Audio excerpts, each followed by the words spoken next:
Yo, what's up, guys? How's everybody doing?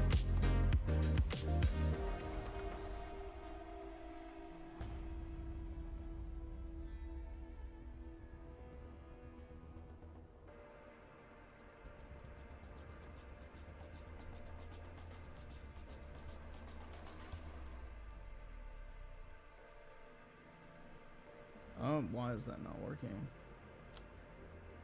Oh, because it's fucking stupid. Okay, we're good.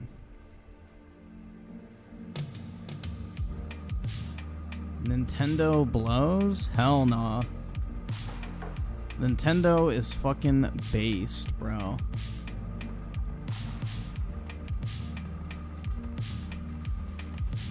Nintendo ain't... Oh shit, they added shipment back. Let's go.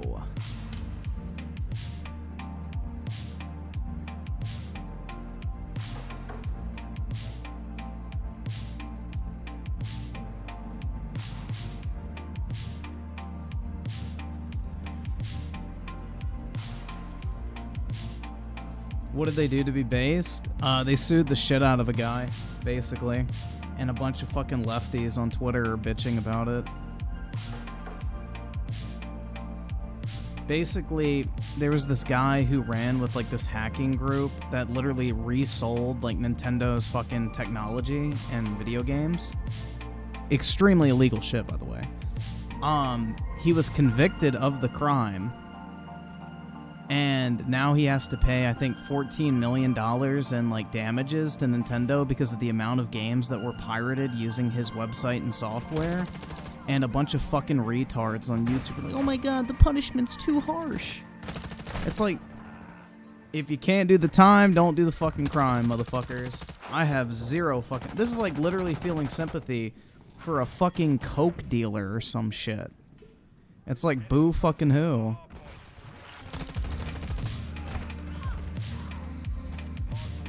But yeah, they're literally bitching about the fact that he has to pay damages for what he costs Nintendo. Revenue-wise, it's like, well, don't commit a fucking crime if you don't want to have to, like, face the consequences of that shit. But it's like the typical fucking socialist, like, just lefty bullshit, where they're like, oh, it's too harsh, man. It's too harsh. It's like, no, it's fucking not. They literally know exactly how much money he costs Nintendo. They could literally go on his website, track how many people downloaded X amount of ROMs that were illegally obtained and distributed that he charged money for, keep in mind. It's not even like this dude was just like handing out ROMs. He literally was selling them on his website. Like, he was selling devices that let you, I guess, load like ROMs onto your like Nintendo 3DS and Switch, for example. So, like, he developed this technology that would allow you to use your Switch to play illegal ROMs of Nintendo games. And he was selling this service, which is very fucking illegal. And he got convicted of the crime. He ran a website where he distributed ROMs that took advantage of this technology. So Nintendo, through the court proceedings, were able to find out exactly how much money he cost them over the length of his operation. Hence the $14 million he has to repay. That's the total amount of money and revenue Nintendo lost as a result of him. So, boo fucking who.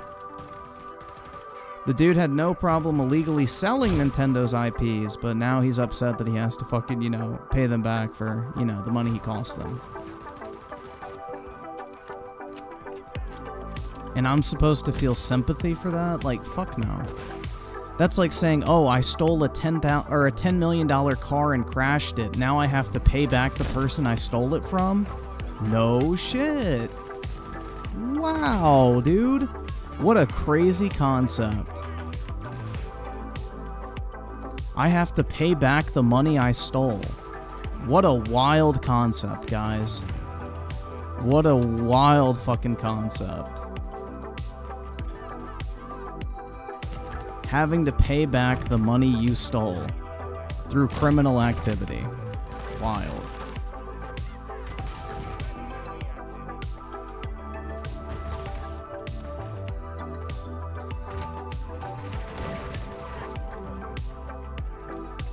Like, there's absolutely no defense for the guy.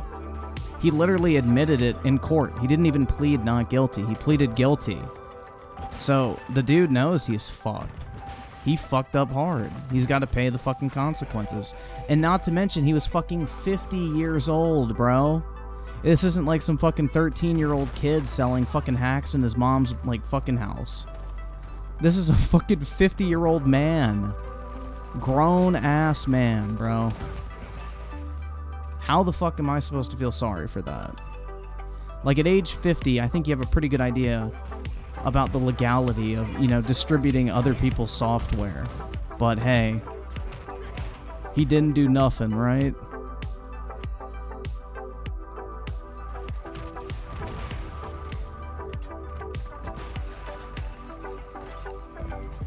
He didn't do nothing.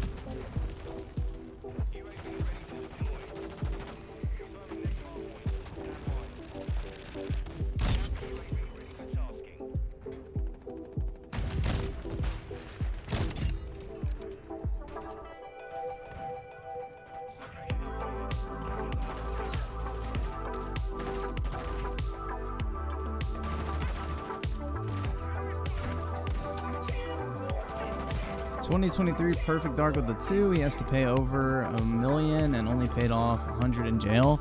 Yeah, so what they're going to do is they're going to garnish his wages, which is what typically happens when you have like a large settlement in court that you have to pay, whether it be punitive or, you know, actual like damages awarded to the person suing you or pressing charges. So yeah, they're going to garnish his wages by I think 30% for the rest of his life. Until the debt's repaid, which, you know, boo fucking who. Don't commit a crime if you don't want to fucking pay for the consequences. 04 Alphatron with the 2. Anyone playing DLC for Horizon? Come on, speak up. Nah. I haven't even played the first game, really. I played it for like an hour or two.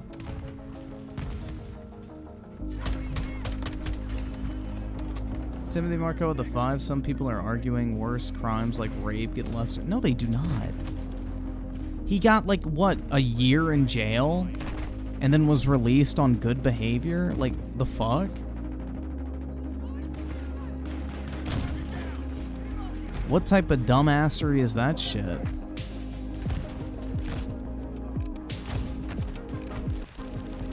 He literally got out after a year from his sentencing. Like, he was only in jail for like 12 months and was convicted for 40 months.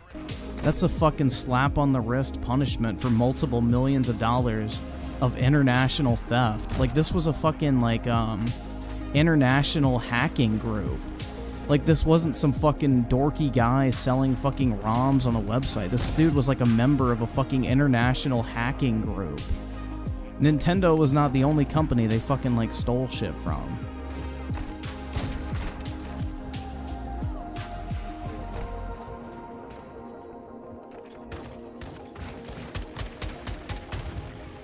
WH with the 1. You're broke! You're fucking poor!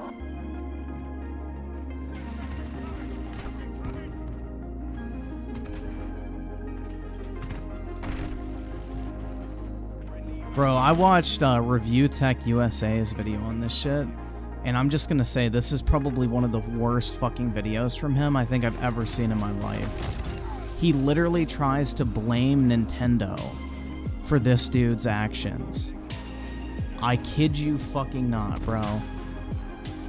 Like, if y'all thought that bullying video from DK Oldies was bad, dude, he literally tries to blame Nintendo for selling their games at too high of a price for the reason why piracy is justified.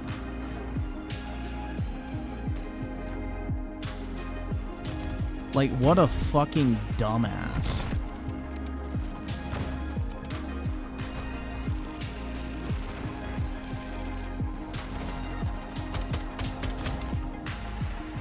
Did you see Phil Spencer's tweet? No, what was it? Let me check.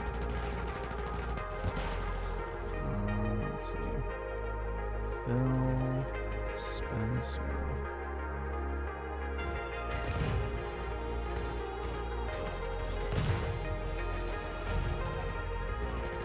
What is his tweet? I don't see anything really.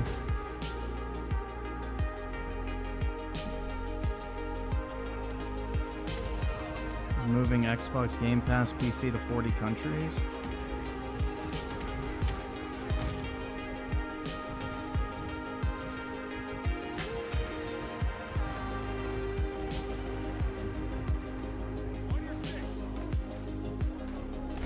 Oh shit, man.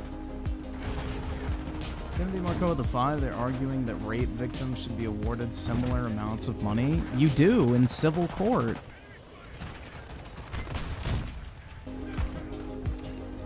In civil court, they get that amount of money all the time. The fuck? That usually happens. What happened in this case is there was like a verifiable amount of money that this guy stole from Nintendo, basically, as a result of his website operating. So they were able to calculate like actual fucking damages. You can't calculate actual fucking damages in a rape case in criminal court. All you can do is determine guilt. But then once guilt is determined, you can sue in civil court for like emotional and like punitive damages and get money out of the fucking, perpetrator. So you 100% can get that amount of money and more from rape. You just have to take the case to civil court. Because a criminal court does not operate as a way to award money for violent crimes. It operates as a way to determine guilt and sentence the person to jail time. I mean, if there's like a criminal fine associated with it, you'll get that money. But the thing is, if you want the money for like damages and shit like that, you have to take it to civil court after the guilt is proven. And 9 times out of 10, you're going to walk away with millions. Now, not that the person has the millions to give you, but you'll get like money from them, basically for the rest of their life. So that is 100% false. People are saying that you don't get that type of money from rape. That's bullshit. You get millions upon millions of dollars. Will you ever collect on it? Probably not. Just like Nintendo will probably never collect the money from this guy. But you would still get awarded it, technically. That's just how court works. DJ Aftershock with a 5. Big corporation, greedy, mean, and evil. Criminals and hackers, kind-hearted, selfless, and virtuous, and are fighting for the oppressed and the little guy. That's right.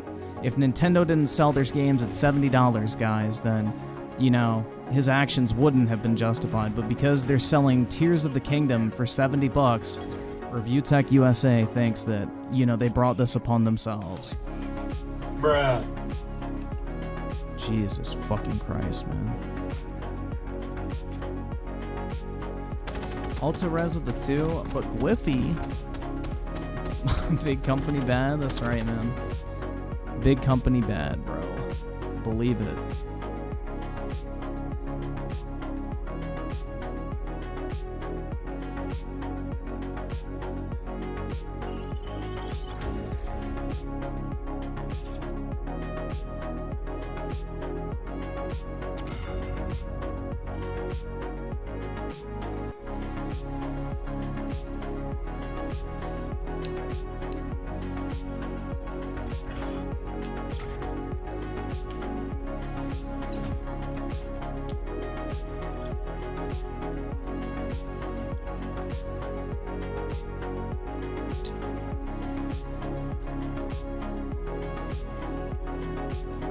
Dude, the thing is not to get political, but the problem is the majority of commentators on YouTube are like unironic fucking hardcore lefties. Like, these are the type of people that would say that drug dealers aren't actually criminals, they're just victims of the environment they were raised. Like, these people are fucking brainwashed, bro. Like, these would be the type of people that would be like, Pablo Escobar's gangbangers didn't fucking do nothing, man. They were just, kids that were taken advantage of and deserve a second shot at life, even though they literally shot up a fucking restaurant or some shit. Or led to the indirect deaths of thousands of people dealing coke. Or like fentanyl dealers who literally poison people for a fucking living. They're just victims of their environment, man. I mean, it's just like this fucking pussy-ass leftist mentality.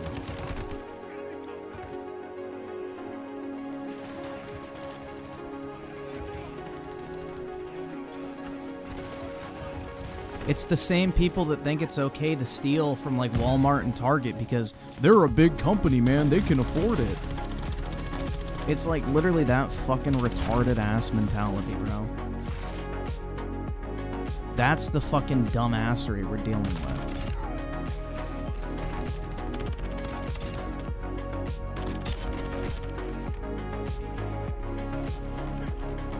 Like, bro, should we be able to go and, like, steal a bunch of shit from, these people and then, you know, say, well, you have more money than me, man, so it doesn't matter. You can afford it. I mean, why do you think California has that fucking law now where it's like if you steal under $1,000, they don't even prosecute you? Because they think stealing is okay.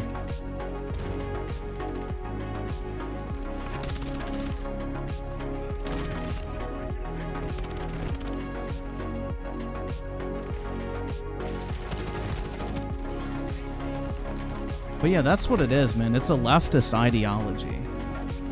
And most people on YouTube are extremely fucking liberal. That's just the way it is.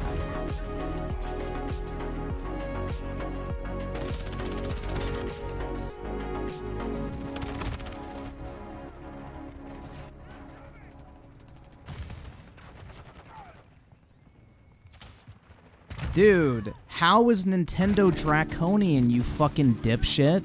They literally measured the amount of money directly lost as a result of this dude operating his fucking illegal criminal enterprise, and he has to pay back Nintendo the money he cost them as a result of committing a crime.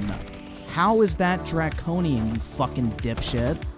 So if somebody steals your fucking car, lights it on fire, and makes it blow up, they shouldn't have to pay you back for the value of your car because that's draconian? Get your fucking head out of your ass, you fucking dipshit. Holy fuck, you all are dumb. If anybody out here is actually thinking that this is draconian, like, please, bruh. Damn, the button doesn't work. You all are fucking stupid. Absolutely fucking stupid.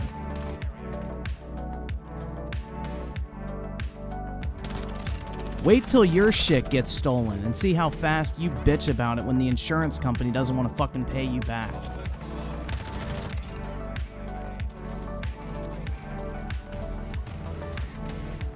Go get fucking T-boned by some dumbass kid texting while driving, and then when your insurance company gives you shit for not wanting to pay for your repair bill, you know, be like, oh, it's not a big deal, man. I'm not gonna sue the kid because, you know, I don't want to ruin his life. Shut the fuck up. Holy shit. You all are dumb. The dude pled guilty to a fucking crime. He committed IP theft, cost Nintendo tens of millions of dollars, and now has to pay them back the amount of money he indirectly stole from them in a measurable amount of loss of sales. How the fuck are you gonna act like that's draconian for him to have to repay the damage that he did? That is dumb as fuck.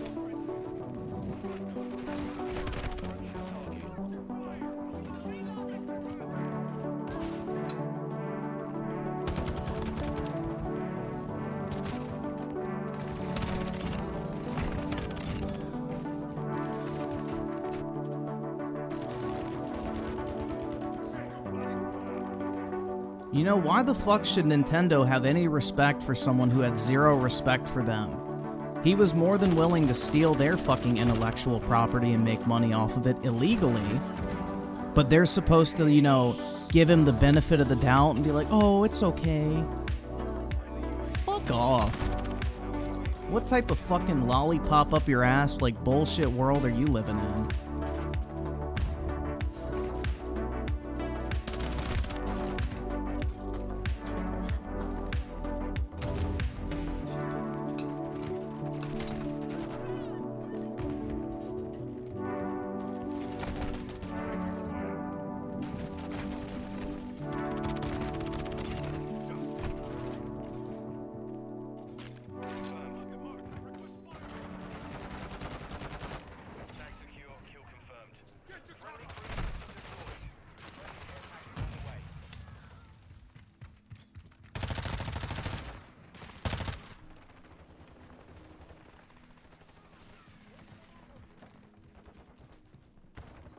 Dude, this is literally like the same shit as like when these fucking crypto companies that like create these fucking scam cryptocurrencies, you know, sell something and then rug pull the shit from under people.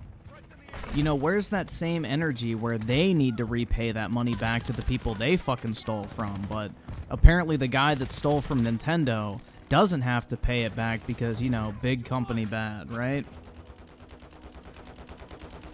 None of these people are able to. Keep that same energy. They're just fucking stupid, man.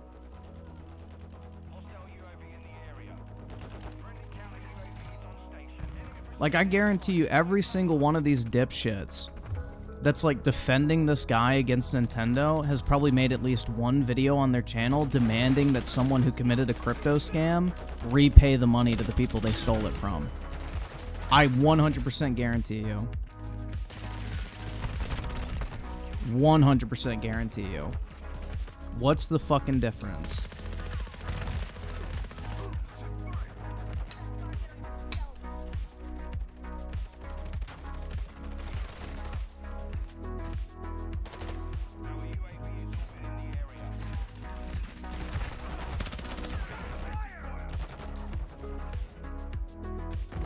Yeah, it's not even about the money, bro. It's about setting a principle. People are not allowed to illegally redistribute your intellectual property without your permission. That's the fucking law. That has always been the law. If people choose to ignore that law in order to make money off of other people's work, they deserve to face the fucking consequences. It's just that fucking simple.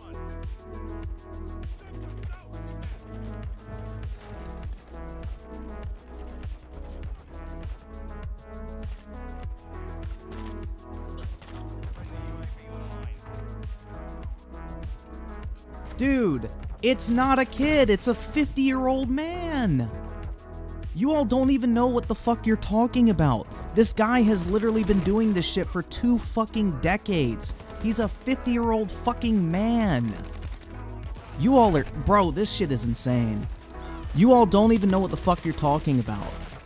This is some fucking dude who's been doing the same shit for 20 plus years as part of an international hacking group who fled to the fucking Dominican Republic to avoid arrest. This is not some fucking kid in his mom's basement selling ROMs on a fucking Google site. This is literally a 50-year-old fucking man. Holy shit.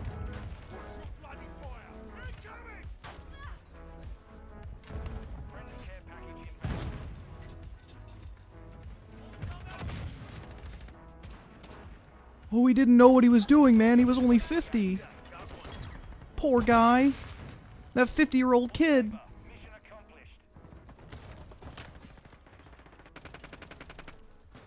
He was a victim of circumstances, guys. It was his environment.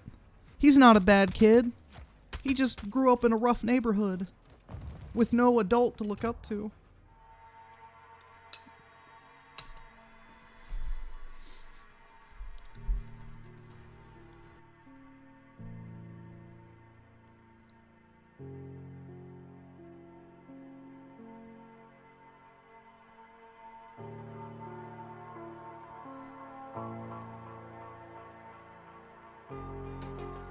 Oh my god.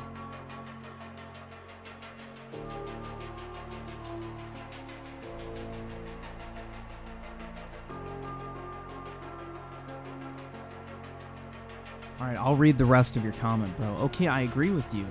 The kid got what he deserved, poor 50-year-old. But that doesn't change the fact Nintendo is too draconian when it comes to the IPs. No, they are not. Dude, you have no right. Alright, let me make this very clear to everybody, okay? You have absolutely no express permission to use gameplay footage. Fun fact. This is an actual fucking thing. You all can look this shit up.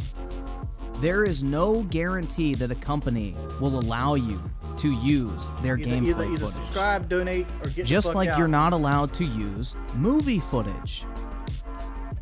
Video game companies, by and large, acknowledge the fact that it's better to let people use their footage because it's free advertisement.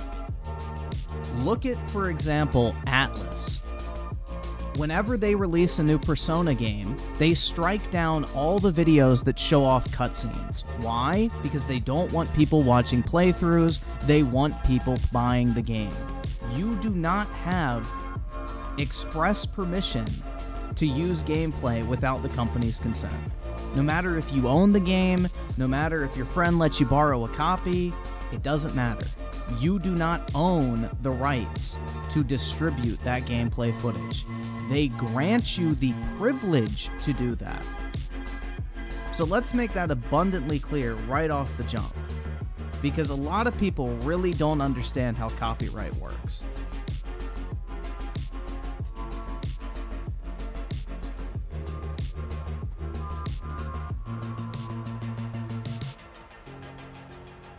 The only reason we are allowed to stream and use gameplay footage on YouTube is because the companies allow us to. That is a literal fucking fact.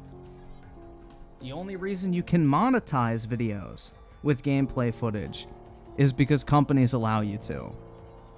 At any point, Call of Duty could claim this stream and I wouldn't get ad money from it. Or any of my videos with Call of Duty footage in the background. They could claim all of those and say, that's our game in the background, you can't make money from it. But they allow everybody to do it because it's free advertising. And they view it as a net positive to let people make money from producing content with their game in the background because it promotes the game to their audiences. Like, go read the end user licensing agreement for any game you purchase. It'll mention something expressly to that extent, that you are granted a limited license to distribute footage.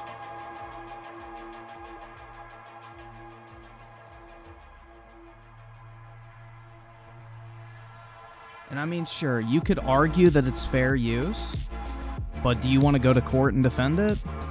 Nope. Are you going to go spend $100,000 to go argue against Nintendo in court? Fuck no. But if you're like actively promoting like how to fucking, you know, illegally rip Nintendo games off the internet and play them on an emulator, yeah, I think they're within their right to strike that shit down. Because you're literally teaching people how to illegally obtain their games. Like, you're showing people how to basically commit a crime. So if those are the videos they're striking down, which to my knowledge is what they've actually pulled down, I've never seen Nintendo be like, we are removing this video because it is critical of our game. I've heard of videos getting taken down by Nintendo because they've shown people going to like ROM sites, downloading the ROMs, and then booting it up in an emulator. I've heard of those type of videos getting taken down, but I've never heard of like just straight up gameplay or criticism of a Nintendo game getting taken down. That I have never seen before.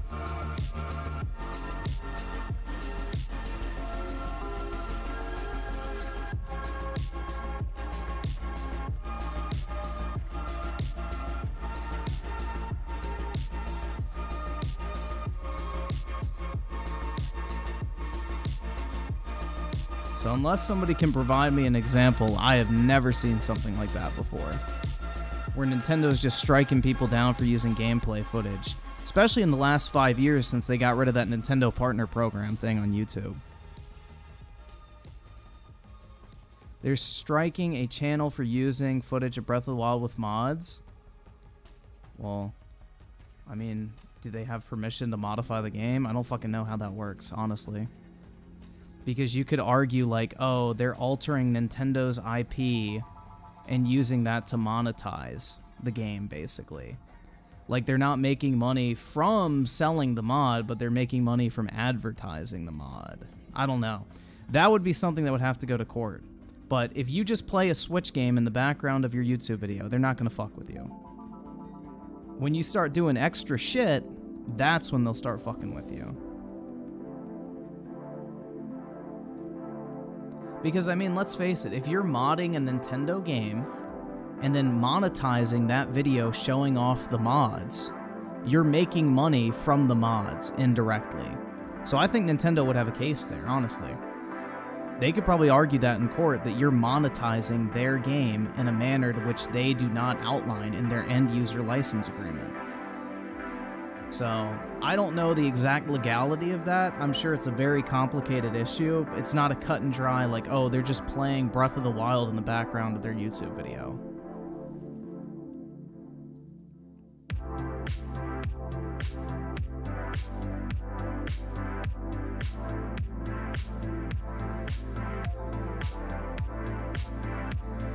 Infamous Fool with the 2, did you see Keemstar's tweet from 11 hours ago? Nope. That's way too specific. And Waterboy with the 1. You're broke! You're fucking poor! Yes, big company bad gets views and upvotes on fucking YouTube. I mean, look at YongYea, bro. That's his entire fucking channel. Timothy Marco with the 2, this music is giving me cozy vibes. I'm glad, bro.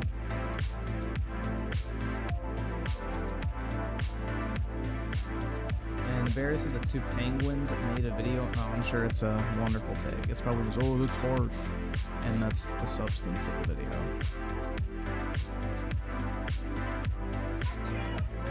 One with the 1. You're broke! You're fucking poor! Hyper with the tier 1. Alright, who set you off? Some dipshit in the chat that's like trying to claim that Nintendo has like basically no right to, you know, collect damages for someone who stole from them for decades. Like, it's fucking wild, man. It's fucking wild. Timothy Marco with the 5. Watch Nintendo is taking down my videos by point. I don't know. I don't really care very much. I'll look at it maybe later. Is it the mod? If it's the mods guy, then I have no sympathy for that. Or is it like a music re-upload channel? Hold on, let me see. I'm gonna skim through it real quick.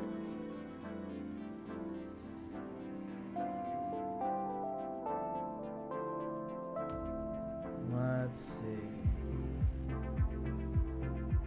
So, Nintendo has decided to take down my and other content creators' videos. I ask that you watch this whole video so you understand my lawyer, so if it seems like I'm reading from a script, why is it so quiet? My main hope is that if somebody at Nintendo watches this, they will listen to what I have to say and consider reversing the decision to claim these videos. Which wait. For today, it's important for you to know that on occasion, I modify the games I play and explore. Okay, so he's modding. Yeah. Again, I don't know the exact legality of that shit. Because if you're promoting mods in a video, you're monetizing Nintendo's game indirectly. So that would be something that you'd have to take to court. Because I have no fucking idea. That's where it gets into a gray area. You know, it's like people who don't like actually charge for mods, but they have a, you know, Patreon that funds the creation of them. You know what I mean? Like, it's kind of one of those gray areas where you're not expressly selling the mod, but you're collecting crowdfunding for the creation of the mod, which is kind of what monetizing a YouTube video falls into, that same kind of category, in my opinion. So that's where I think it gets iffy, and I think somebody needs to take that to court, because to my knowledge, I don't believe there is a legal precedent when it comes to monetizing mods on YouTube. I've never actually like looked into that or heard anything about that as far as like an actual case.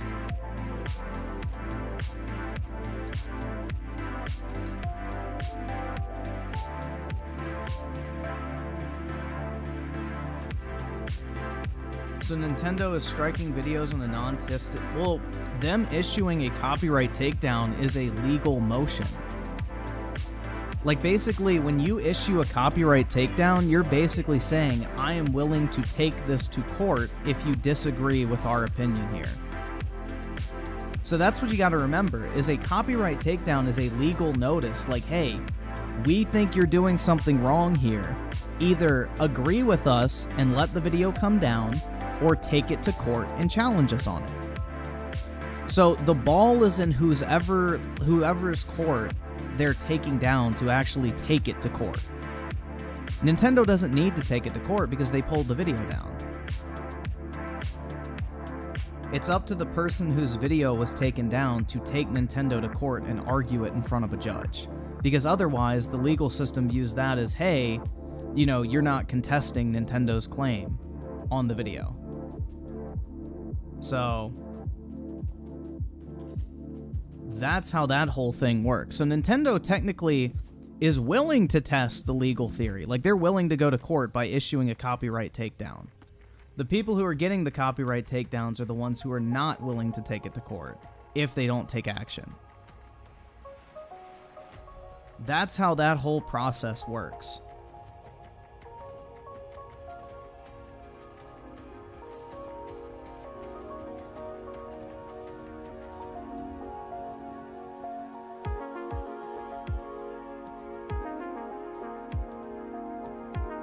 Waterboy with the 2, are you able to watch age-restricted videos? Depends. If it's like for nudity, then no. I can't do that. Hyper with the 1? You're broke! You're fucking poor! That's right, PKDC. The court is run by the cabal. Mike TGC with the 10. People have channels that mod Mario Kart on the Wii. The mod allows you to play online and it adds over 200 tracks to the game. Those channels are fine from what I know. I also have the mod. So it just depends, because sometimes it's like you're not a big enough target at that point, so Nintendo doesn't care, or the game's no longer being sold. I don't fucking know. You know, Nintendo can kind of do whatever Nintendo wants to fucking do at the end of the day. Like, it's up to them. It's their copyrights to protect, and they can prioritize what they want to deal with. I would imagine the older the game, they don't really fucking care, and you not, like, actively porting it, I guess, to another platform is why they don't give a fuck either. If you're just adding content to the game, maybe they wouldn't care. It's, again, I don't know. You know, that falls into basically Nintendo's discretion of what they want to take action against. Maybe that channel is just not a big enough target. They don't have enough subs.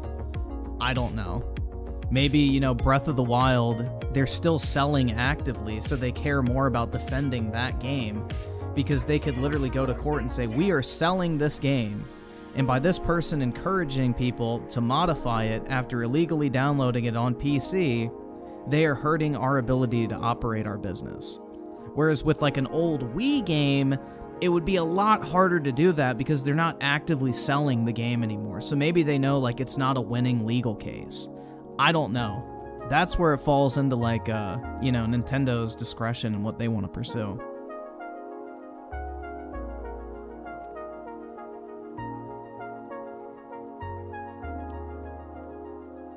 Dude, they weren't even aggressive towards him.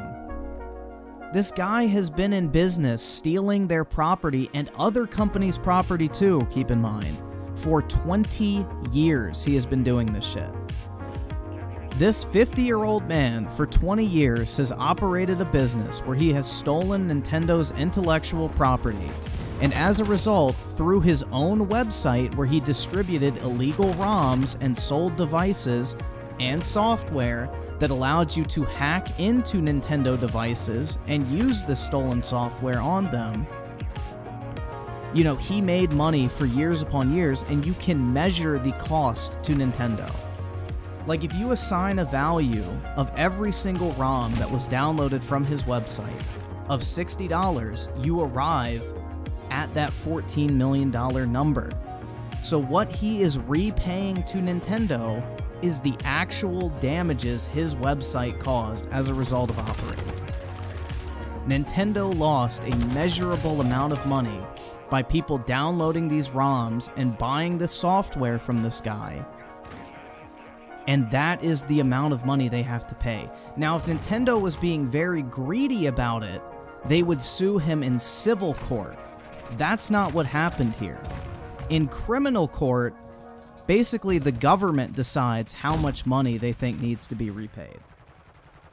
When you're like basically the victim of a criminal case, you have zero say into the actual punishment, FYI. Okay? Like, let's say your fucking wife gets murdered and the charge is first-degree murder. You can't say, well, I just want the guy to be charged with manslaughter. That's not how it works. The prosecutors are the ones who advocate for the punishment and the conviction. You as the victim do not get to determine that. The prosecutors and the juries are the ones that actually decide on actual, like, damage numbers and the actual, like, I guess, sentence as well. The judge and the jury are the ones who determine that, not Nintendo. Now, if Nintendo sued him in civil court as a result of this shit, then yes, you could say they're being greedy and they're just trying to fuck with them. All they're doing is getting the money back that he cost them over the span of his 20-year operation stealing their IP. There's a huge difference.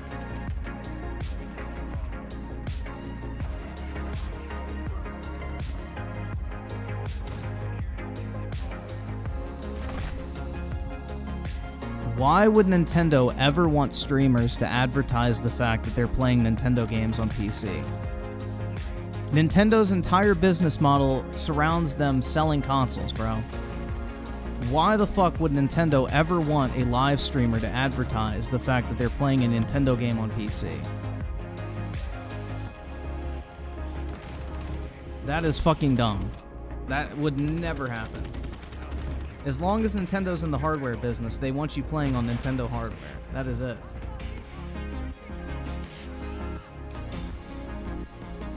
They know they're not going to get the money. Bro, in none of these cases do you ever get the money. All that's going to happen is this guy is going to have his wages garnished for the rest of his life. That is his punishment.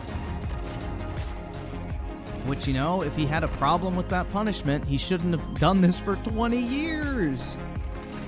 This is not like some small one-time little fuck-up like, oh, I didn't know that posting a fucking Google Drive file of Breath of the Wild's ROM was illegal. That's not what we're talking about here. This guy literally operated within a 20-year-long international hacking group. This is not like some fucking innocent little dude in his basement sharing ROMs on a website. This is some guy who was part of an international hacking organization that had operated for decades. Like, bruh, it blows my fucking mind how people think this dude is like some fucking innocent victim in this shit. It's fucking insane.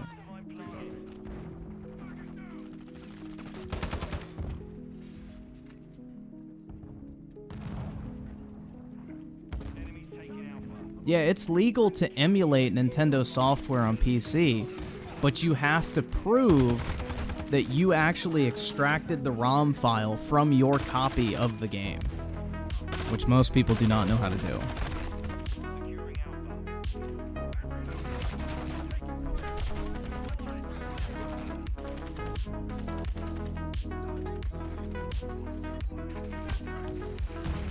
You're right, I do hate poor people. How'd you know? Busted.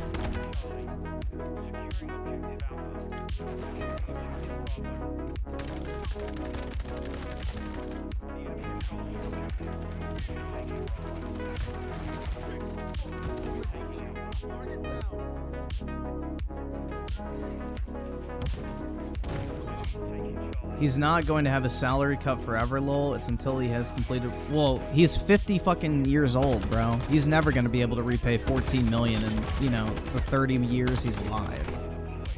Unless he's making, like, fucking, what, $2 million a year? There's no way he's ever going to pay it back.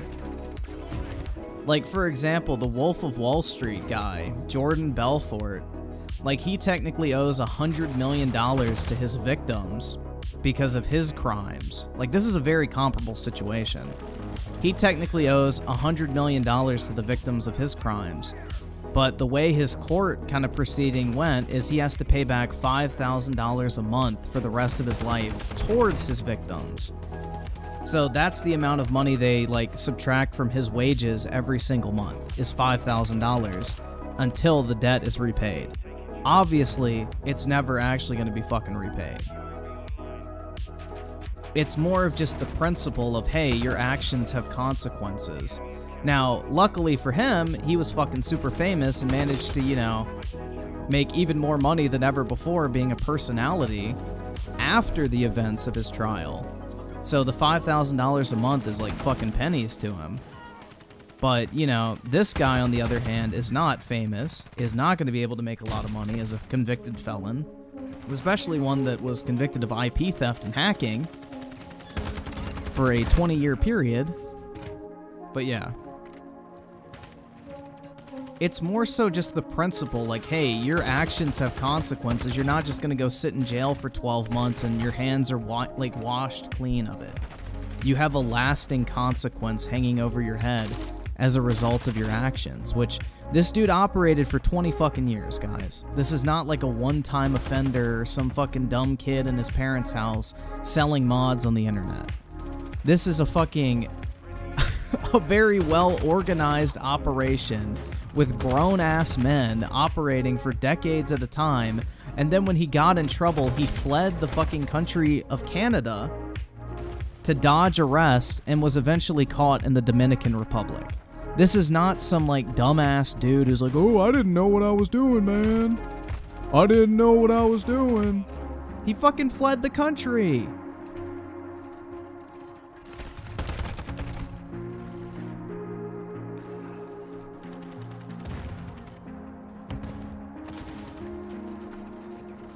Yeah, this guy has been doing this shit since, like, the fucking, I think the DS. Like, this guy has been selling, like, hacks for Nintendo consoles since, like, the DS. Or maybe a little even before that. Like, this dude has been in operation for a very long time. His crime was so egregious that he literally got, extradited from...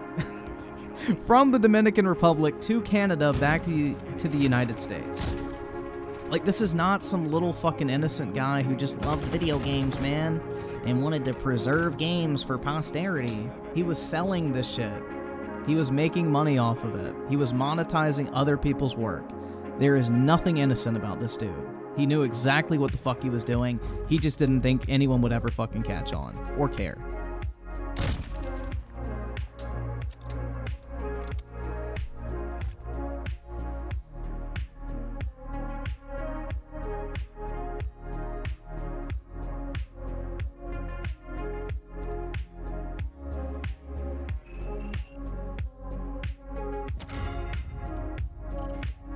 Yeah, that's what I read, man. He's been doing this shit since, like, 2004. He was, like, selling hacks for the Nintendo DS.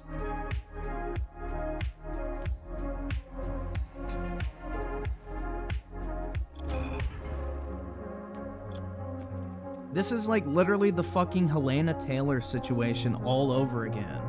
Blame big company, side with the individual.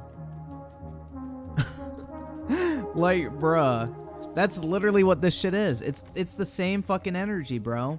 Blindly hate company, believe the little guy.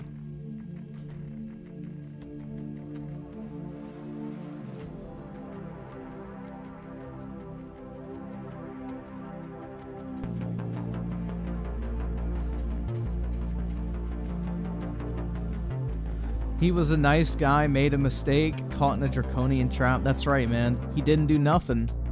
He didn't do nothing, man. Free my boy. Well, I guess he's free now. He's just in debt for the rest of his life. Bruh.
Speaking of Boogie, did y'all see the video of Keemstar on fucking Boogie's front porch with a fucking pistol? That shit was fucking weak, man. Did you guys see that fucking shit? I saw Keem like posted a picture. And he was like on Boogie's front porch with a fucking pistol drawn. That shit was weak as fuck. Peter Parker with the 2 missed what happened. Thoughts on the verdict? I think it's exactly what should have happened. He has to repay the damage he did. Unlucky. Don't commit a crime if you don't want to face the consequences. Like shit.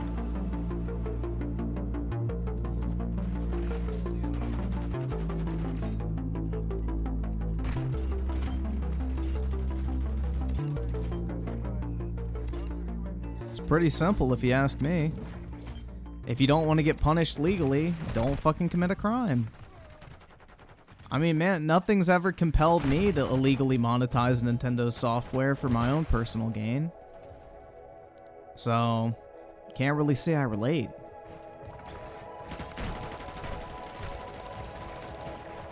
Bro, and you know what's even more fucking funny? Is like the Dreamcast guys of the world were literally calling for Soulja Boy to be locked up in prison for doing like this, basically the exact same thing. Do y'all remember that shit? You're a boy. Maybe one day you'll become a man. I hope Nintendo takes all of your money. Like, these motherfuckers cannot keep that same energy, dog. They can't keep the same energy. It's this, bro, it's incredible. How many videos did Review Tech make on fucking Soulja Boy?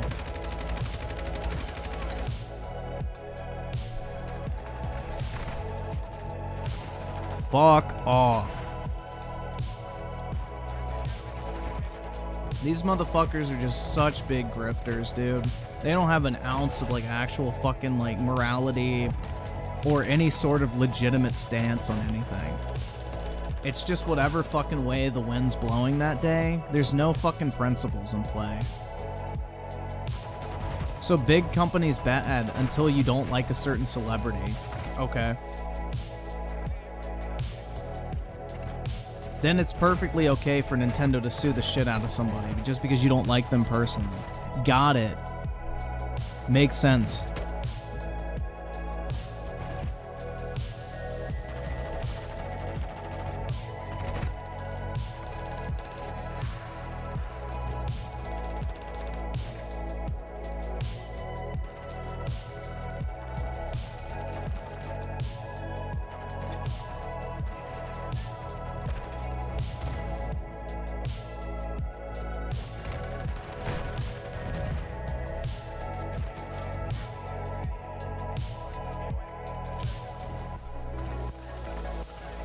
I just hate this mentality that theft is a victimless crime. Like, we know it's not. Look at Target and Walmart and all these other stores that are closing in, like, big cities, for example, because of theft. It's not just the stores closing that's the issue. It's the thousands of people those stores employ in those communities. Like, crime is not fucking victimless. I hate that fucking mentality with a passion because it's so ignorant. Like, oh, they're like, oh, who cares, man? They're just gonna close the store down anyway. Who fucking gives a shit? It's like, you do realize those stores employ hundreds, if not thousands of people, right? Like, they're literally pillars of the fucking community. A lot of places, Walmart is the only place you can go to get, like, consistent groceries. Like, in New York City, for example, they have areas called food deserts because no grocery store wants to fucking operate because of theft. Like, there's literally things called food deserts in these major cities because no grocery store wants to open because of the amount of theft and crime and the cost to operate. Like, that's literally what these people are advocating for, and it's fucking stupid. And it's not just the lack of, like, access to, like, groceries and, like, basic fucking needs. It's all the jobs that go with it, too. Like, hundreds, if not thousands of people are employed by those companies. So, not only are you losing the store, but now you're losing thousands of jobs for your local community. It's just so fucking short-sighted, man.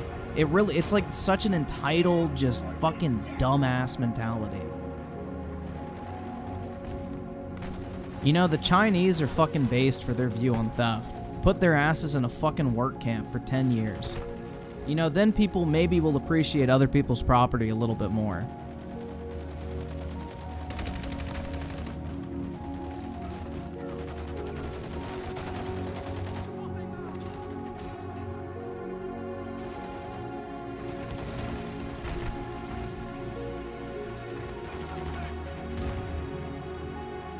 I mean, bro, the entitlement mentality is so bad in the U.S. You guys remember, who was it? Well, who was that basketball player that Trump got the Chinese to send back? He stole, like, a pair of sunglasses. Like, this multi-millionaire is so fucking entitled because of his, like, American mentality. Because we're so soft on this type of shit. That he thought he could walk into a Chinese store, steal some sunglasses, and not have any fucking consequences. And he's a fucking multi-millionaire. Like, you can't even make the argument that he really needed that, man. He couldn't even afford to feed his family. It's just fucking wild. The entitlement mentality is fucking insane. He's a fucking multi-millionaire stealing sunglasses in China and thought there would be zero fucking consequences. And he's fucking lucky that we had a good relationship with the Chinese at the time. Because right now, the Chinese would not be sending him back. His ass would have sat in that fucking work camp and rotted.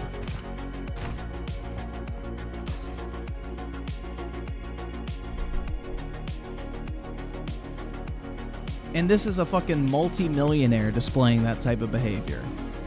That just shows you how, like, deeply embedded this fucking sense of entitlement is in the U.S., bro. It's sad. Very fucking sad. There's no respect for personal property anymore.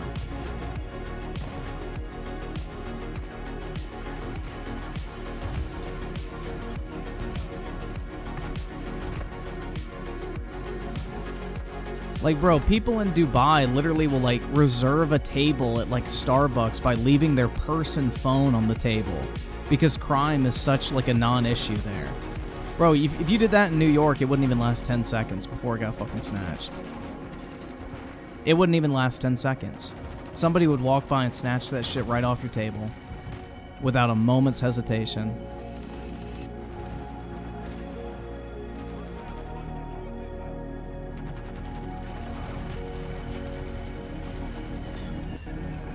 It's just sad. It really is.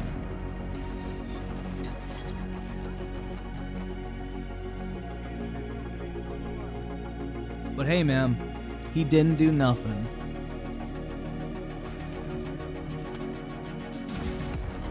He didn't do nothing, bro. Shit is fucking insane to me, bro. Like, it's just so irritating hearing these fucking dipshits drone like, oh, Nintendo's too harsh. Like, bruh, the guy went to prison for 12 months. Do you know how long you would go to fucking prison in a country like, I don't know, China? His ass would have rotted in a cell for all of eternity. He would have never seen the fucking daylight again. He'd either have died in a coal mine or rotted away in a fucking re-education camp, aka a labor camp. It's just crazy, dude. This guy got a fucking slap on the wrist for what he did in all reality. Oski Woski with the 50? Oh shit, man. Really appreciate it. What should I have you do? I could be Eugen and send cringe, or I could be iSeller and send wash. Or I could just be me and say play some surf. Alright, yeah, I can do that, bro.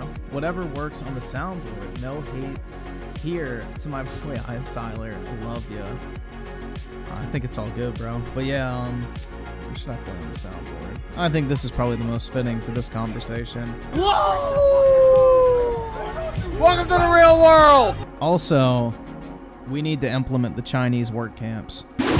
And start cracking that fucking whip, bro. But yeah, I will switch to surf. Let me pull up CSGO. Probably have to update it real quick. Oh, I don't. Wow. That's a shock, actually.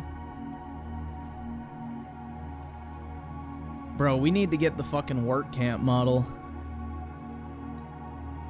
Then maybe people will consider, you know, theft.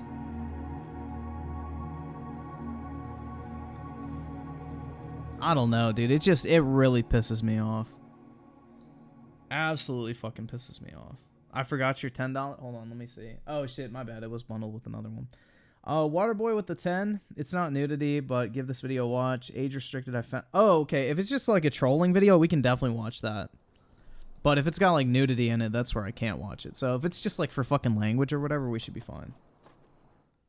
So yeah, we can check that out. Would appreciate it, man.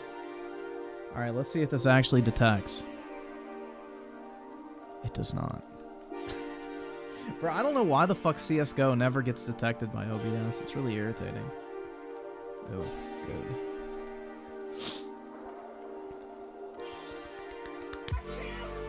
Mike TUGC with the 5. I remember in the parking lot at my job, someone ripped off a bumper sticker on someone's car because it said fuck Biden on it. Yeah, I mean, technically that is destruction of personal property, and, you know, technically you can go to jail for that or get fined.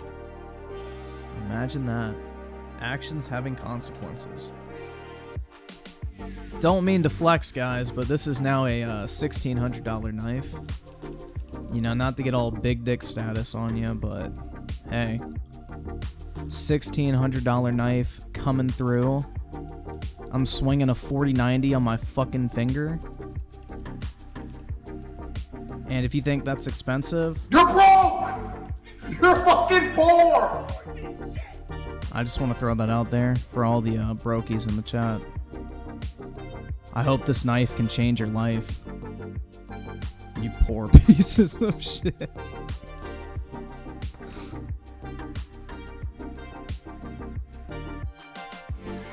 Damn, and I really cannot look at the chat. Holy fuck. I may have to pick a different map. This one requires, like, autistic attention.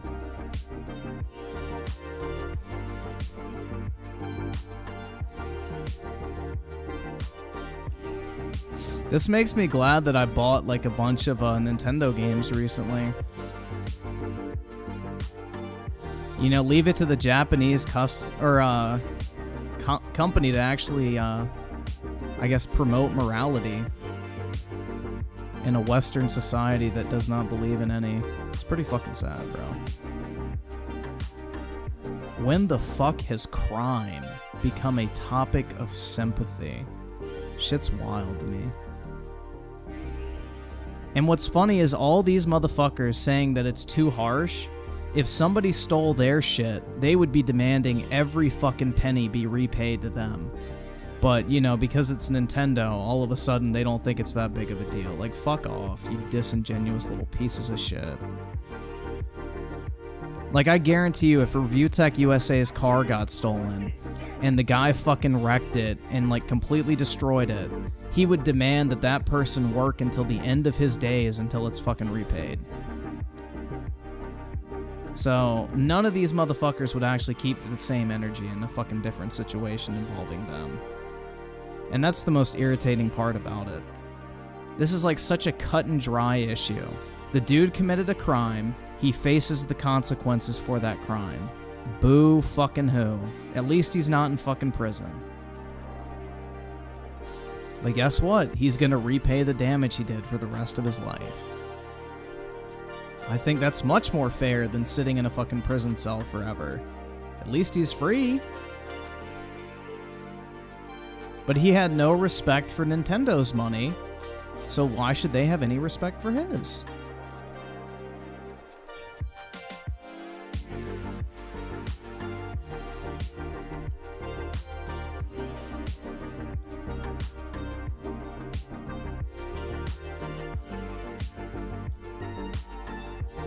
But yeah, that poor 50-year-old kid, man. He just didn't know what he was getting involved into. You know? It was a youthful error.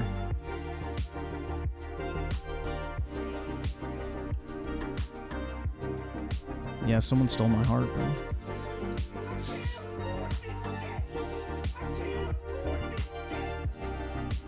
No, the idea of theft has always very much pissed me off. I hate theft. And I hate people's mentality towards it. Like, people act like it's a victimless crime, but it's just so irritating. It's not a victimless crime. It's just a way people cope with the fact that they're greedy little shits and are willing to throw other people under the bus to, you know, feed into their own greed. Like it's a fucking cope.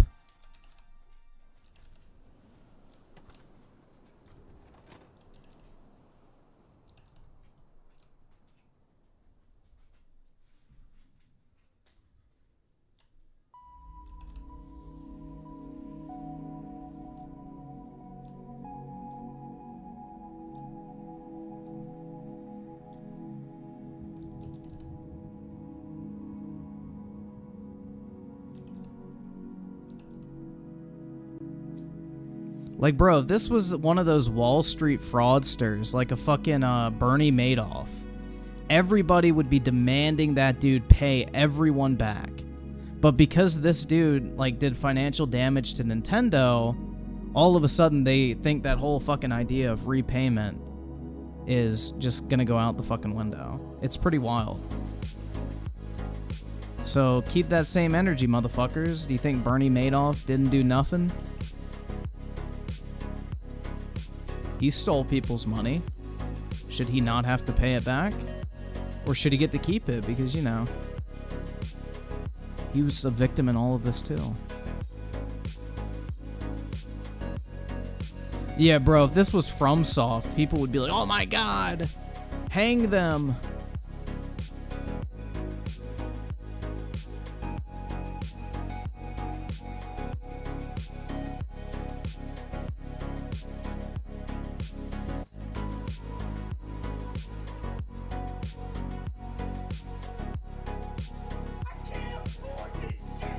I don't know, dude. It's just, it's disgusting. Because it's like, and it's not even like this particular incident that's like the most irritating. It's just society as a whole nowadays, bro. Because it just ties into the complete moral decay of Western society. Not to get fucking melodramatic on everyone, but it truly is like just a sign of the decline of Western values and shit. Like, it just shows you how, like, our, like, societies and civilizations are just, like, fucking rotting. There's no fucking morality anymore.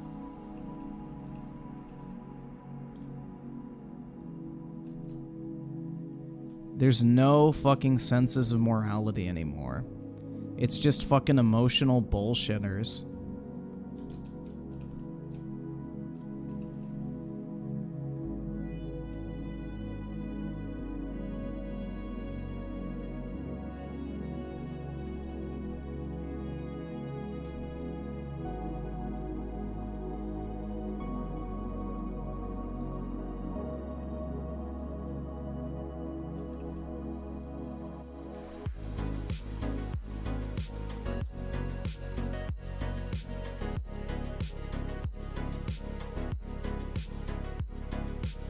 Dude, the people who are siding with the fucking guy are left-leaning.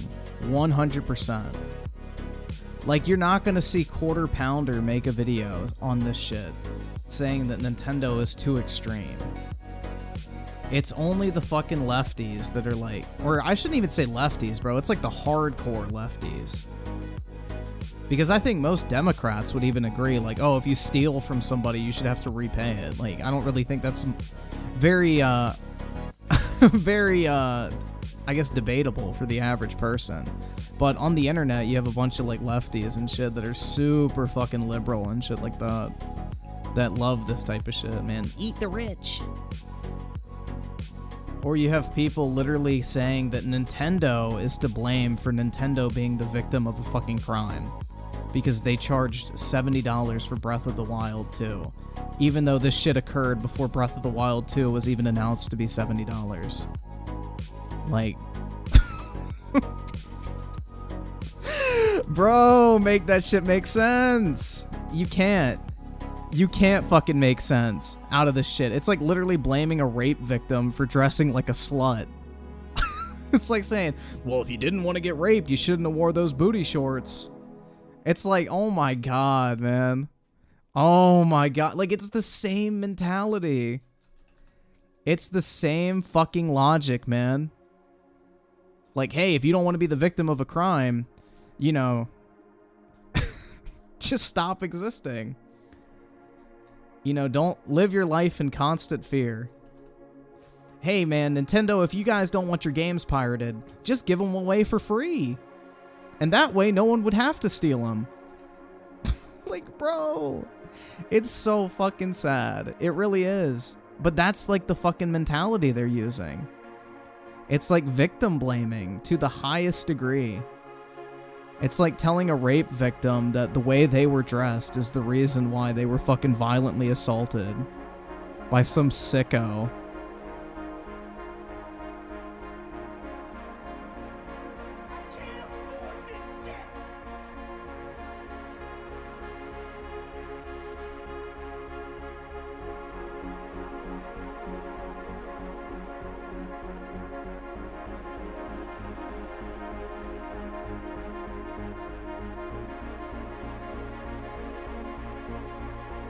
Oh, man.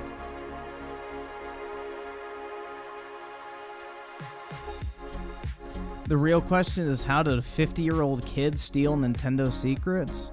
Well, you're the FBI, bro. Shouldn't you know that shit? Fuck. Get to work. You're supposed to have the answers, my G.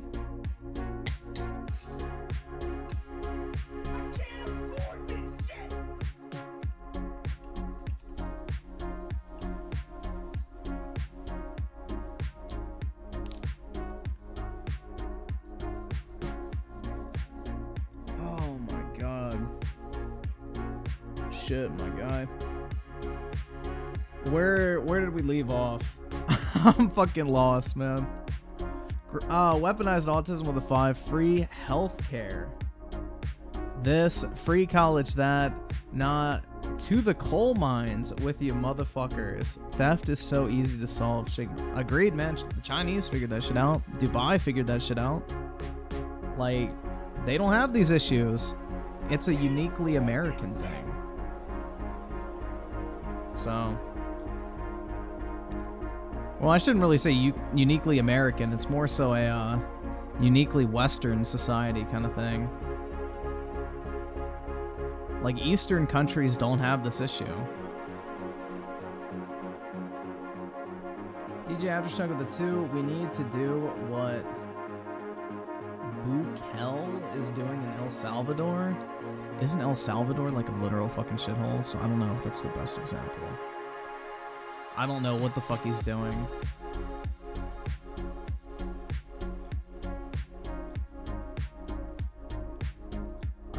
Castle with the 5. In Roman times, a thief would be expected to pay back 4 to 5 times the amount they stole from their victim if they weren't executed. I agree, man. Bro, like, you know, not to turn into the fucking religious zealot, but like, theft is a fucking sin, bro. It's just like, I don't understand how like one of the most basic fucking universally accepted principles from throughout humankind is now up for fucking debate.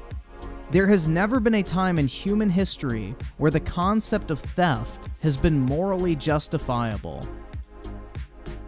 Like, every religion, culture, race, ethnicity all agrees upon the fact that theft is evil.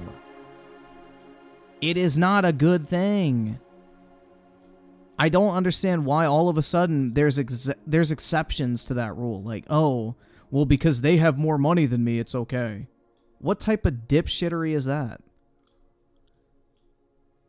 And just to go back to like that whole Walmart thing I talked about, like, yeah, your actions have consequences. Yeah, Walmart has a fuck ton of money. But when their stores are losing money because insane amounts of theft, they close down those stores.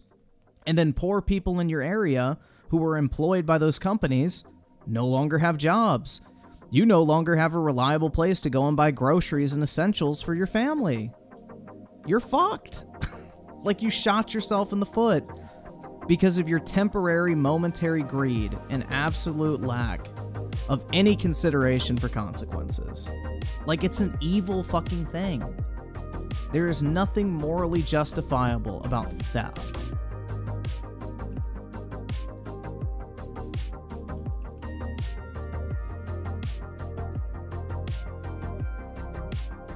It's pure fucking greed.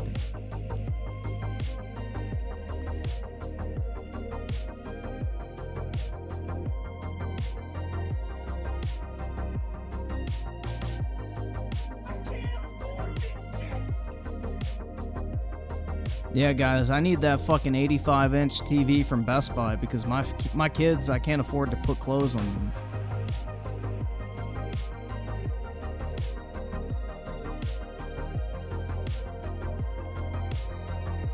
You know, my kids can't eat tonight, guys.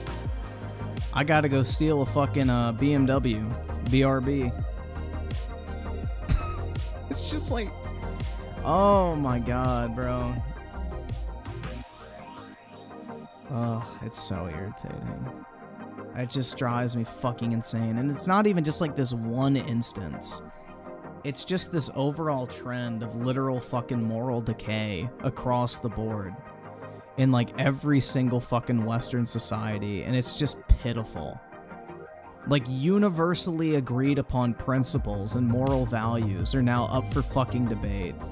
And it's just disgusting to me. It really is.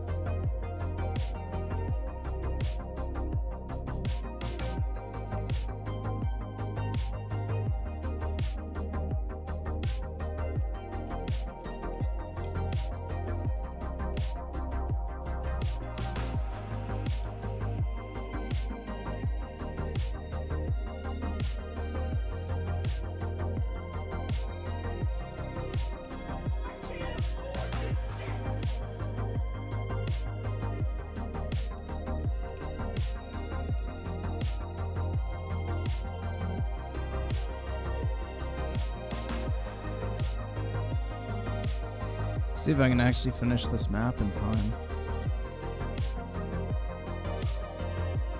I used to be really good at this map, but it's just very long. Like something else, right? Ha ha ha. I have to pay like autistic attention, so apologies if I'm not reading the chat this second. If I go on like an easier surf map after this, then I can probably one eye this bitch. But this is a more advanced map.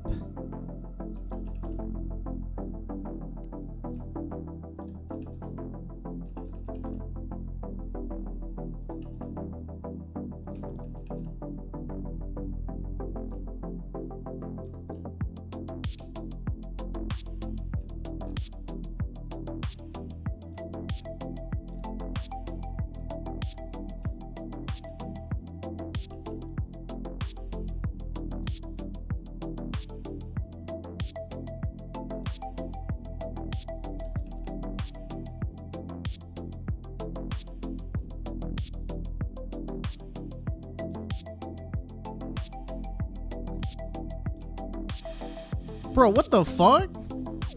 Damn, that shit's rigged, man. They don't want me to win.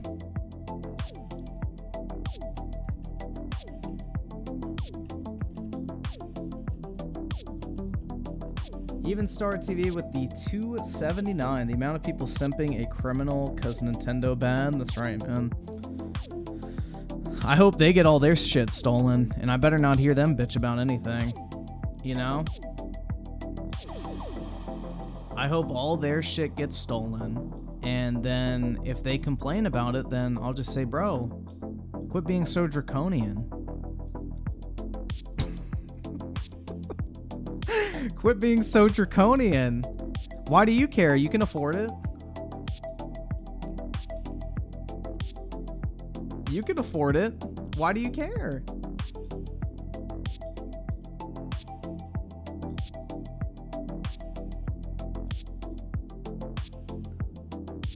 Quit being such a draconian piece of shit.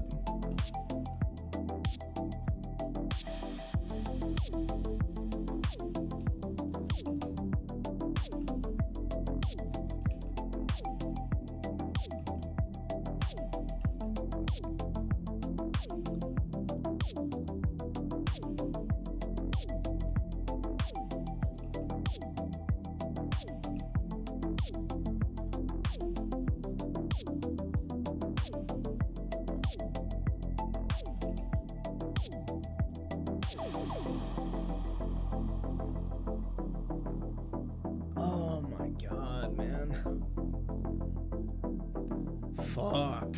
Dude, this shit's irritating. Bruh. Goro Kurgai with the 5. Racism is so ingrained in our culture. It's just a political game of tug and war. Well, that's the thing is, I don't even think racism's that big of an issue anymore.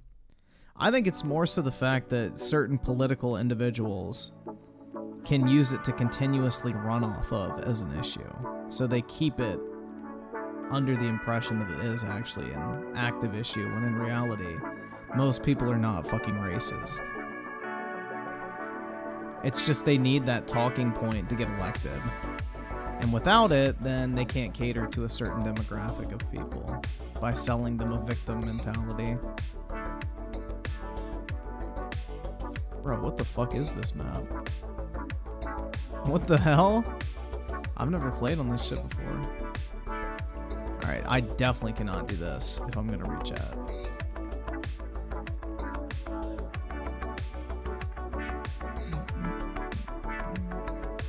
Oh fuck, did I pick the right one?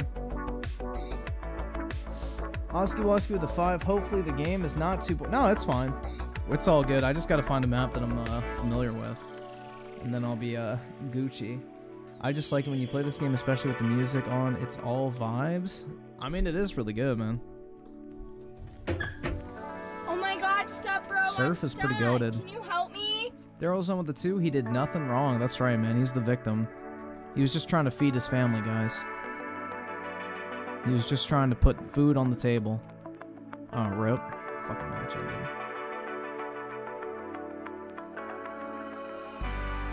Genocide King Revive with the 2. It is mandatory to play Who Do You Voodoo? Alright, we can play it. I mean, shit, we could probably do it tonight. Oh, happy 420, everybody, on the East Coast. I just noticed. Happy 420 to everyone. Ha ha ha ha. That's right, guys. Make sure to leave a like on the stream. And you will be gifted 72 virgins from Allah without having to die first.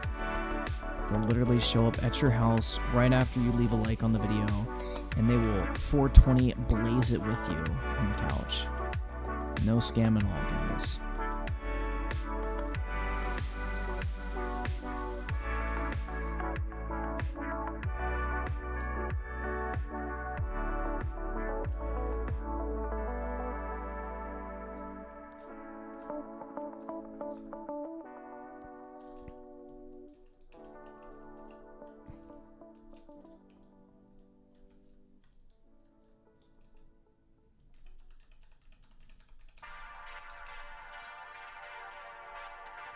Mike TGC with the 2. Griffin, you are really based right now. Thank you. I'm happy to hear. Dude, there's just certain things that piss me the fuck off. And this victim blaming bullshit. And believe all fucking... Dude, it's not even a victim. That's the... Bro, oh, he's literally a convicted fucking felon. Who admitted to his crimes in court. Oh my god. Bro, I'm gonna get fucking worked up again. It is so infuriating. So fucking infuriating.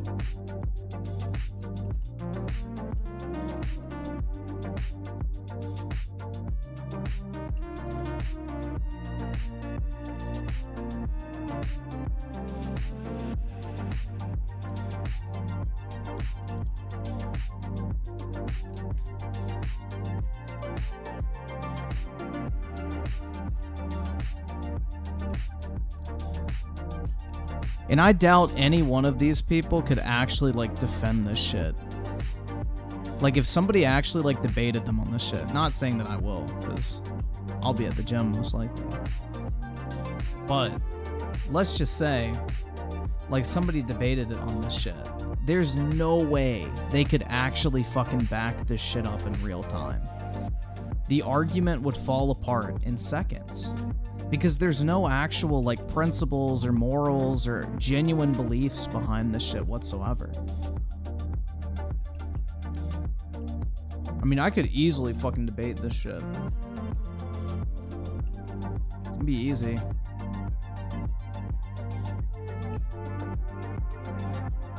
Wait, who's a drug addict? The fuck? I saw Keem said someone's a drug addict.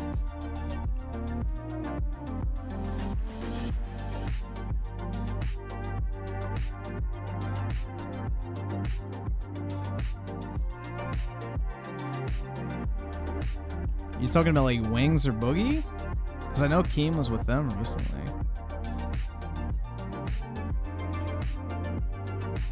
I'm a drug addict? Yeah, high on life, bro.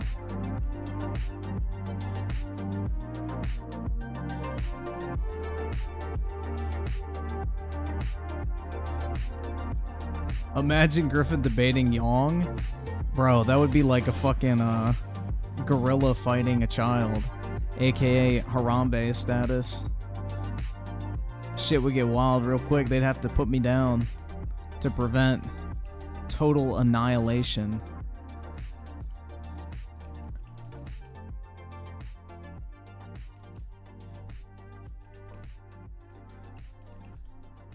But like, how could they actually debate me though? Like, you're actually gonna argue in favor of a fucking self-admitted criminal that has a 2 fucking decade-long history of committing crimes? Like, dog, really? That's the hill you're gonna die on?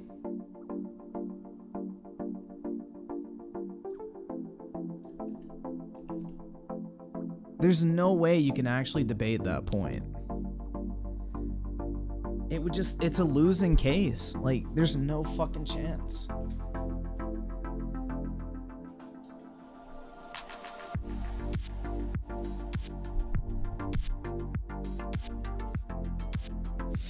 Merc with the 2, finna take my driver's test. Any advice?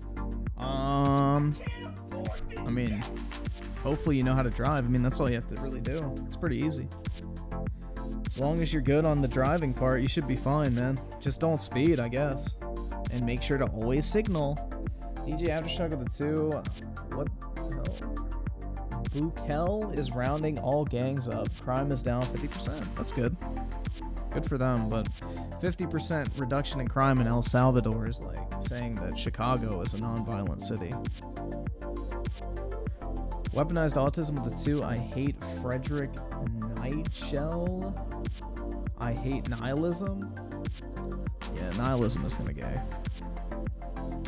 And Bill Clinton with the 2. Subgroup and what's happening with Nintendo. Basically, this dude got convicted of stealing video games from Nintendo and now has to repay $14 million in damages for the rest of his life, as in a 25 to 30% deduction from his paycheck each month.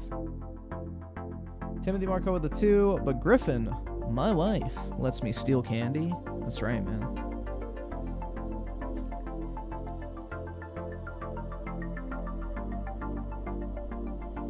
YongYea with the 5, just tuned in. Who and what are we talking about? Catch me up. Nintendo. Well, I kind of just did, so I guess that works. Yeah, basically Nintendo bad because big company. Convicted felon good because little guy. Bill Clinton with the $2. What did this guy do? For 2 decades, he sold software that allowed you to hack Nintendo devices and download illegal ROMs onto those devices, and profited from it. He got caught, convicted, pled guilty in court, served 12 months in prison, and now has to repay $14 million in damages to Nintendo. And they're going to subtract like 30% of his like paycheck each month until the total amount is paid off. So very basic. A guy commits a crime and then has to face the punishment. But because Nintendo charges $70 for video games, somehow it's their fault.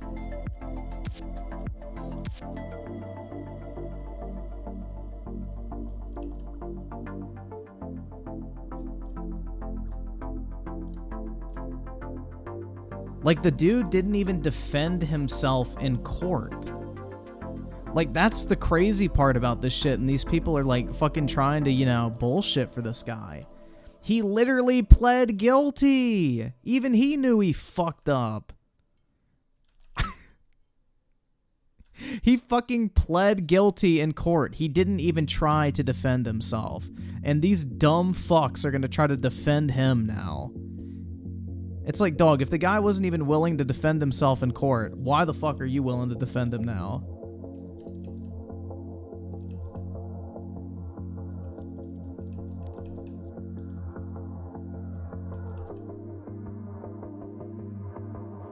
Either subscribe, donate, or get the fuck out.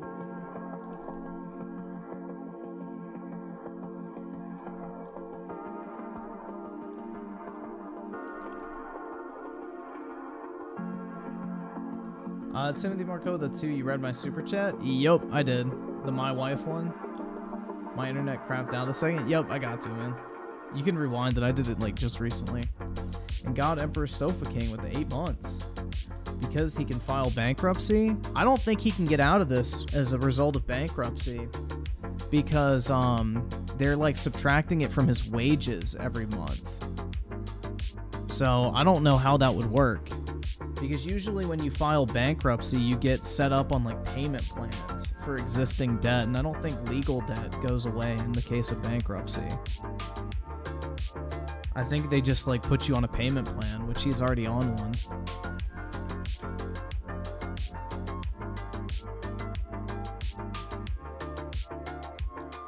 But I think if he doesn't pay like the monthly amount, then he goes back to jail. Usually that's how that type of shit works. He probably arranged his early release from prison or a reduced sentence for repayment. Because typically if you don't like make the monthly payments, they haul your ass back to jail and then charge you again and then like raise your fucking jail time dramatically. So I think the guy, personally, I would rather pay 25% of my paycheck every month than be sitting in fucking prison. Personally, like shit, man. I'd much rather at least be free to do whatever the fuck I want versus sitting in a fucking jail cell for years of my life, probably never, you know, recovering from that shit. I don't know, man. I think he actually got a pretty lenient ruling, in all honesty. I mean, you gotta remember, this went on for 2 decades, guys. This wasn't like some one-time mistake from like some fucking dipshit kid in his mom's house. This is a fucking 50-year-old man who is more than capable of determining right from wrong.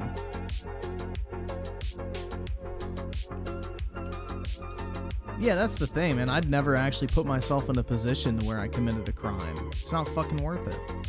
Like, don't get me wrong, I fucking hate taxes, but my ass is gonna pay him because I don't want to go to fucking prison for tax evasion.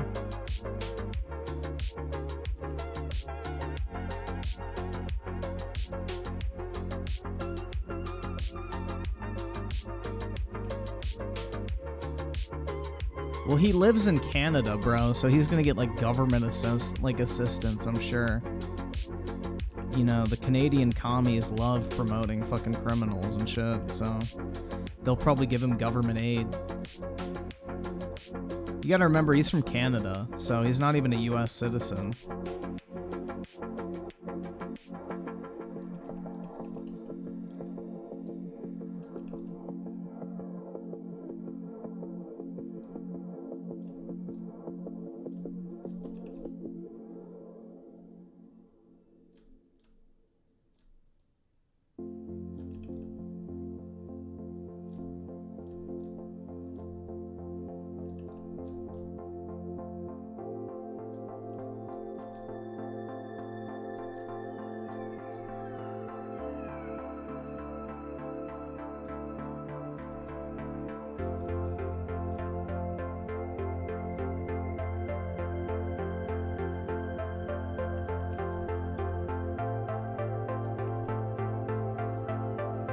Bill Clinton with the 5. Did you see Sony made Alloy lesbian? To be honest, not an issue.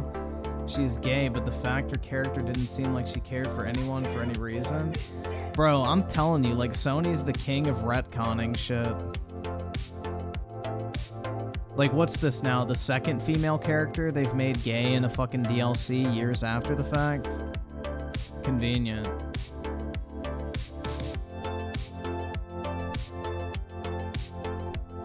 They don't have the balls to do it in the actual game, but they'll do it in like some shitty little fucking DLC 10% of the player base is actually gonna buy.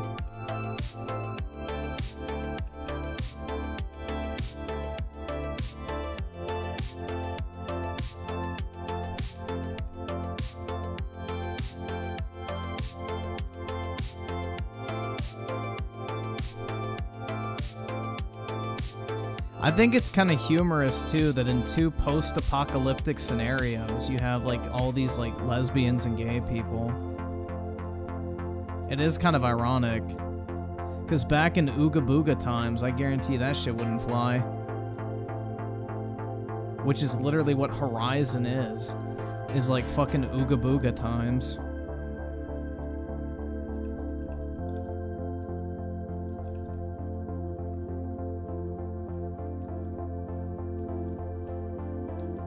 It's like how certain animals, if there ever is like a gay animal that is like, I guess part of like a pack or whatever the fuck, or a group of animals, they'll kill it because it's a waste of resources. Fun fact.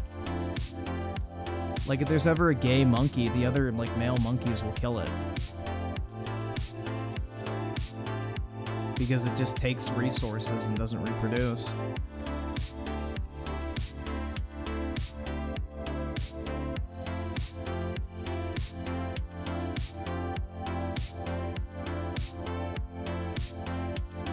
So if you're gonna try to convince me that fucking literal cavemen basically are like all lesbians and everything like that, it's like, yeah, right.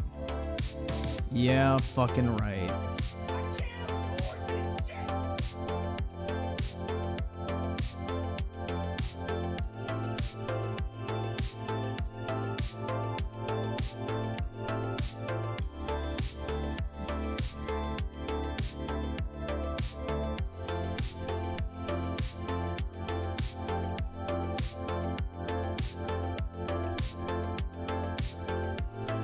Eclipse with the 2 based Nintendo. That's right, man. I'm a proud owner of 4 Nintendo Switches. And Able with the 2. I've been playing Final Fantasy VII Remake. It's really good. But my fucking menu's scrolling about. Nah, that game is great, man. That shit is absolutely fantastic. Such a huge improvement over the original. But I really do miss scrolling through those menus, man. And Tifa's pyramid titties.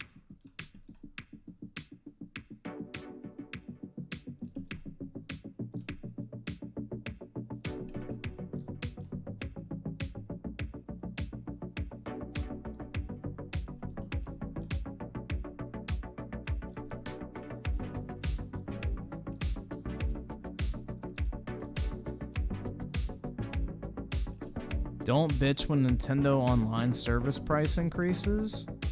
Why? I think paid online multiplayer is fucking stupid in general. It shouldn't even be a thing.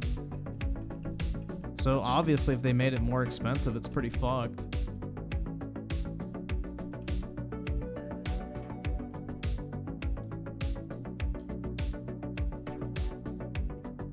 Timothy Marco of the 5. You know, the Horizon TV show is gonna make a lesbian scene like The Last of Us TV show. Well, unfortunately we didn't. I guess we did. They did have the lesbian episode, never mind. With the kids. Tell me how that's fucking not weird, but okay. But anyway. Yeah, most likely. They'll retcon it and make her gay the entire time. Be like, oh, y'all just didn't notice it. She actually made out with 3 women in the beginning of the game. You just didn't see that part because we didn't put it in.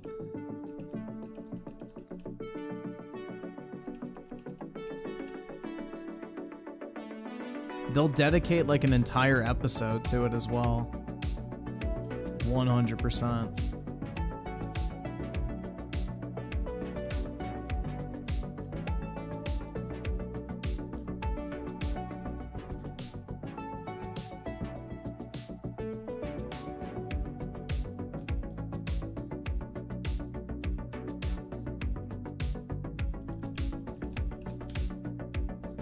I still think it's hilarious how they like de-aged that one black guy in the Last of Us TV show.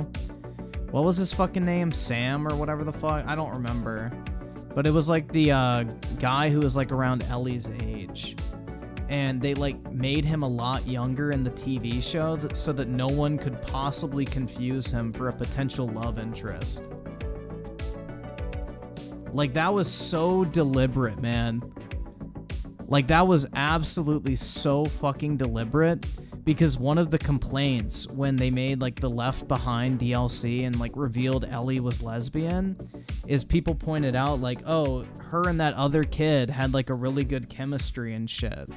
And Neil wanted to make it abundantly clear that there is absolutely no fucking chance that Ellie could ever be interested in a guy. So what does he do? He removes the only male character of similar age that Ellie interacted with in a positive manner.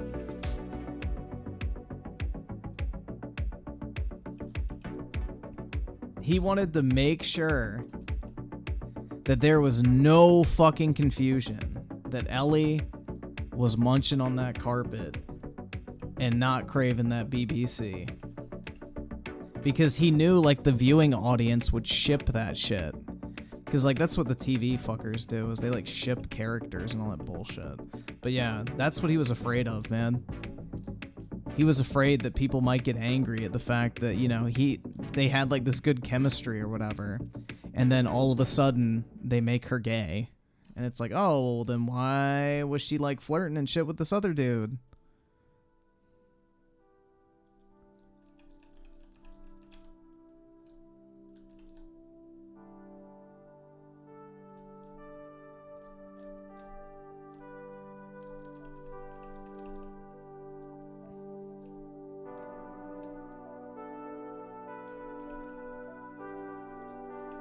Dude, it felt so out of place in Last of Us 2. Like, Ellie's supposed to be this fucking hard ass, and like all of a sudden she's just like stripping naked in an unfamiliar setting, making out with her girlfriend and shit. It's like, it's so fucking unfitting.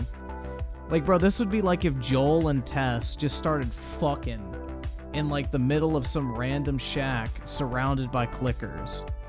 It'd be like they just started blowing each other's backs out and shit in the middle of like fucking unfamiliar territory. It would be so out of fucking place.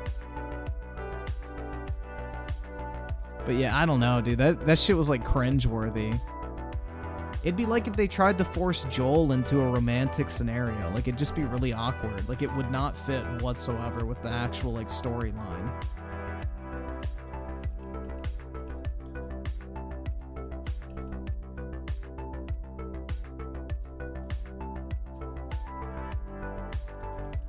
It's pretty fucking funny. But yeah, those portions felt really out of place. Just like the Abby Zilla sex scene was so fucking cringe, man. It just didn't fucking fit, bro. It did not fucking fit in the theme of that game. Like, you're trying to sell like this dark, gritty, like hard-ass type fucking character. And then all of a sudden she's getting her fucking back blown out. And then the other one's like scissoring with her girlfriend. Like, bro, what? And they're supposed to be like laser focused on whatever mission they're going on. But hey, man, always down for a quick pound, right? Hell yeah.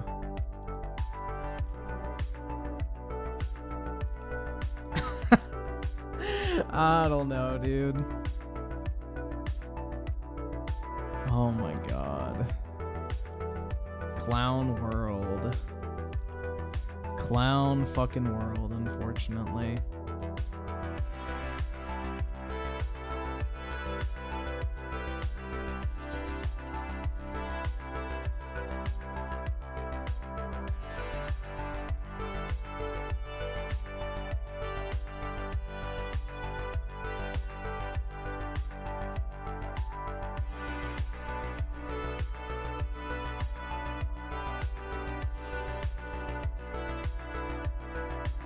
Bill Clinton with the 5 just saw a tweet defending Aloy as lesbian because Elizabeth was revealed to be in Horizon Forbidden West and Aloy is her clone. They are saying she's genetically gay.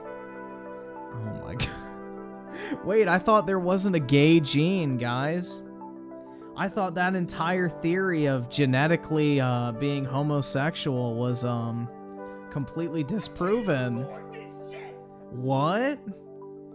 Are you saying that gay people are genetically different from straights? Oh no. So they are different after all. What a bunch of fucking retards, man. This is what I mean. These type of fucking dipshits dig their own fucking grave. These type of fucking dipshits dig their own fucking graves. Every single time. It's just hilarious. It really is, bro. Either subscribe, donate, or get the fuck out. Holy shit. Weaponized autism with the 2. Abby doesn't fit at all unless she has some roids. Yeah, for real. It's just so fucking unrealistic. Duke Crumbletree with the 2 months. What's Nintendo doing? Pokemon NFTs? If only, man. No, basically a convicted felon has to repay them for his crimes, and apparently that's bad in the internet's eyes. Vesnia with the 2. You don't like same-sex teen romance, you bigot? I know, man. I'm sorry. I'm not really a fan of watching 13-year-olds make out. Bruh. Groovy with the 2. It's like trans allies trying to protect PETA. Yeah, basically.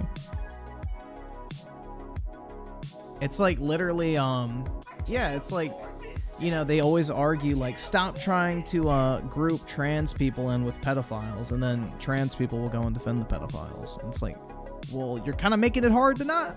Like, shit. It's like furries, bro. They always act like they're so above, like, ever harming an animal, and here they are constantly getting caught with, like, fucking literal dog rape, like, videos on their fucking computers and shit. It's like, well, they always go, furries aren't like that at all, we're not attracted to real animals. And then every other week, another furry gets busted for literally, like, jerking off to fucking bestiality. And it's like, dog. No pun intended. But yeah. It's like y'all are literally arguing against yourselves. You're not really helping your case. Brian with the 2. Cannot wait for golfing in season 2. I think there's going to be a lot of people angry about that shit. There's going to be a lot of people angry about that one. I wonder if they'll change it.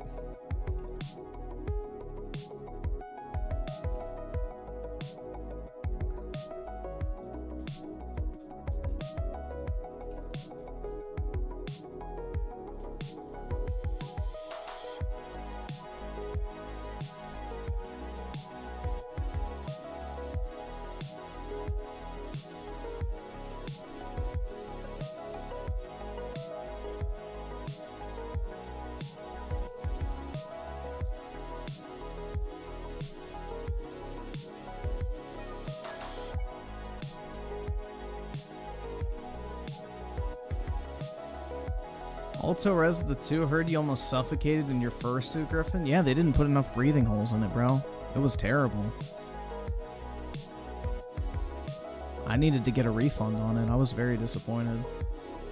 I expected better.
Yeah, I'd get a dragon one so I could be a draconian like Nintendo. Ha ha ha, true.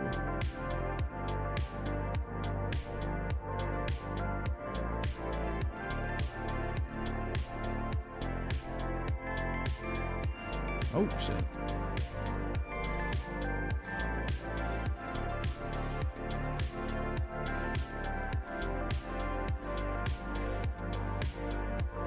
I'm not even gonna watch season 1 of The Last of Us.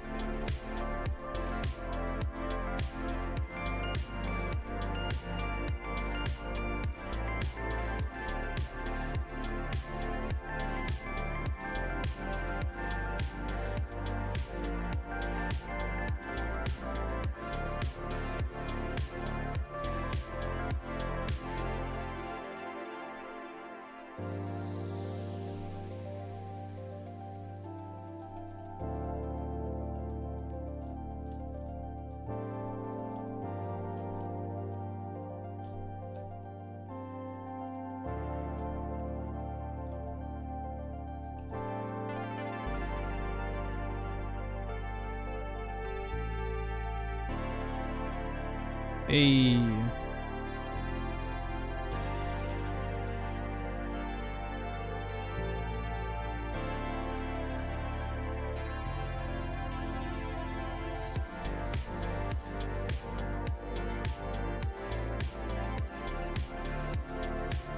Yeah, I just can't see fucking Pedro Pascal as Joel. It doesn't fit at all. Like, it just does not fucking fit.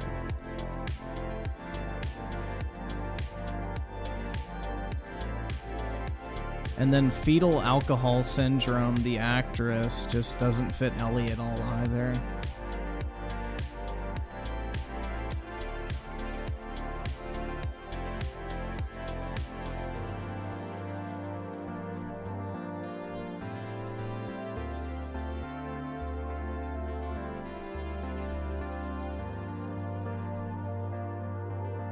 Yeah, Pedro Pascal doesn't act. He literally just plays himself, bro. A middle-aged man with a Hispanic accent. Like, that is Pedro Pascal in every single fucking show that he's on. Like, that's it. Like, he's like, what's that other actor that does that shit? It's like, oh, fuck. I'm trying to think of who it is. Fuck. There's another actor that, like, literally does nothing. They just, like, literally play themselves. Fuck. I can't think. I'm fucking retarded, guys. Bro, I'm stuck, too. Great. And this command doesn't fucking work. Lovely. Alright, I'll just switch the map. Fuck!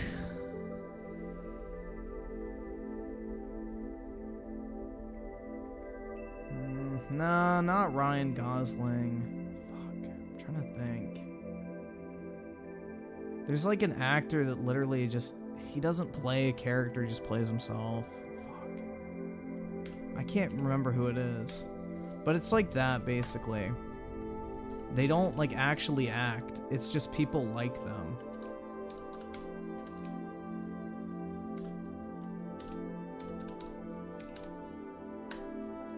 Alright, give me that shit.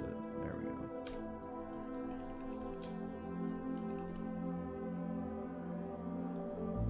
Yeah, Adam, that's a good one. That's not who I was thinking of, but Adam Sandler is spot on.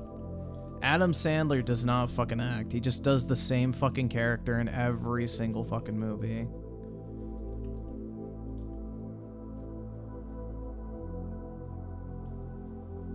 Like, there's no fucking actual differentiator between Adam Sandler and, like, 90% of his fucking movies. Ryan Reynolds? I guess, yeah. He falls into that category. I guess you could say Jack Black as well. He basically just does the exact same thing in every fucking role. He's the funny fat guy. I can't afford this shit.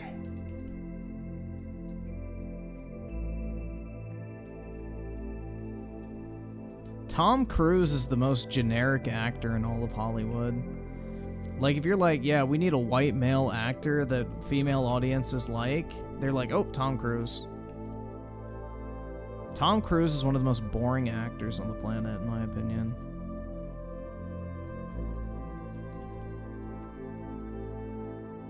Yeah, Seth Rogen, I guess you could say, too. He's ha ha ha, I'm a stoner, bro.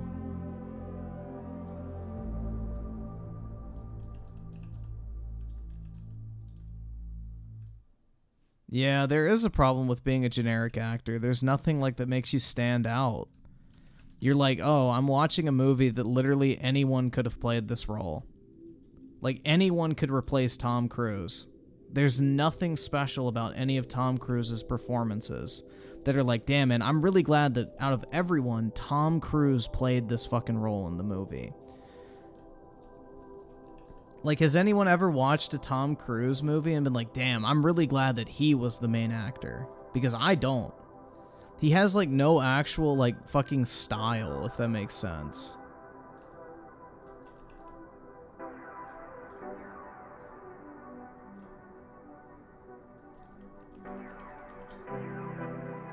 Like, I feel like at least, like, with Leonardo DiCaprio, like, he becomes whatever role he's in. Like, that dude is fucking great at, like, adapting to a role. Tom Cruise just literally is like, oh, I read the script.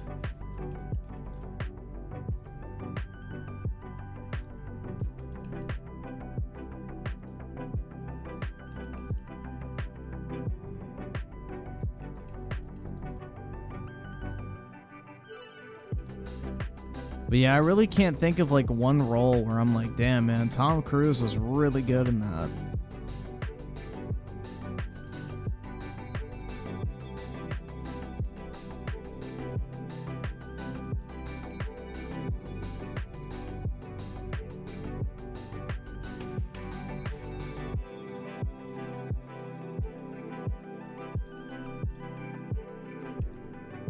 Keanu Reeves, it's not that Keanu Reeves doesn't try to act different in movies, it's that he can't. Dude, Keanu Reeves is one of the worst actors of all time. I will die on that fucking hill. Like, that dude could not project emotion in a role to save his fucking life. Like, bro, Keanu Reeves is a terrible fucking actor. He's just popular, so people like him because he's a good guy. Reddit wholesome, blah, blah, blah, whatever. He puts butts in seats, so he gets roles. But I think he's a terrible actor.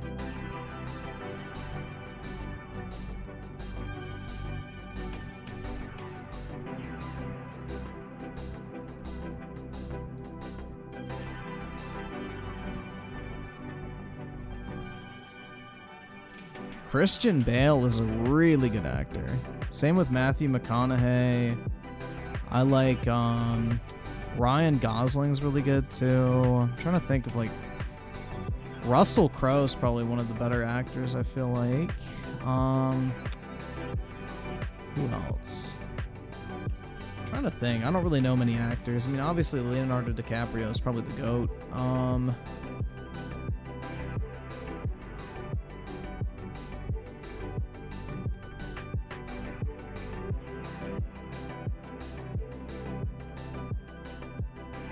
I'm gonna be honest, I haven't seen enough movies with Henry Cavill in them to know if I would say he's like a great actor or not.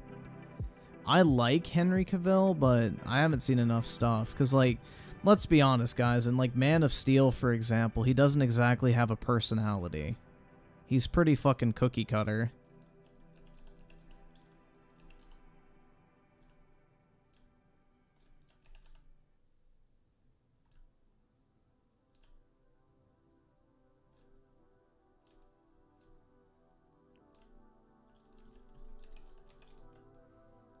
Harrison Ford's a very good actor.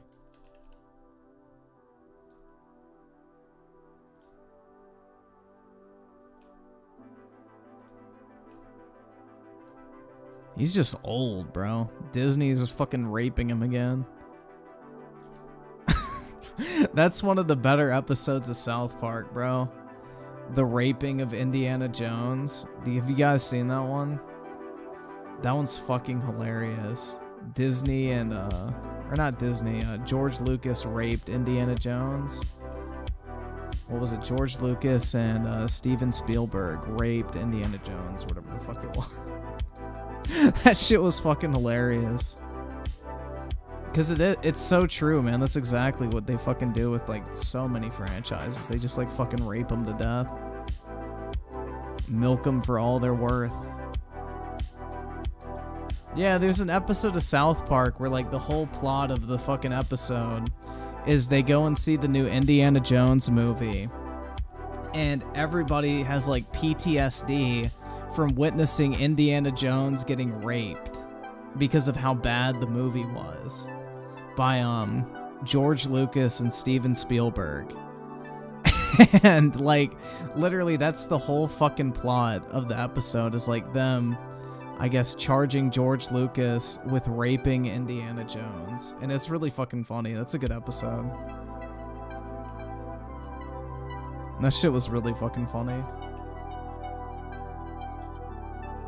DJ Aftershock with the 2. Morgan Freeman and Patrick Stewart need to retire. I don't know who the fuck Patrick Stewart is, but Morgan Freeman has a goated voice. That's gonna be a major loss, bro, when he's like dead. That dude has like one of the best voices of all fucking time. Hopefully they make like an AI bot out of him. Bro, they should replace him with Siri.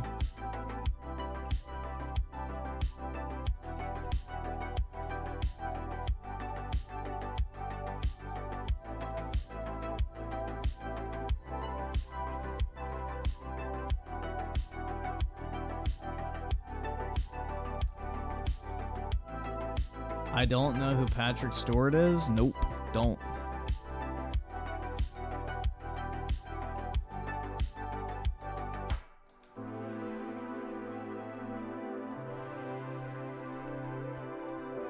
Yeah, didn't Morgan Freeman play God in like that fucking Bruce Almighty movie or whatever the fuck it was called? I forgot.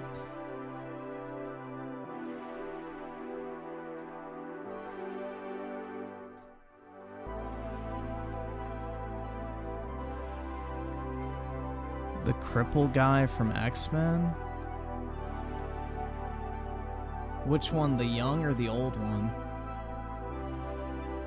Because I know about the young one, I don't really remember the old one. But I know there is an old version of him. So is this the young or the old guy? I'm guessing it's the old guy. But yeah, I don't really remember him from anything.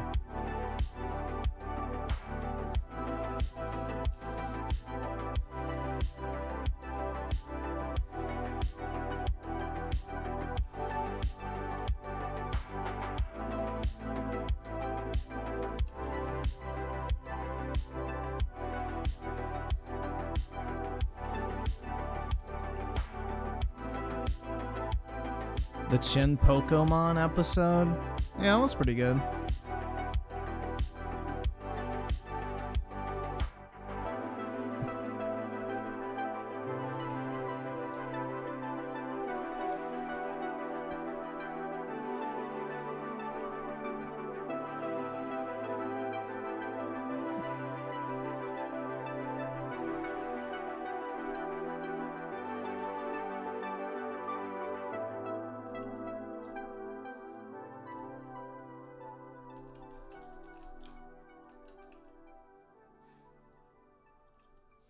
So, Weaponized Autism with the 2. Morgan Freeman played God in a movie. I think in 2. Bruce Almighty and Evan Almighty were the 2. I haven't seen those in over a fucking decade, man. Jesus. But I remember I watched those at a friend's house one time. Midnight Mobile with the 5. Music is a bit too loud. I can turn it down a little bit.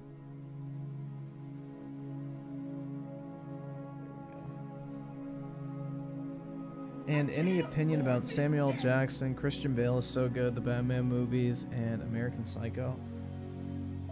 Alright, I'm gonna have a hot take on Samuel L. Jackson. I think he's decent, but he kind of gets repetitive.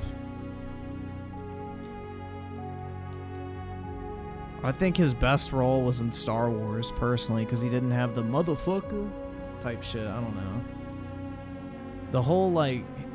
I don't know, man. The whole, like, persona of him just being, like, motherfucker all the time, I just don't really like that much. I think it's kind of boring. It's just very repetitive.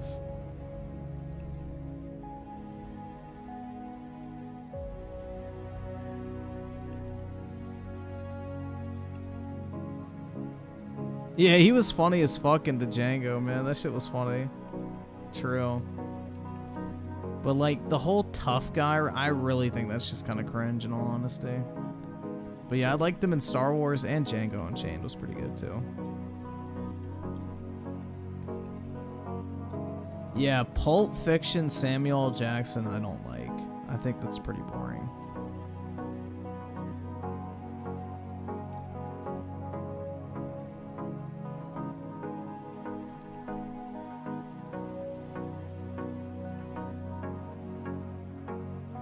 And what was that other movie he was in? I don't remember. Bro, I don't really watch many movies. I don't like Pacific Rim. Pacific Rim is Chinese propaganda.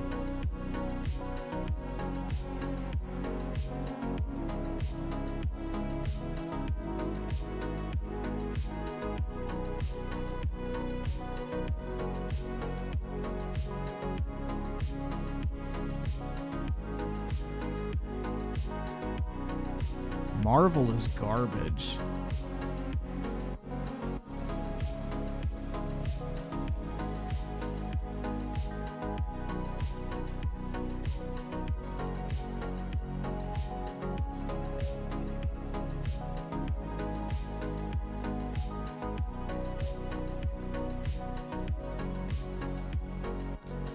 No.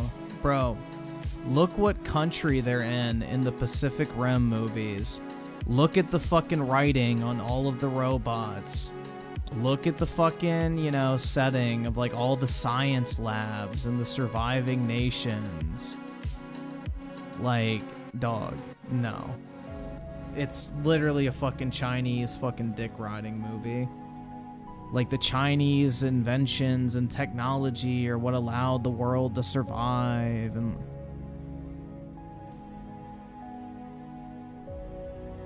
it's to make China look technologically advanced. That was the whole fucking point behind it.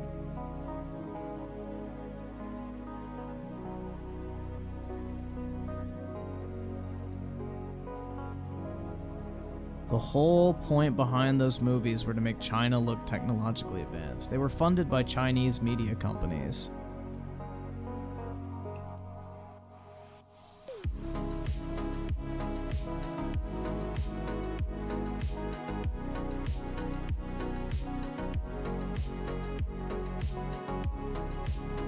Yeah, I'm pretty sure the main funding studio behind it was Chinese.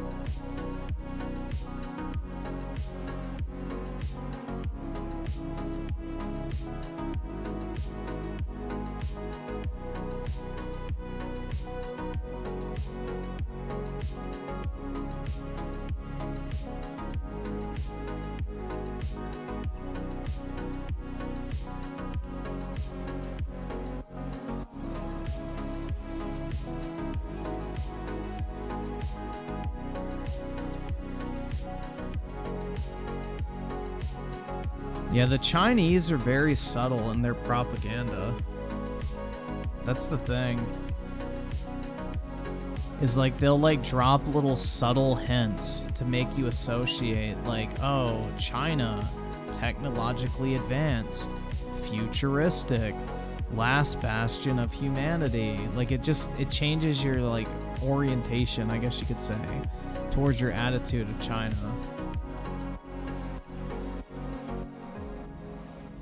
That's the whole point. Because propaganda is too obvious if it's in your face.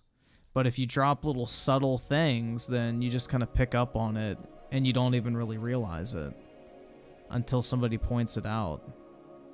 And by that point, it's too late. It's already naturally associated in your mind.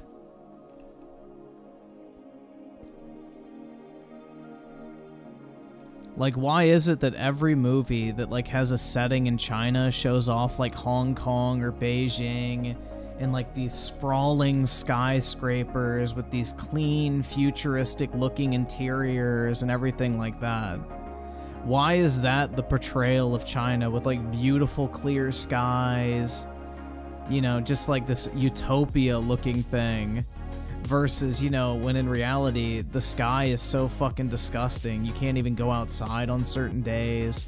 It's extremely overpopulated. the majority of the country geographically doesn't even have access to running water, or, you know, entire cities that are completely fucking empty because they overbuilt. So, yeah. No, the Chinese do this type of shit all the fucking time, man. Propaganda is the name of their game.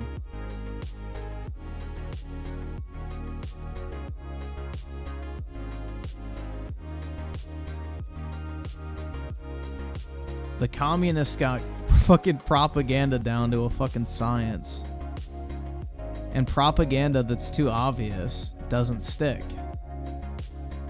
So they want to like project this whole like fucking idea that China is like this futuristic utopia that, you know, is on the cutting edge of everything, and, you know.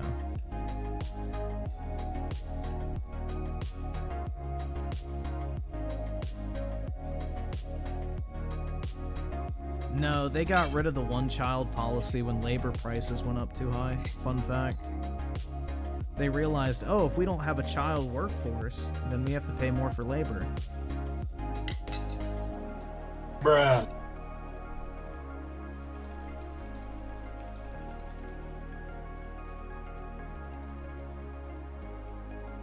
Also, what happened is during the time the one-child policy was in place, I think it was there were 5 boys for every 1 girl born.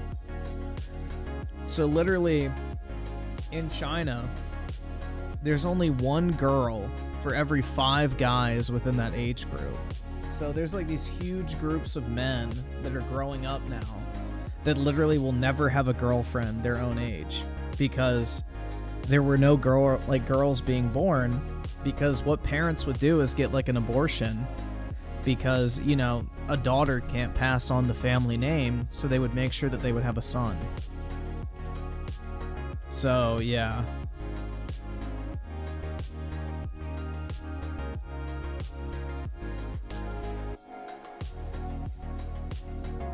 So basically they cucked their entire population of men.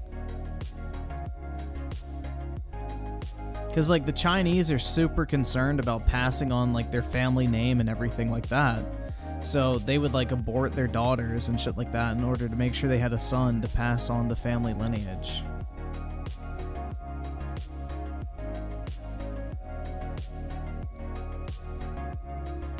Have I seen this? What is this? Pokemon card heist goes terribly wrong for Thief. What actually happened? Oh yeah, I've seen this. What happened to? Did he get caught?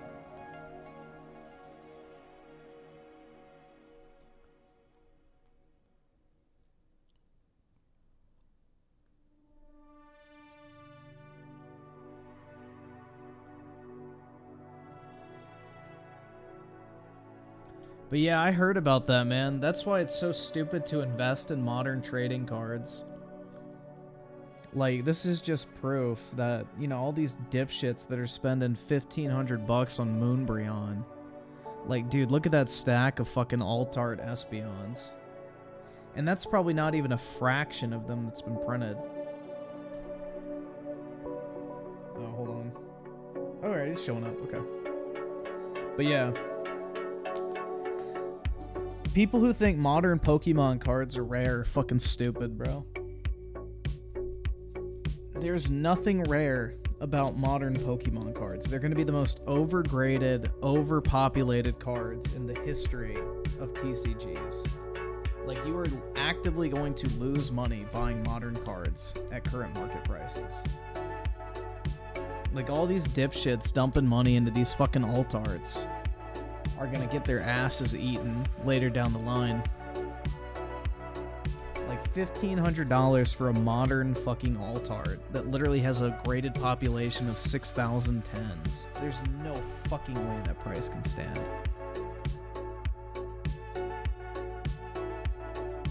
Ain't no way, man. If it don't make dollars, it don't make sense.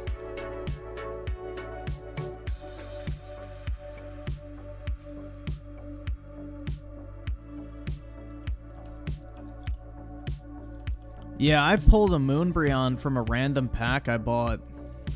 And I sold that shit for like $400 something raw, and I knew it would grade a 9 too because the centering was fucking terrible.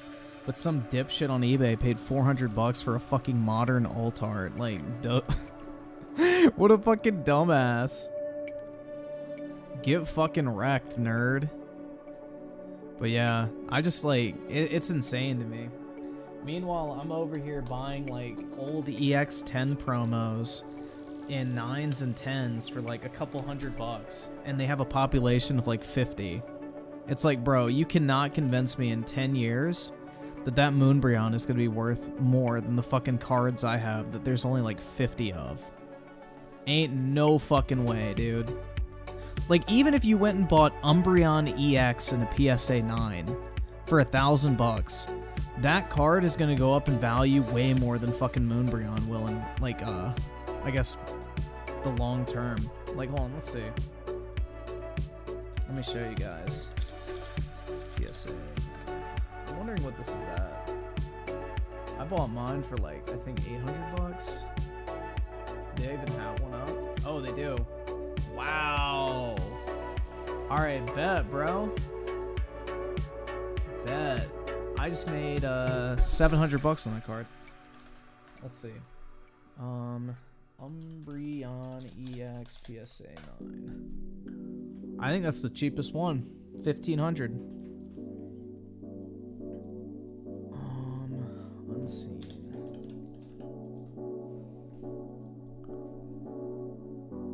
Okay, no, somebody has it for $1,200, but still, that's a really nice fucking profit. I'll take that any day.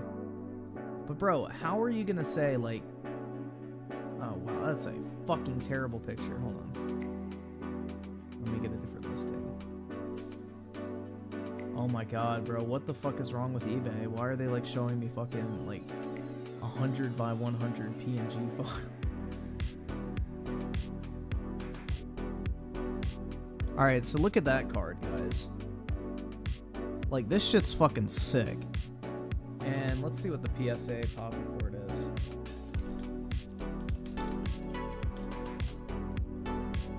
Certification, verification. Let's see. So 66443759. How many of these are there?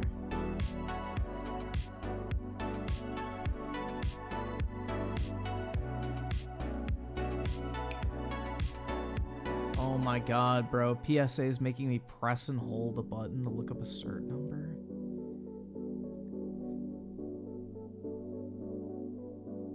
Are you fucking kidding me?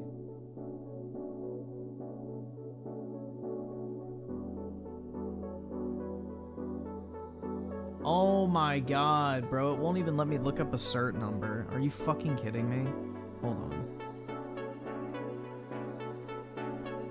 Let me open the app. 6644 3759. Verify. Alright. So there's only 171 of these graded, guys. There's only 171 of these graded. This is cheaper than this.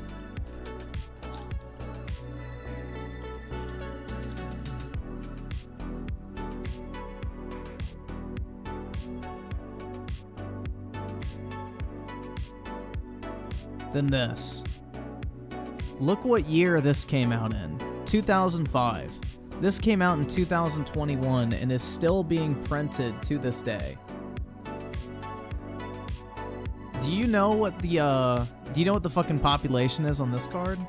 I think it's like 6,010s right now. Let's see.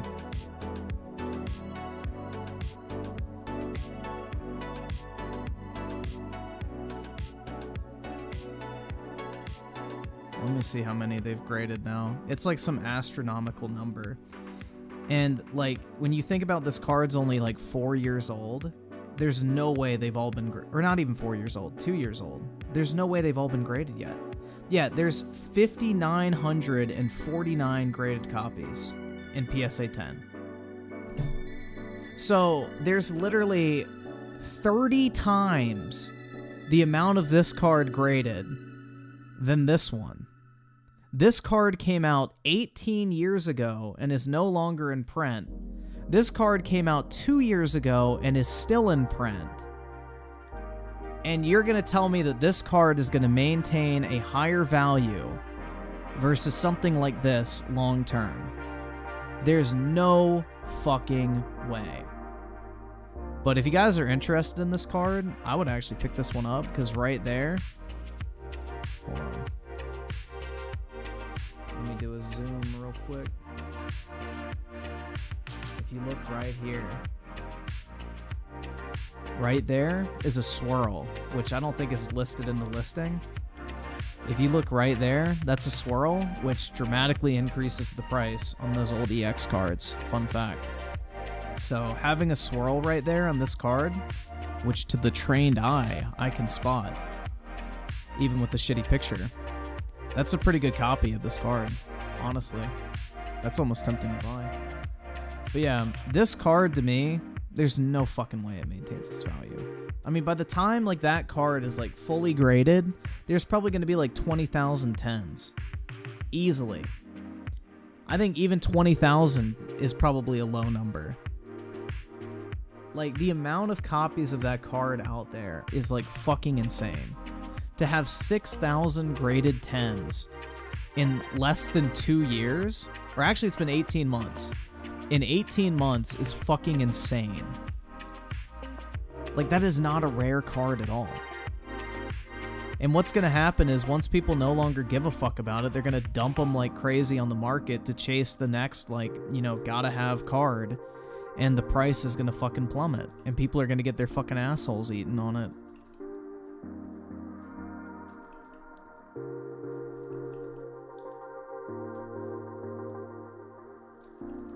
Griffin's trained in Pokemon cards? I'd like to think so. I mean, shit, man. I bought mine for $800 less than a year ago. And the price is now up to $1,200. So I made a 50% ROI in a little over a year on one card. And that card's value is not going to drop. It's only going to keep going up because there's only 171 copies of it in the span of 18 years since it's been out. Meanwhile, the other Umbreon has been out for 18 months and it already has over 30 times that number. Like, there's no comparison. There ain't no fucking comparison on that.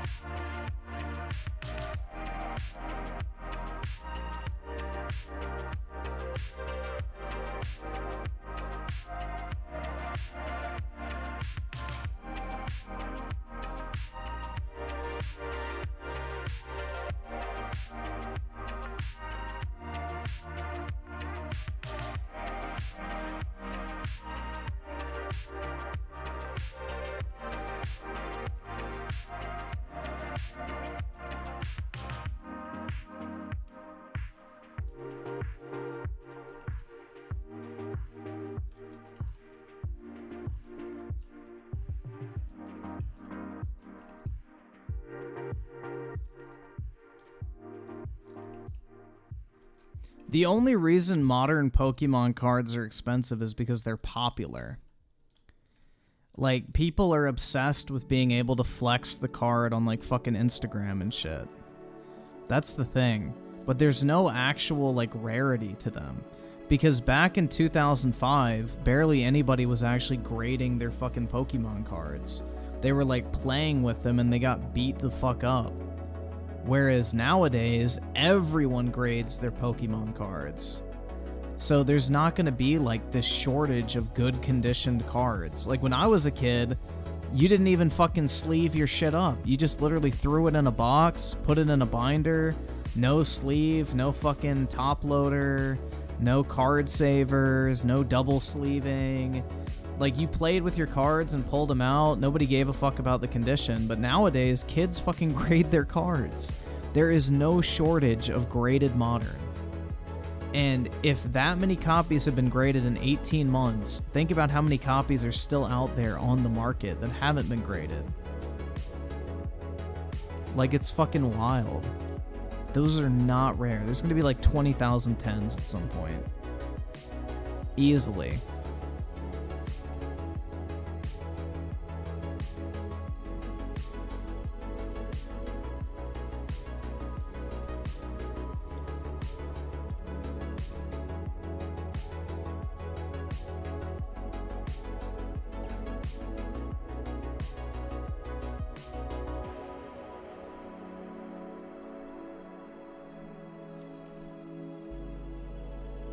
I would say the pandemic hype is kind of gone at this point. It's mainly organic hype at this point. Like, everything kind of traced back a little bit after, you know, the pandemic shit kind of died down, but, you know, most of the prices retraced a lot, but there's a lot of hype around Pokemon in general as a franchise, so it's not really going anywhere. People love their Pokemans.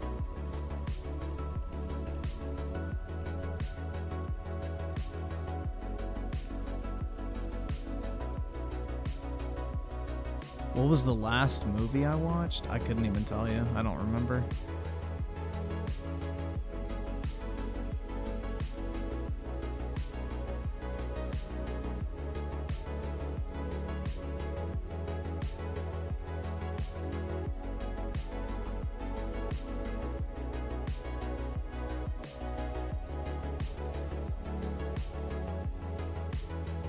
Hey.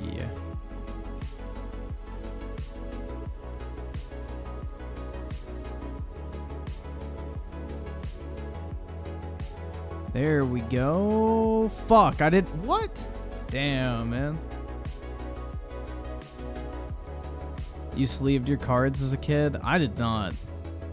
Other than, like, super rare ones, I didn't sleeve. So, like, I would sleeve my EX cards, and that was about it. Like, my gold stars and shit like that, I never fucking sleeved. I didn't think anything of gold stars when I was a kid. I thought gold stars were just shitty fucking hollows, in all honesty. Like, I have zero nostalgia for gold stars whatsoever.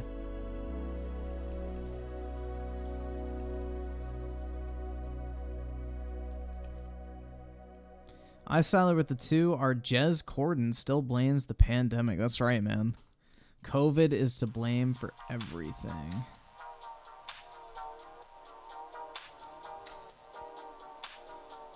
It's all COVID's fault that Xbox is the only company in the gaming industry that can't function.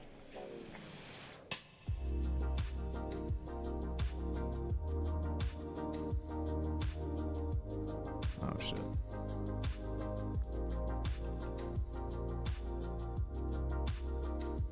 Yeah, the STEMI checks were boosting a lot of shit.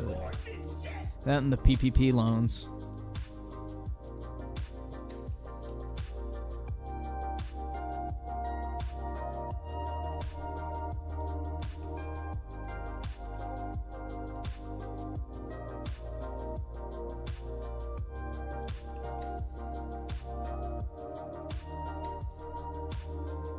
Yeah, I've never cared about shiny Pokemon for the most part.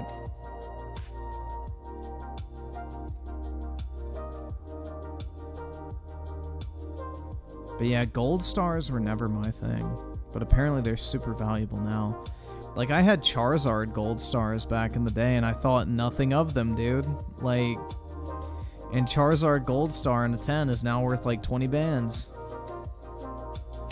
So if I would have kept that in good condition, I could have had a $20,000 card. But I literally would have just tossed that into my fucking Hollow 10. I would have paid no attention to that shit back in the day.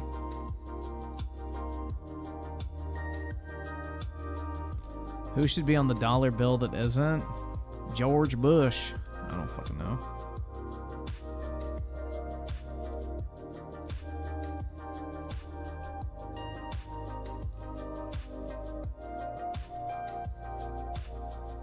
I feel like Kennedy would probably be the next best person to put on. Everybody really liked him. I mean, you gotta pick like a really popular president. So I feel like most people liked Kennedy.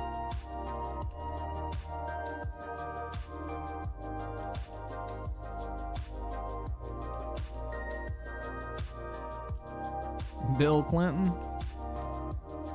Hell yeah, man.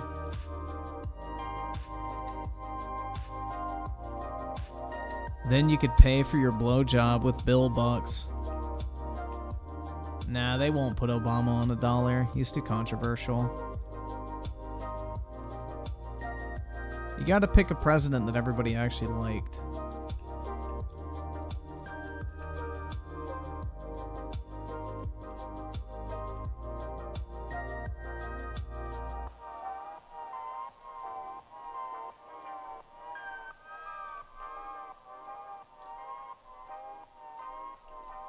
Do I think Ron DeSantis is the next Kennedy? Hell no.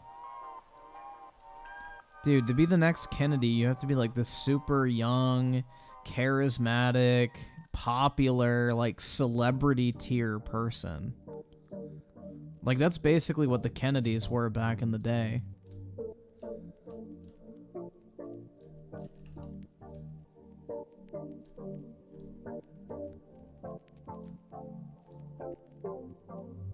Hot to women as well, that's right.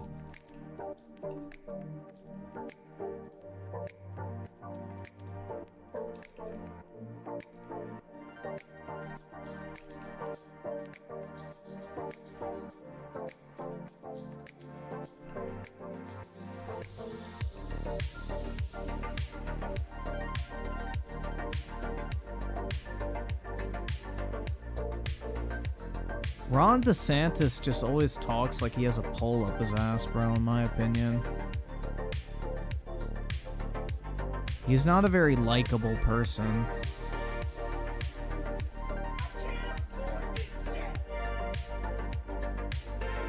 Yeah, Reagan would probably be a good fit, but the problem is nowadays he's too, like, polarizing, but back in the day, like, everybody loved Reagan. I mean, he has, what, the largest electoral victory of all time? So, I mean, he won more states than any other president in U.S. history, aside from, well, I guess George Washington doesn't count because there was only 13, but, you know. The only one that I think did better than Reagan was George Washington when it came to percentages. But nowadays, Reagan's way too polarizing. Because, like, the Republicans have, like, used him as, like, their fucking, basically, like, political god. You know, like, the Democrats hold up FDR, and Republicans hold up Reagan. So they've become, like, hyper-politicized figures.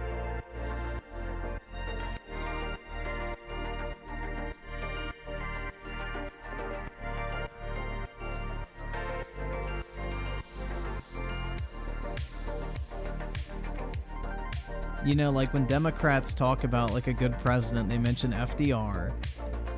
And then when Republicans talk about a good president, they talk about Reagan.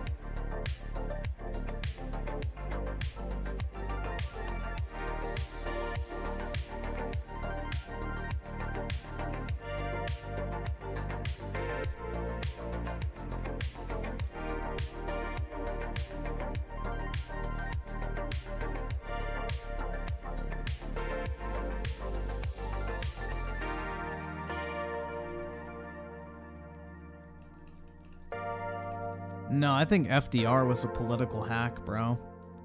He's one of the worst U.S. presidents we've ever had. And the reason why we had to institute term limits. Weaponized autism, the two that explains why Dems suck at economic. Yo, exactly. The New Deal was a fucking disaster.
Have you guys heard also? I saw that Quartering is launching like a political platform or some shit. I don't fucking know. I didn't really watch much of it, but apparently he's launching like a premium website or some shit that you pay like a membership, and he's gonna like hire a bunch of content creators and like reporters and things like that.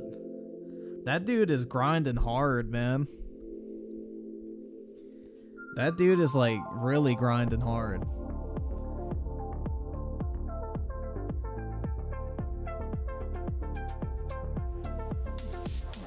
Nah, this sounds like more than like what Crowder's doing. Like he's hiring journalists and shit like that to like go and like report on stuff in real time. Like it seems like he's going like balls deep with that shit. No, I think it's more than what Tim Pool's doing, at least from what I understand.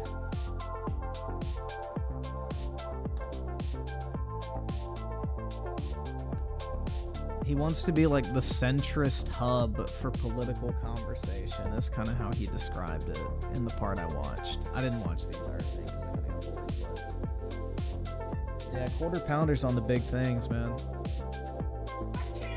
That's the one thing you can never deny about the Quartering, is that dude's work ethic is fucking what the fuck is that shit? Gross. Like, Quartering fucking grinds his ass off, dude. 100%.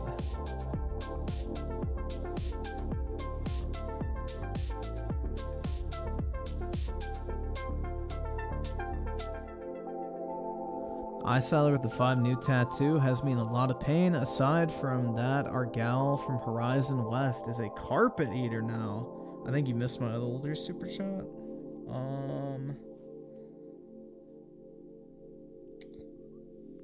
Oh shit, yeah. I saw her with the 5. Keem visiting Boogie is a big deal in my opinion. When Keem contacts you, you drop everything and talk to him unless you're DSP. Yup.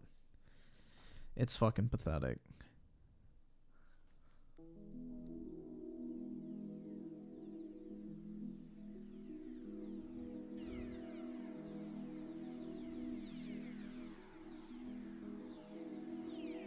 Yeah, honestly, bro, Quartering is on like that Sigma grind set, in all honesty. It's pretty impressive. Like, the dude is definitely working his fucking ass off. He's always got some new shit going on, so props to him for that.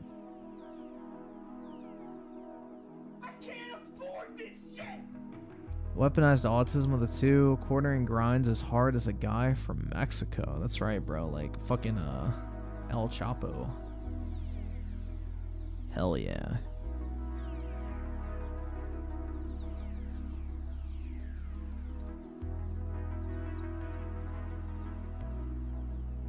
Alright. So, let's go ahead and start off with this. Let's get it out of the way. Oh my god, this is gonna be fun. Prepare your brain cells, boys.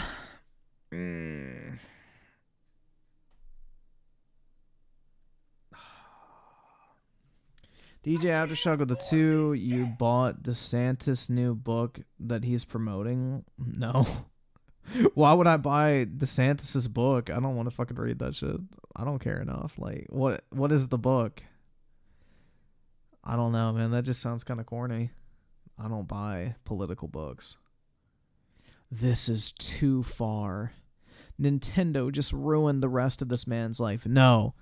The man ruined the rest of his own life by committing a felony. Crazy. Actions have consequences, guys. What a fucking wild concept. Hi, you're a bird. I want to stare at your breasts, but birds don't really have breasts.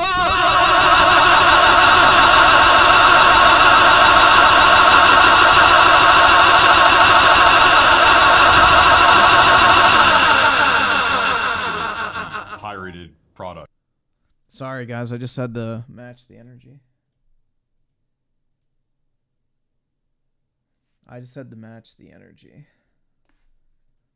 Apologies. You know, I just thought that was really funny. And made mods for the Switch. I'm not kidding. The title is not clickbait. let's get into the news. I don't do news that much anymore, so you know this must be some big ass stuff. I forgot I can't use big swears within like the first 30 seconds of a video because YouTube. Open my ass. Skip it up and that up. So you're One with the 2, I blame COVID for Griffin not being my waifu. As you should, man. COVID is literally to blame for everything. You remember Gary Bowser, not to be confused with Nintendo President of America, Doug Bowser?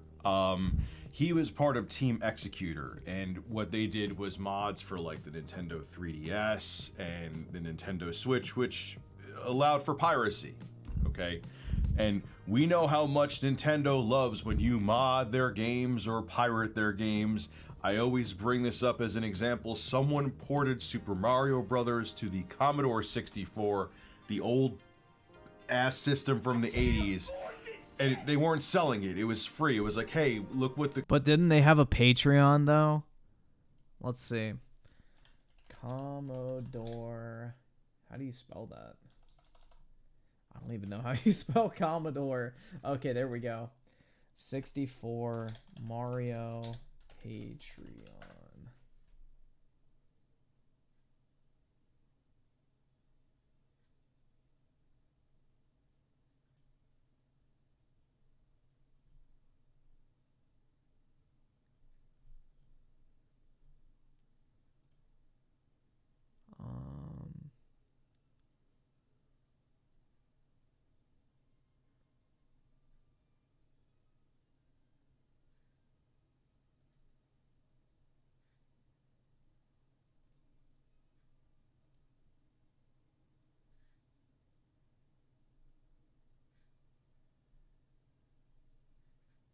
I don't know. I can't find it.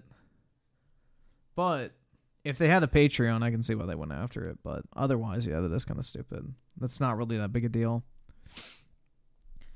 Spore Hacker with the 6. Boogie is a big deal. So big he doesn't fit in a plane.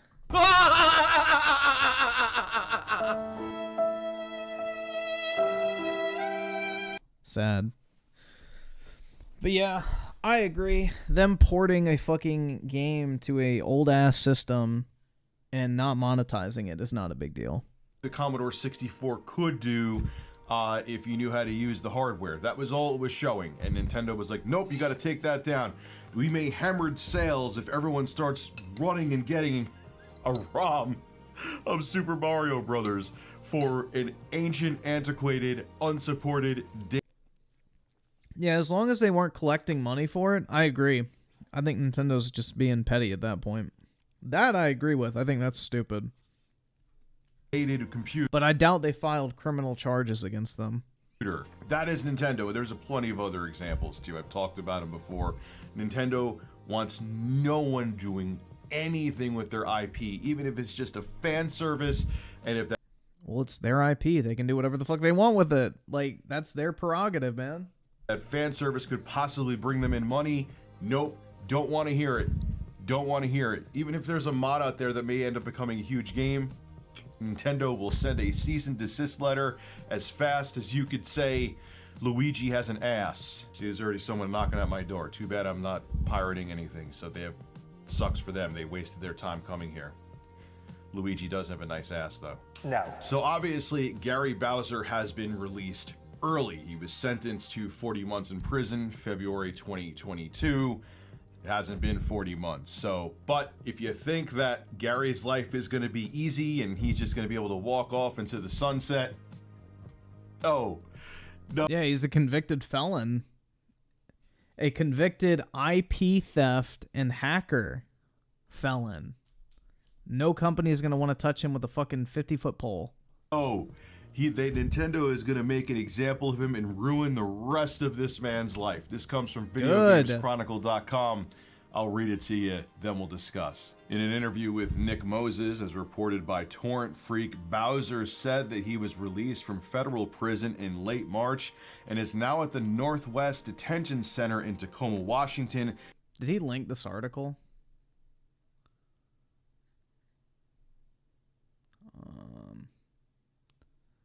Let's go here.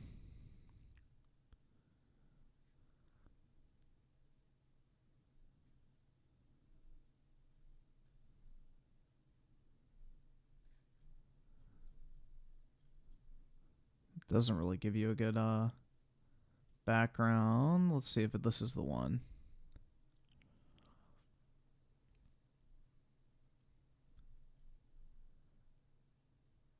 Yeah, so here you go right here.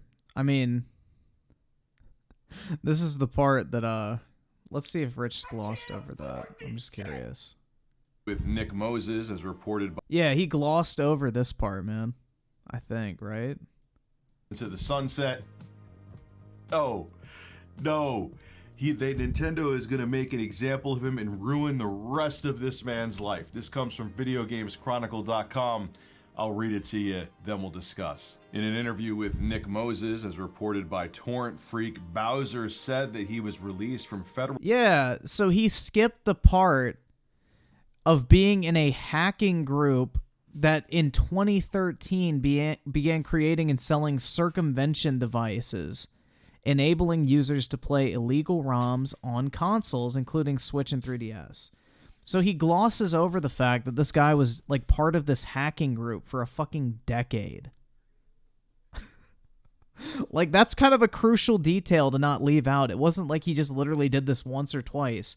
He was part of this shit for a fucking decade.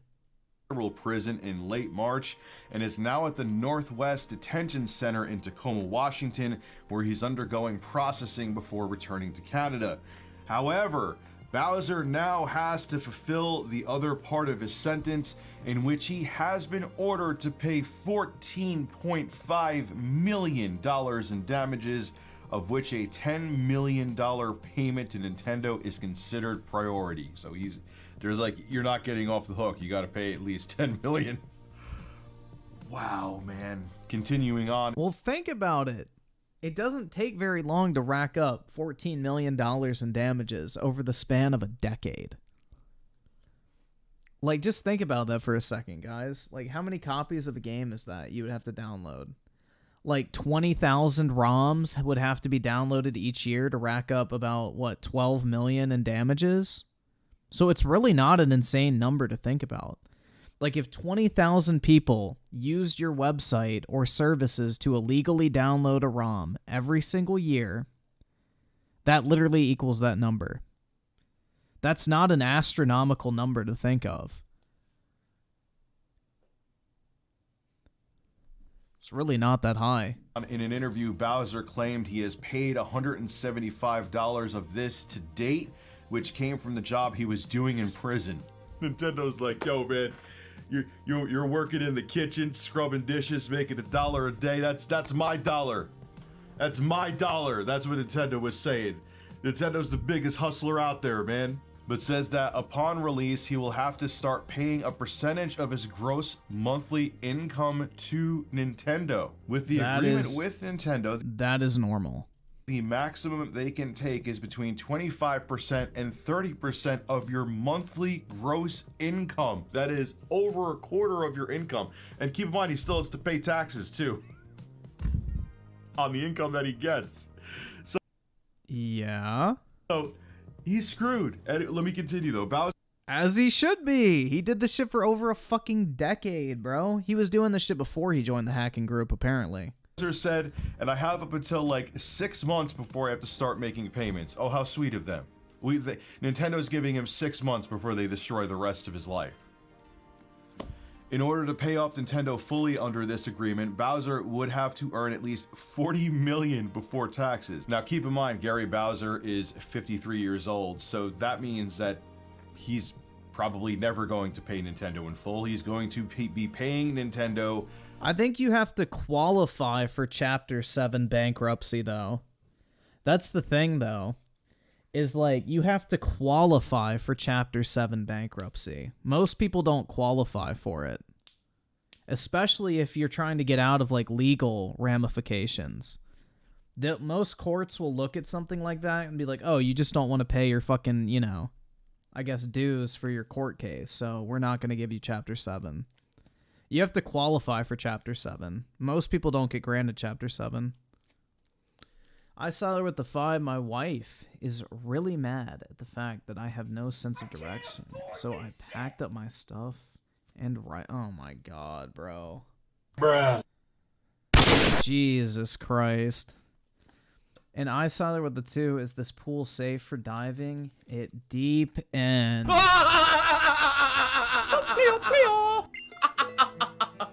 Jesus.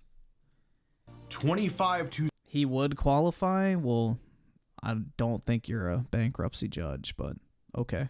30% of his monthly earnings for the rest of his life until he is dead.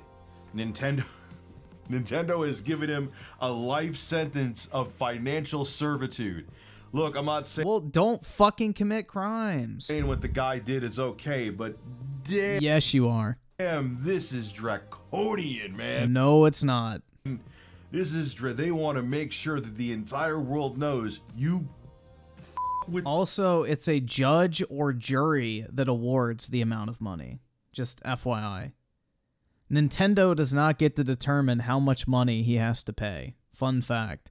The jury and the judge award damages. So I don't know if he had a jury trial or if he just pled guilty to the judge and didn't have a jury trial, but the judge is in charge of sentencing, or the jury. So Nintendo didn't pick the amount, which is basic knowledge. Nintendo, yeah, I swear. You screw with Nintendo, they are going to make an example of you and ruin you, and that's Good. He's a fucking criminal. exactly what they're doing here. That's exactly what they're doing. Now, Nintendo's lawyer... He's a literal career criminal, bro. He did this shit for over a decade with this hacker group. And then apparently he did the shit before that hacker group as well. comes forward here and says some interesting stuff to Video Games Chronicle. I'm going to read that too. In June 2022, a transcript of Bowser's sentencing was received by Axios, in which Nintendo lawyer Ajay Singh reportedly said that the sentencing was a unique opportunity to send a message about piracy. U.S. District Court Judge Robert Lasnik seemingly agreed with Singh, stating that TV and movies regularly glorify hacking as sticking it to the man, giving the impression that there's no harm in it given how much money large corporations make. Which is literally the defense that people like Review Tech USA are about to fucking use. So the judge is absolutely right. At one point, Lasnik, the judge, asked Singh, "What else can we do to convince people that there's no glory in hacking/piracy?" Singh answered, "There would be a large benefit to further education of the public." You know what, Judge? I'm not saying that what Gary Bowser did was right. I'm not saying... Like, you heard what the judge said, that people glorify this shit. They act like it's a victimless crime. They think it's, you know, not a big deal because it happens to big companies, blah, blah, blah. Rich is literally about to prove that judge's point in his attempt to argue with the judge. Saying there shouldn't be any repercussions. I do think that having him be indebted to Nintendo for the rest of his time on this planet is insane. I can see, all right, let's settle with him. Let's make him pay $100,000 or whatever. But to say that, nah, man, you are on the hook for at least $10 million for the rest of your life, deal with it, is absolutely insane. And if you can't do the time, don't do the crime, bitches. you know why people pirate games? Here we go, man. Time to blame Nintendo. Not Nintendo as much. Nintendo puts out quality products with... All right, so why are you bringing this into the fucking equation? If this doesn't apply to Nintendo, why is it a point being made? minimal bugs, at least. Well, all right, Pokemon games have some issues, but Pokemon is not Nintendo. most of the games that Nintendo Nintendo is a shareholder in Pokemon, but Pokemon is not a first-party Nintendo game, technically. Fun fact, but yeah. creates come out of the gate with minimal bugs. But the reason why, or a huge part of the reason why people pirate, is because the games come out like buggy crap. They come out of the gate broken. Look at The Last of Us Part 1 for PC. It's a complete disaster. It's an absolute disaster. So people are like, why am I gonna pay for this? Screw it. I am just gonna get I'm gonna get a pirated copy of it.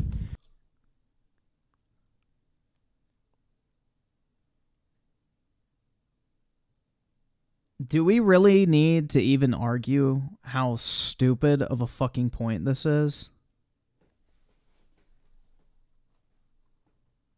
Is it even necessary to point out how fucking dumb that point is? I don't like a company, so it gives me the right to steal. That is literally what he's saying. I don't like a company, so it gives me the right to steal. That is basically the mentality he is promoting here.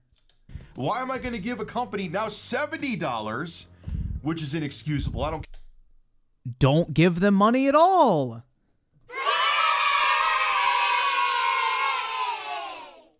You don't have an entitlement to play a fucking video game, bro. If you don't like the company and you don't like the price they are selling something at, don't play the game. You are not entitled to play a video game because you fucking believe that somehow you are in the moral fucking right. That is beyond idiotic. care. Oh, it's $70 because it's next gen games and it's more manpower. You're making a killing. I'm not going into the numbers again. I've beaten those numbers to death. You're making a killing off of microtransactions, and you're making ton. Nintendo's making a killing off of microtransactions in Breath of the Wild, too. Yeah, for sure. Of revenue each quarter. Activision, EA, Nintendo, Microsoft, the list goes on and on. Don't tell me you need to bring up the prices. And you Nintendo, you are making games for a mobile chip that came out in 2015, the Tegra X1, which powers the Switch, and you increase the price. Bro, he's literally victim blaming right now. He's like saying, well, Nintendo, if you wouldn't have raised the price, then this would have never happened. Bro, this shit happened before Nintendo raised the price on anything. This guy was convicted and sent to prison before Breath of the Wild's price point was even a fucking whisper in the wind. Of Tears of the Kingdom to $70. Do you have a current gen console that's at least as powerful as the Xbox Series S, so it takes more development time? That's the weak excuse that Sony and Microsoft use and other third-party developers use, which is not true, but at least they have the weak sauce argument that they're on newer, more powerful hardware, even though that argument doesn't hold up. What the hell? What excuse do you have? Your excuse is, our competitors are charging more. We don't even have to explain ourselves, and it's Zelda. Who the hell? They don't have to explain themselves, just like you don't have to go and buy it. You don't owe Nintendo anything, and Nintendo doesn't owe you anything. The only thing that Nintendo owes you is a video game when you choose to give them money. That is it. No one has an obligation to a business, and a business has no obligation to you outside of a basic monetary transaction. That is fucking it. If you don't like what they're selling, and you don't like the price point at which they're selling that thing at, simply don't buy it. You are not entitled to whatever that company is selling, whether you believe it to be morally righteous or like, it's so idiotic. This is literally, this video should be like, why it's okay to steal from Nintendo. That is literally what the title of this video should be, because that's what it's fucking devolved into. It's why I think it's okay to steal from Nintendo. Like, that is what we're discussing here right now. Why Nintendo's actions have promoted, the morality of, I guess, pirating their software. The hell's not gonna buy it? That's exactly what Nintendo's saying. But that is the exact reason why people go to piracy, because they just things like that piss them off. No, it's because they're fucking immoral and they're fucking thieves. Oh my god, dog. You don't have a right to steal because a company increases the price. I'm sorry, like, there is no defense of fucking theft. They are committing a crime. You are making excuses for literal fucking criminals. This shit is insane. You were selling the game at $59.99 too. No, they weren't. Breath of the Wild 2 has never been sold at $59.99. So that makes people angry. They see that you're trying to screw them over. So instead of going, hey, Piracy does not equal theft. Bruh. I pray that is a troll, comment. I will give you the benefit of the doubt. But I pray that was an ironic comment. I'm not going to lose my shit. But, bro, I hope that was, a situation where, oh, fuck, the clip doesn't work. You do a little trolling. I'm just gonna take it in the ass and spend $70 on the game. They go, no, I'm not gonna do that. That's right, guys. If you buy a video game through legal means, you're taking it in the ass. You gotta stick it to Nintendo and steal it instead. Bruh. I'm gonna pirate the goddamn game because Nintendo isn't pro-consumer. No company is pro-consumer. Oh my god. I guess it's okay to steal from every company because, they're not pro-consumer. I can't afford this shit. Bruh.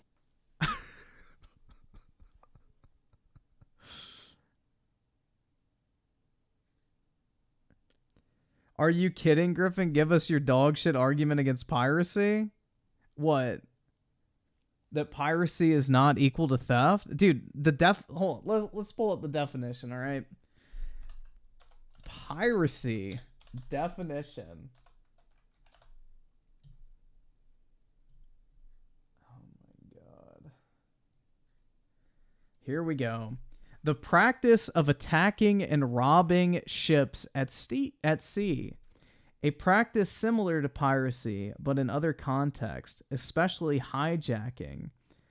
The unauthorized use or reproduction of another's work. Bro,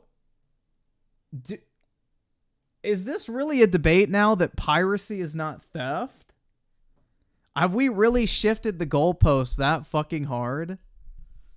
Oh my god.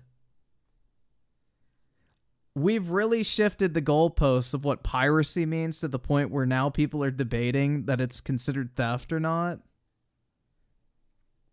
Dude, the entire reason piracy is a term is because motherfuckers used to hop on other people's ships and steal their shit.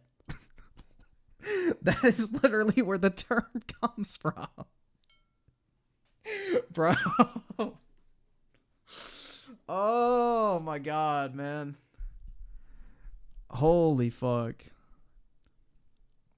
Bro, I'm gonna be honest. Like, I think it's perfectly fine if you want to download old games that are no longer being sold. If you want to download, like, an old fucking ROM of, like, a Nintendo fucking DS game that's no longer actively being sold, I think that's perfectly fine because you're not hurting anyone. Nintendo is not selling the game. There's no actual legal means to go and purchase it. I think that's perfectly defensible. I can't go out and buy a copy of Pokemon Platinum from Nintendo. And if I did buy a legitimate legal copy of Pokemon Platinum, Nintendo wouldn't get money anyway because they're all, like, secondhand at this point. So I think in a situation like that, piracy is completely fine because you're not hurting anyone. Nintendo is not making money from the sale of that game anymore. Go for it. But if you're out here like, oh, I really want to play Breath of the Wild too, I'm not going to buy that shit. I'm just going to download it. I don't think that's morally right. That is theft at that point because instead of buying something through legal means, you are pirating it and therefore costing Nintendo money. That, I think, is where I draw the line morally. If I can go out and legally purchase a game on the market that directly supports the actual people who own that game, then I will go and buy the game. But if it's a game that's no longer being distributed or being sold by the actual owners of said game, then I see no problem in downloading a ROM. So that's my stance on piracy. I don't really care if you're doing it with like old games, but I draw the line at like downloading games that are like, I guess, new enough to go and buy actively. Like 3DS games, for example. You can't fucking buy that shit anymore. So I would say at this point, pirating a 3DS game is perfectly fine because Nintendo basically said, we're not selling shit on the eShop anymore. So I think that's fair game at this point. I mean, it's the only way you could ever get those games now is by downloading the ROMs, basically. because Nintendo doesn't sell new or digital copies of those games anymore. So I think that's fair game. But yeah, downloading Switch games illegally, yeah, I kind of draw the line there. I think if you're gonna pirate a Switch game and like download it on PC, you should at least go out and buy like a physical copy of the game to support the devs. I know that sounds corny, but personally, I don't like theft. I have zero sympathy for thieves, and I don't fucking like that shit. So, you can agree or disagree, I don't really care, but the fact that we're actively advocating for literal felons and IP thieves is pretty fucking sad. So, yeah, okay, what Gary did was wrong, but there's a reason why this happens. Gary Bowser isn't the cause. He's the... Bro, it's like literally the same argument that people use for like fucking drug dealers. Oh, he's a good kid. He's just a victim of circumstances. He didn't have a father figure. Blah, whatever the fuck. Ma'am, your son sold 17 tons of fentanyl. It's okay. He didn't know what he was doing. He's a victim of his environment. He never did it because he wanted to. He did it because he had to. Like, it's the same fucking argument, bro. Oh my god. It's just, save the fucking sob story, man. This is a 50-year-old fucking man that got caught illegally selling Nintendo's IPs. Get fucked, nerd. You played with fire and you got fucking burned. Boo fucking who. Spare me the sympathy. But there's a reason why this happens.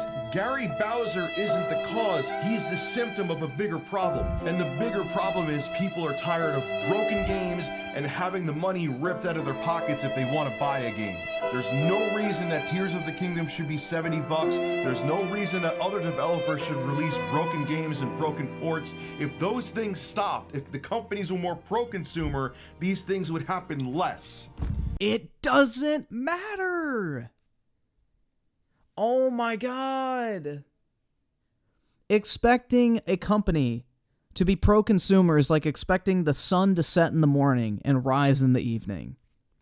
Companies are literally legally obligated to their shareholders to maximize profits over all other issues. And if you don't believe me, look it up, because that's an actual fucking law. Oh my god. It's like this sad fucking justification. Like somehow Gary Bowser is the fucking victim in all of this, man. If Nintendo just would have been a little bit more pro-consumer, this would have never happened. And he would still have his life.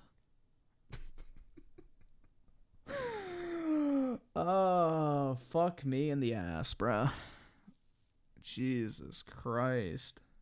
But, you know, The Legend of Zelda is $70 because, hey, other companies are doing it. Gee, I wonder why Nintendo people want to pirate your games. Maybe because they get pissed off when you do things like that? Anyway, links below in the description. Make sure you subscribe to Review Tech USA and RTU streams on May 1st, Yeah, like, I don't know, dude. This is not a good look. I mean, this video should literally be called Why It's Okay to Steal Nintendo's Games. I mean, that's literally what was just, like, explained to me, personally. Like, this is literally, like, some communist fucking bullshit, like, eat the rich. That's what this shit sounds like, bro. It's literally the mentality of, I can steal from Walmart because Walmart can afford for me to steal from them. But if enough people do it, the Walmarts close down. Then all of a sudden, you don't have a place to go get your groceries. And guess what? The hundreds and thousands of people that Walmart employs in those communities no longer have a fucking job. So for all these dipshits that act like theft is a victimless crime, it's just beyond ignorant. It's beyond fucking ignorant, dude. This whole mentality that theft is a victimless crime is one of the biggest dumbass takes in human history. Like, throughout all of humanity's history, theft has never been a morally accepted principle. Sorry. That's not going to change anytime soon. 23, we are going to be having a 7th anniversary celebration of... I don't care. All right, next up on the chopping block.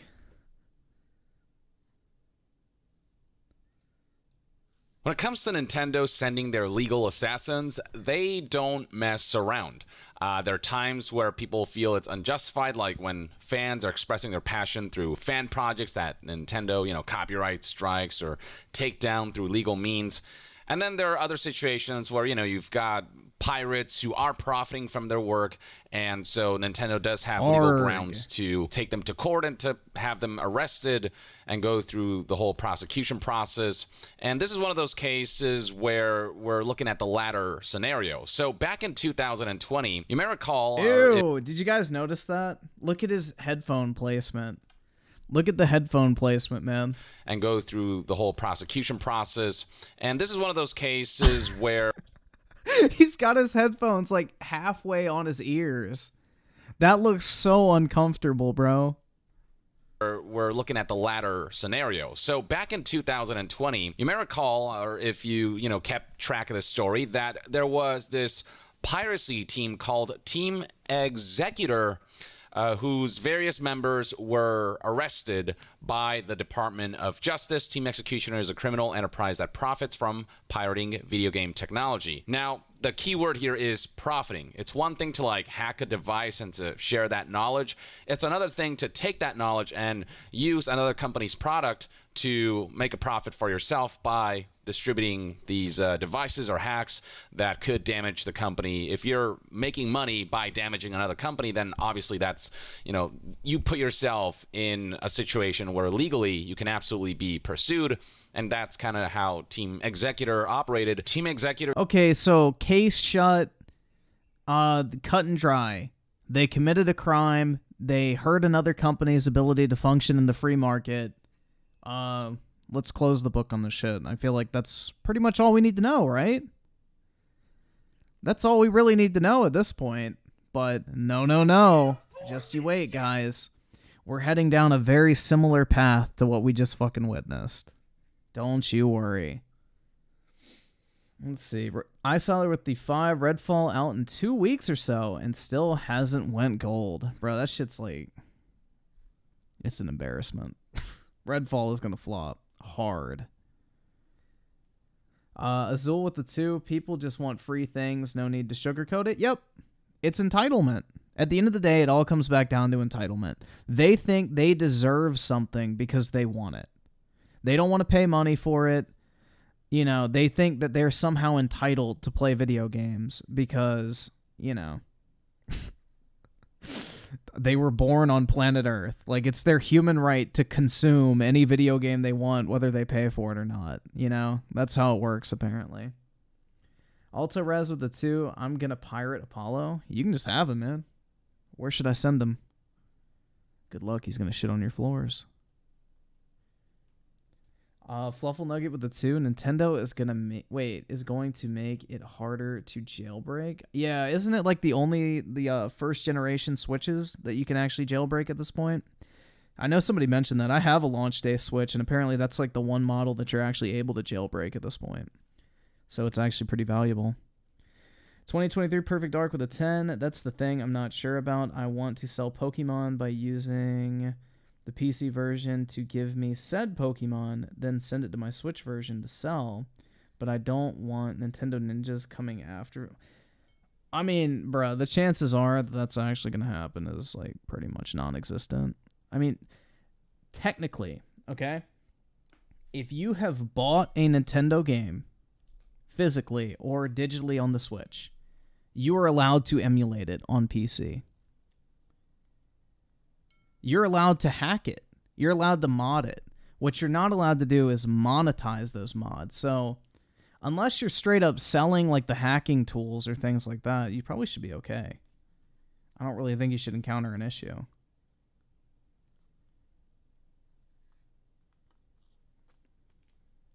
But yeah, as long as you actually own a copy of the game, there's nothing wrong with emulating it. That's perfectly legal to do. Emulation is 100% legal. It's illegally obtaining the ROMs, which is illegal.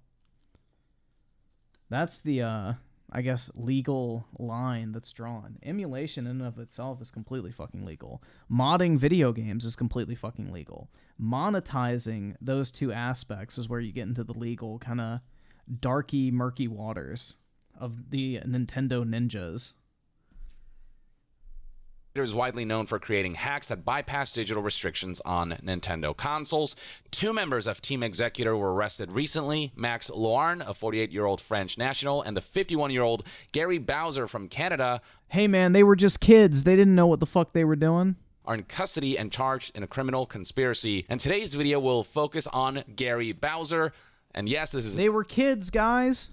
They didn't know what they were doing. They were only 48 and 51. They had no idea what would actually happen.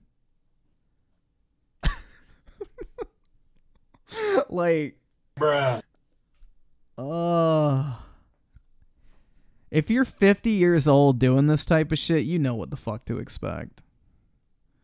Weaponized Autism with the 2. I pirated Doom 64 before it was re-released. Yeah, I mean, that's the thing. If you can't actively purchase a video game, then I don't see harm in just downloading a ROM, because it's not available in the open market. Criminal conspiracy. And today's video will focus on Gary Bowser. And yes, this is not a joke. Bowser was arrested as a result of Nintendo's legal pursuits. Yeah, the irony is certainly palpable. And then there's this Chinese man named Yuaning Chen, 35, who still remained at large as of the publishing of this article back in 2020. But today, again, we're going to focus on Gary Bowser. There's an update on the kind of repercussions that he's facing, lifelong repercussions. But for further details about this arrest... Oh no, dude. Actions have consequences.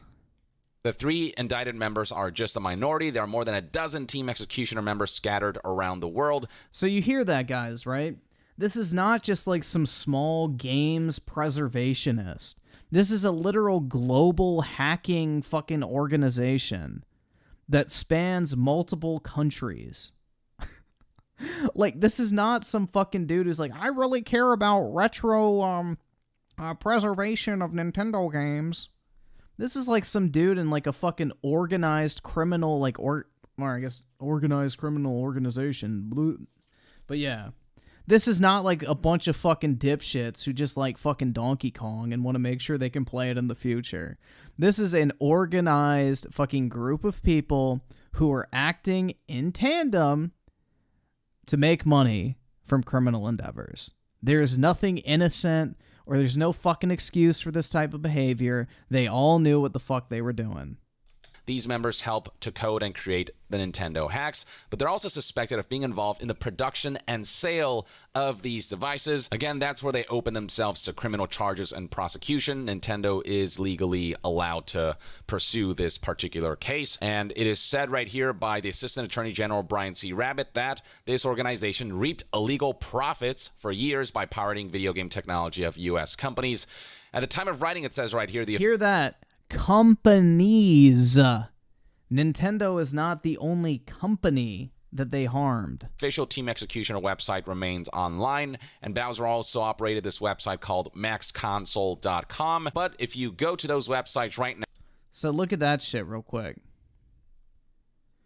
So Bowser was responsible for developing the circumvention devices, operated several related websites, including Max Console. Operated this website called maxconsole.com. But if you go to those websites right now, you'll get... Which apparently on his websites, he distributed ROMs as well. Following message, this domain has been seized by these government entities. Now, Team Executor has tried to justify their actions by stating that we are firm believers of the right to repair legislation, a growing movement to counteract the monopolistic control.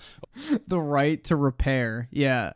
Hacking your consoles is not really repairing them. Over hardware, which is the property of the consumer who paid for it in the first place. Again, That's right, moral high ground felons. Thank you. Difference between hacking your own device and then profiting off of another company's product through those hacks. So this is where I don't think Team Executor has a case to make, because they were profiting from this. So look at this shit, guys. Defendant Bowser resided in the Dominican Republic when he was arrested in September and has since been deported to the U.S. Like, bro. This guy went to the fucking Dominican Republic to try and, like, flee justice, basically, because they were hoping they weren't going to bother tracking him down.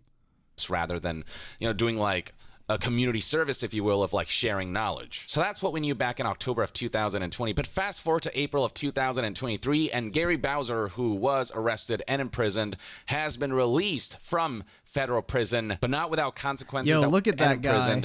Has What a kid, man. That poor child. Has been released from federal prison, but not without consequences that will most likely follow him literally for the rest of his life. But you know what's a good thing to have follow you for the rest of your life? Learning a new language. Oh my god, bro, is he monetizing a serious topic like an innocent man being criminally charged? I really don't fucking care. Get your bag, Yong. You needed to buy more crap. Talking about Gary Bowser, who made headlines after his recent release. But it's not just the release that is drawing eyes to this particular story. It's the lifelong sentence that Nintendo has persecuted this man to. Additional details indicate that this is a team that made millions of dollars through its operation, with Bowser having been sort of a smaller part in this team, but still a significant enough role that it warranted his arrest. Well, they said he was the one who actually developed the devices, so I would assume he had a pretty substantial portion in this shit. When Bowser was with this organization, he did profit by earning a salary of roughly $500 to $1,000 a month. His attorneys Yeah, that's his salary. He probably got a cut of the sales, though. Previously said, and when he was in court, he straight up admitted guilt. He didn't deny his involvement. So you hear that? He literally just pled guilty. He didn't try to defend himself. He knew he was caught with his fucking pants down. GG, done. Like, an innocent man does not plead guilty with zero fucking, like... Oh my god, man. He didn't even try to defend himself, so why are these motherfuckers defending him? He pleaded guilty and was sentenced to 40 months in prison for his role in the criminal enterprise. Now, this is significantly lower than the suggested 5-year prison term that the government had requested. Hear that? The government had requested, because the prosecutors are the ones who recommend the, like, actual punishment for whatever crime has been committed, not Nintendo. Level Nugget with the 2. Reddit equals Gamer Mafia. Rich is boss. Yong is captain. That's right, man. Yong's got the big dick swanging on the Reddit block. Real talk. Niner level with the 5. Hacking is fine. Profiting and installing those hacks is fine. Selling ROMs is not fine. He's being sued for selling ROMs and admitted it. Well, okay. It's not selling the ROMs was part of it. But he was also selling hacks for the consoles to jailbreak them, to let people download ROMs onto their consoles. So like the 3DS and Nintendo Switch, he was basically selling jailbreak software that would allow you to download ROMs illegally and play them on your devices. That is what he was actually being charged with. Like selling jailbroken consoles, basically. Which is very illegal. Because then, you know, you can literally steal video games. Like, I don't know, man. It's just, the whole thing is a complete fucking just cut and dry. This dude is guilty. He didn't deny his involvement. Pled guilty. I mean, it's like case closed, bro. You got to face the fucking music for your actions. There's not really room for debate at that point. If you plead guilty, you don't deny your involvement. Like, there's not really much you can do at that fucking point, man. You got to face the consequences of your fucking actions. And he actually was released early from that 40-month sentence because of good behavior when the attorney put a request in for Gary Bowser to be released early. His exact date of release was actually last month on March 28th, 2023. Now, why do I say that this is still ultimately a lifelong sentence? Well, that's because Gary Bowser still owes Nintendo. How's the PS5 scalping going? You haven't really been able to scalp PS5s for about a year. So I haven't been doing it recently. reparations in the millions of dollars, as reported here by Torrent Freak based on information that Gary Bowser shared in an interview with Nick Moses. So this is the terms of agreement that Bowser relayed to the public. The agreement with Nintendo is that the maximum they can take is 25 to 30% of your gross monthly income, and I have up to 6 months before I have to start making payments. These are monthly payments that will contribute to the restitution that the court has made Bowser pay, a grand total of $14.5 million. It is this huge debt, essentially, that Bowser owes to Nintendo. Y'all want to see this? As part of a consent judgment, he agreed to pay $10 million to Nintendo. So this is the thing, bro. Is like he probably got a reduced sentence if he agreed to pay reparations, basically. So he agreed to this shit in his fucking guilty plea. $5 million. It is this huge debt, essentially, that Bowser owes to Nintendo, and at the very minimum, he has to pay 25 to 30% of his gross monthly income to the company. If he can somehow find a way to accrue this kind of money in bulk, obviously he can pay this off however he wants, but that is certainly no easy task. He did have a job in prison that paid him pretty meagerly. I've been making payments of $25 per month. There's also information that Bowser relayed through his interview with Nick Moses, which they have been taking from my income because I had a job in federal prison. So far, I paid $175. Even if after all of this, Gary Bowser manages to find a decent paying job, it is highly unlikely that he'll be able to make $14.5 million. Let's see. I mean, I don't know how much jail time you can get. Felony, digital, piracy, maximum sentence. Let's see. Let's see.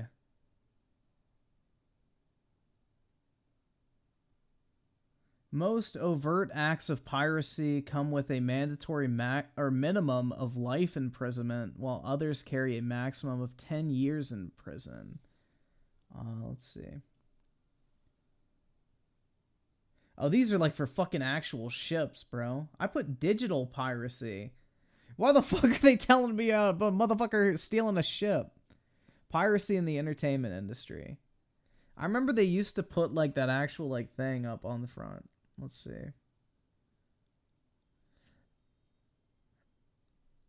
Oh, let's see.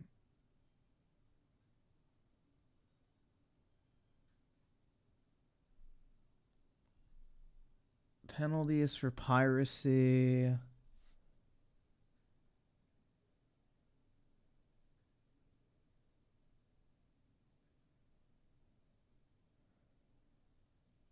So penalties for a copyright infringement conviction may increase if the defendant has previous similar convictions, made more than 10 copies of copyrighted works. So that's probably the part that got him fucked. And committed copyright infringement during a period longer than 180 days. This happened for over a decade. Or infringed copyrighted material worth more than $2,500. Yeah. So, yeah, bro. I think every single one of those fucking categories just got checked off.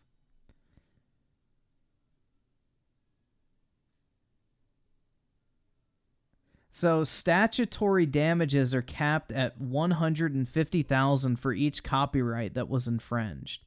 So, I'm guessing what they did is they did a line item of every single, I guess, pirated game that he sold.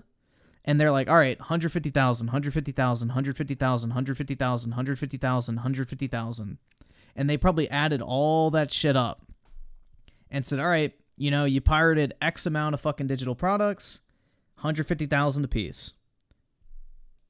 So, yeah, no, this is a very severe crime that he committed. So, I don't know, man. Pretty cut and dry, in all honesty.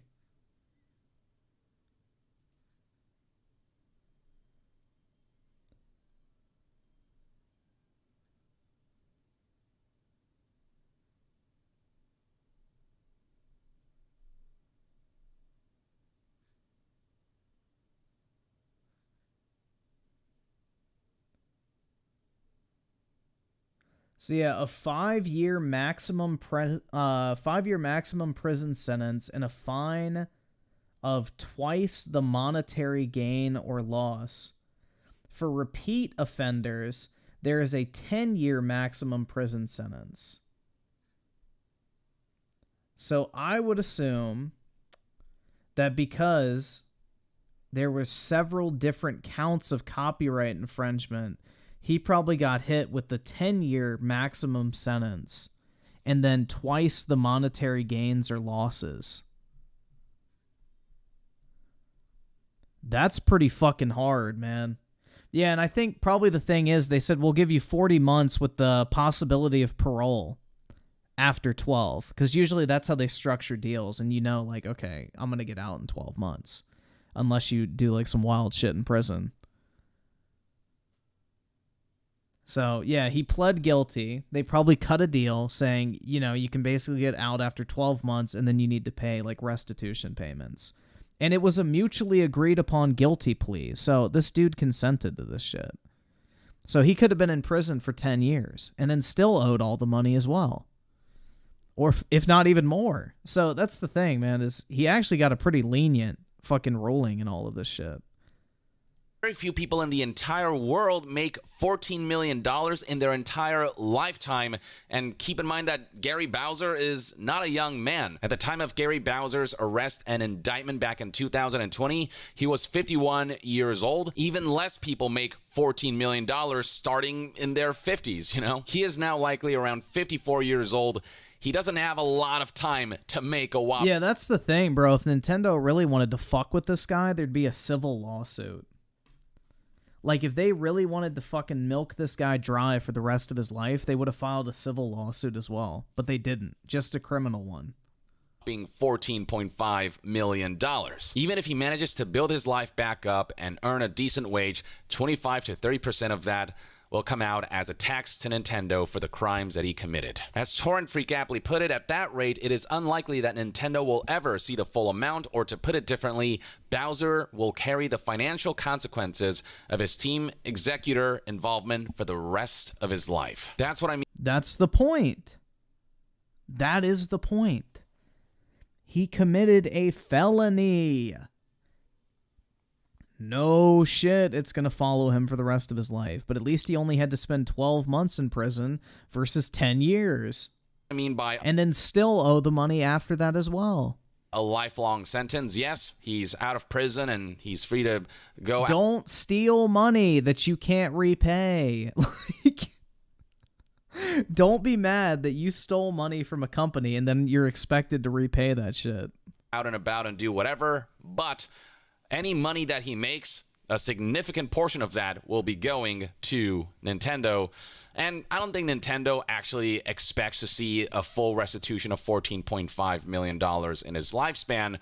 For Nintendo, this is about sending a message. It's about telling hackers, hey, you do this, and this is what can happen to you. We will make sure that we haunt you for the rest of your life and take a portion of your money for the rest of your life. Man, that's talk about a really, really harsh punishment. Now, look, on one hand, I do think Nintendo had every reason to criminally pursue this organization because they were profiting significantly from this venture. Maybe Bowser not as much, but the organization as a whole making millions off of Nintendo products by hacking Nintendo products and by selling these hacks and hardware devices. This is profit that does come at the expense of Nintendo's potential profitability because these hacks do facilitate... long story short, he fucked around and he found out. Piracy, and when you're profiting off of piracy, that's when, like, legally speaking, yeah, it's open season for corporations, and Nintendo does not mess around when it comes to these things. They only caught one of the other guys, because, like, the problem is all of these guys are, like, international. So they have to, like, track them down globally and find out where they're hiding. Like, this Gary Bowser dude was hiding in the Dominican Republic. On the other hand, do I think the punishment fits the crime?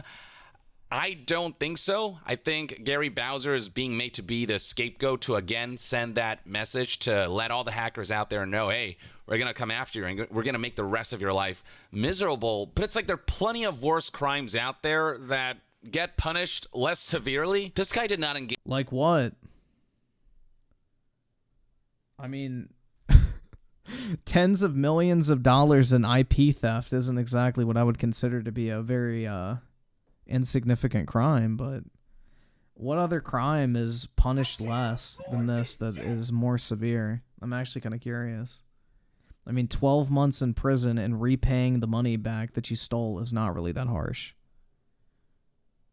I side with the 5. Maybe I'm too old, but why is personal responsibility a dead art and it's always someone else's fault for your actions? Because we live in an era of fucking entitlement. We live in an era of entitlement where people think that regardless of the morality or legality, they are entitled to whatever the fuck they want. Plain and simple. Like, it's pitiful. It's entitlement, greed, jealousy, you name it.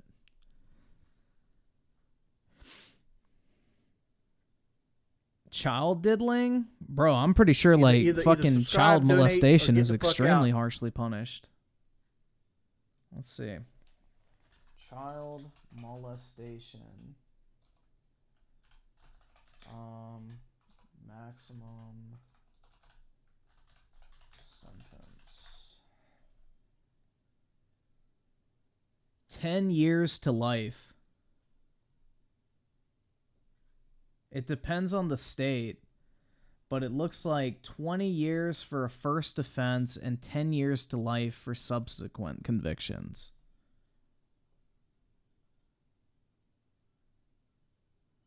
So yeah, 20 years I would say is a lot more harsh than 12 months. And most of the time, people like that get the maximum sentence because they're sick fucks and no jury is actually going to go light on a sick fucker like that. The Butch is toxic with the 15 months. Appreciate it, man. It's a felony to crush a penny in a lucky penny machine at the zoo. Is it real? Oh, yeah, I guess it is. It's currency destruction. Yeah, that 3-cent penny. That's pretty wild to think about. Every penny that's made loses the government 2 cents. It's pretty fucking dumb.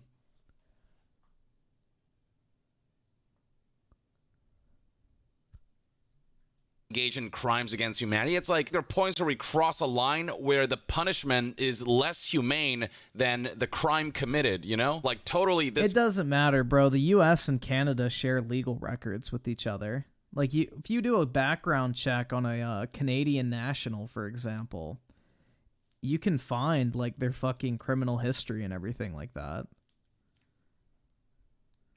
You can 100%... Like, bro, he's high profile enough, too, as being part of an international hacking cabal. That Canada probably acknowledges his fucking criminal status. A lot of countries have, like, what's that shit called?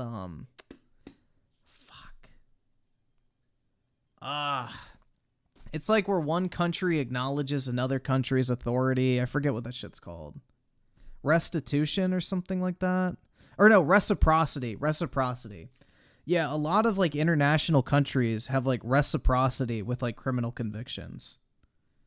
So, like if somebody's convicted of a crime in Canada, like the Canadian government would share that with the US government. If you know, they applied for a visa or something like that. Just like the US shares information with the Canadian government. We have like reciprocity with like legal convictions and like legal records for criminal charges. This guy should be fined and, you know, he should go through the whole criminal prosecution process. But damn, this seems excessive. And I think it goes to highlight just how messed up and unbalanced the criminal system can be. People who commit some of the worst crimes can get away with a slap in the wrist.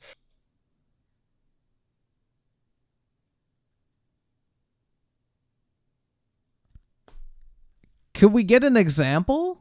Whereas people like Bowser who, yes, like hurt a corporation, but that corporation is still making billions and billions. Oh, here we go. It's justifiable because, you know, they're still making billions of dollars.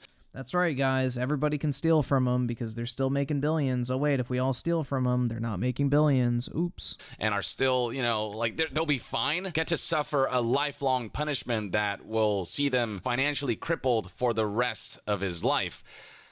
But look, at the end of the day, unfortunately, these kinds of deliberations can happen. So at the end of the day, what you don't want to do is risk it like this. You don't want to profit off of emulation, hacking, you name it.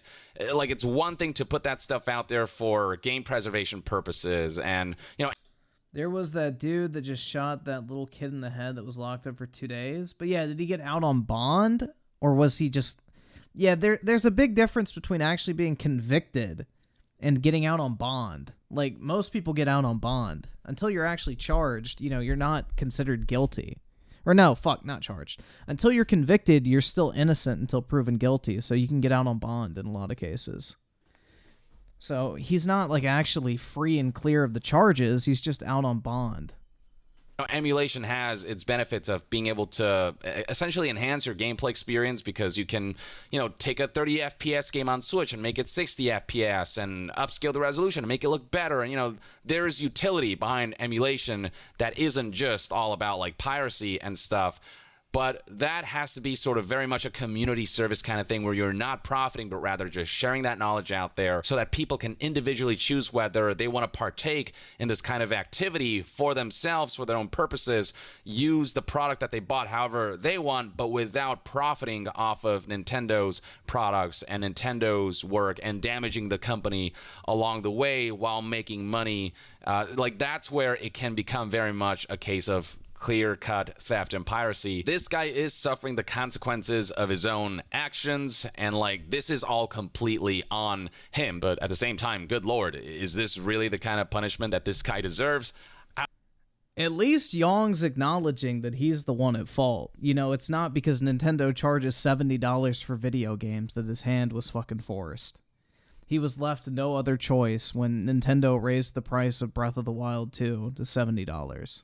I don't think it has to go this far. Gary Bowser wasn't even a leading figure in the operation, and yet he's being punished like he was the head honcho of all of this. Most people knew him as Gary OPA, the operator of Max Console, a website that regularly reviewed Team Executor hardware and other hacking tools.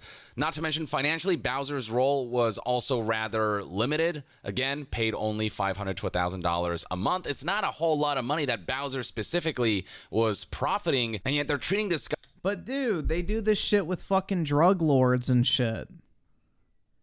They like go after the little guys with like the fucking hammer of justice to scare the ones up top into turning. This is the classic fucking, you know, cartel takedown method. You go after the little guys, work your way up the fucking chain of command, and scare the shit out of them until they fucking, you know, snitch on the top. Welcome to the real world, motherfuckers. You know? Whoa! Welcome to the real world! Don't join an international hacking organization that is committing crimes if you don't want to do the time. Hell yeah, dude. Griffin Gaming just did a super chat, said, Gaming! Gaming! I don't know what else to say. Like, don't get involved in a fucking criminal organization if you don't want to go to fucking jail and you don't want to face financial consequences. Party members of the 5 people act like all he did was download old GameCube games. I hate to sound like a bootlicker, but this guy had a... Exactly! He did this for over a decade, bro. This is not some innocent little old man that just loved preserving retro games. Guy, like, he represents the whole organization that profited millions off of this whole operation when he was just a small cog in Lowell Griffin comparison to hackers to cartels? I mean, what is a cartel, bro? It's literally a criminal organization. What is a group of hackers working together towards a common goal? That's basically a cartel. Like, both are organized groups of criminals working towards a common goal of making money. I don't really see how there isn't a comparison there. in this large machine. If Nintendo wants to send a message, they certainly did. This is a headline that's been spreading, and no doubt hackers are aware that there's legal precedent for fining someone $12 million and, you know, seeing hackers having to pay that for the rest of their lives. And so maybe this will make a lot of hackers just a lot more nervous about engaging in these kinds of illegal. That is the whole point of legal punishment, is to make people not want to commit crimes. Like, if you give them some pussyfoot little fucking conviction, like, oh, just spend a week in jail and then pay us back $100,000. Like, no hacker is going to give a shit. They'll be like, oh, I make more than $100,000 stealing this shit, so if I get caught, worst case is I take a little bit of a tax write-off. You got to put the fear of God into them, man. Otherwise, everybody would be a fucking criminal. Why do you think so many people feel comfortable stealing shit from a store? Because they're going to hit with like a $500 fine at most. Like, oh no. They'll get charged with misdemeanor theft, and they maybe might have to spend a day or two in jail. I'm sure they're absolutely terrified. Activities where they are profiting off of these kinds of hacks and devices. But when the message itself is this viscerally severe, it also kind of makes you look like a bad guy as well. Like, it's going to make people more sympathetic towards... Are you insane? Do you think we should ruin a man's entire life over Nintendo? This is what I have to say about that. Do I have that clip on my computer?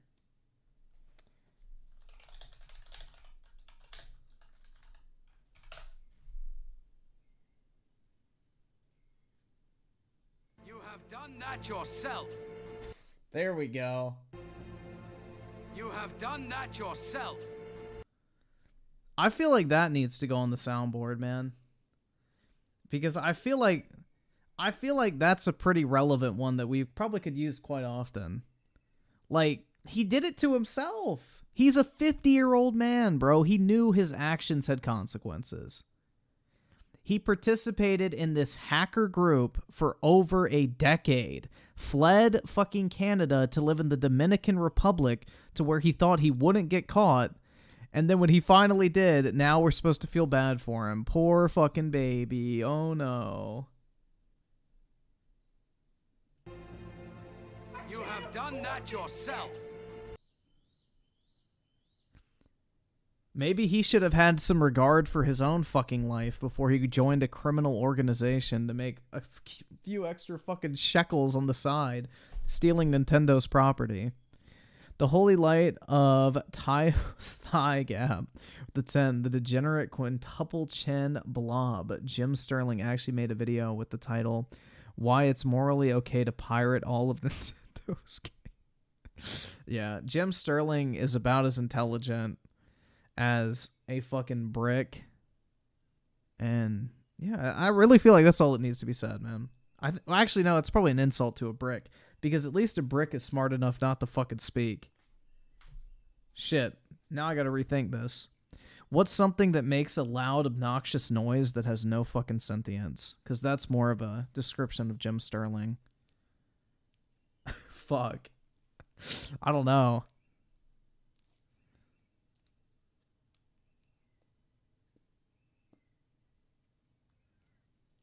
But yeah, I feel like even a brick is smarter than Jim Sterling, because at least it doesn't open its fucking stupid mouth. A criminal because the punishment does not fit the crime. Yes, he did something stupid, but does he really deserve this? Yeah, there you have it, folks. That's kind of the story, and this is what Gary Bowser is currently facing. Let me know in the comments below what your thoughts and opinions are on this whole story. Do you think Nintendo's being too severe? I think Yong's video was much more fair than Rich, who was literally like going with the argument of, well, if you didn't want to get raped, don't wear a short skirt. I mean, that's literally what Review Tech's video boiled down to, is basically blaming Nintendo for this entire thing. I mean, Yong's video was much better. And you guys know I'm not really a big fan of Yong, but this was a much more fair video than fucking Review Tech, basically saying like, well, if Nintendo didn't want to get raped, then it shouldn't have wore a skirt. Like, that's basically what Review Tech's video turned into at the end. That shit was fucking terrible, man. Absolutely fucking terrible. But yeah, that's the big Nintendo controversy. I wonder if Dreamcast guy covered this as well. Nope. Yo, what the fuck? I type in Dreamcast guy and then there's like a dude grabbing titties and ass. Like, the fuck? Bro, what is this shit?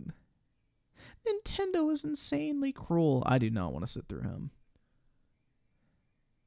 What the fuck are these recommendations, YouTube?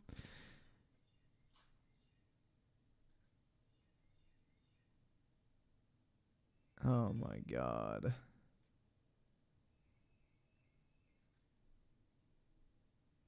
He spent 40 months in prison? No, he spent 12 months in prison, dipshit. Why don't you stop watching anime?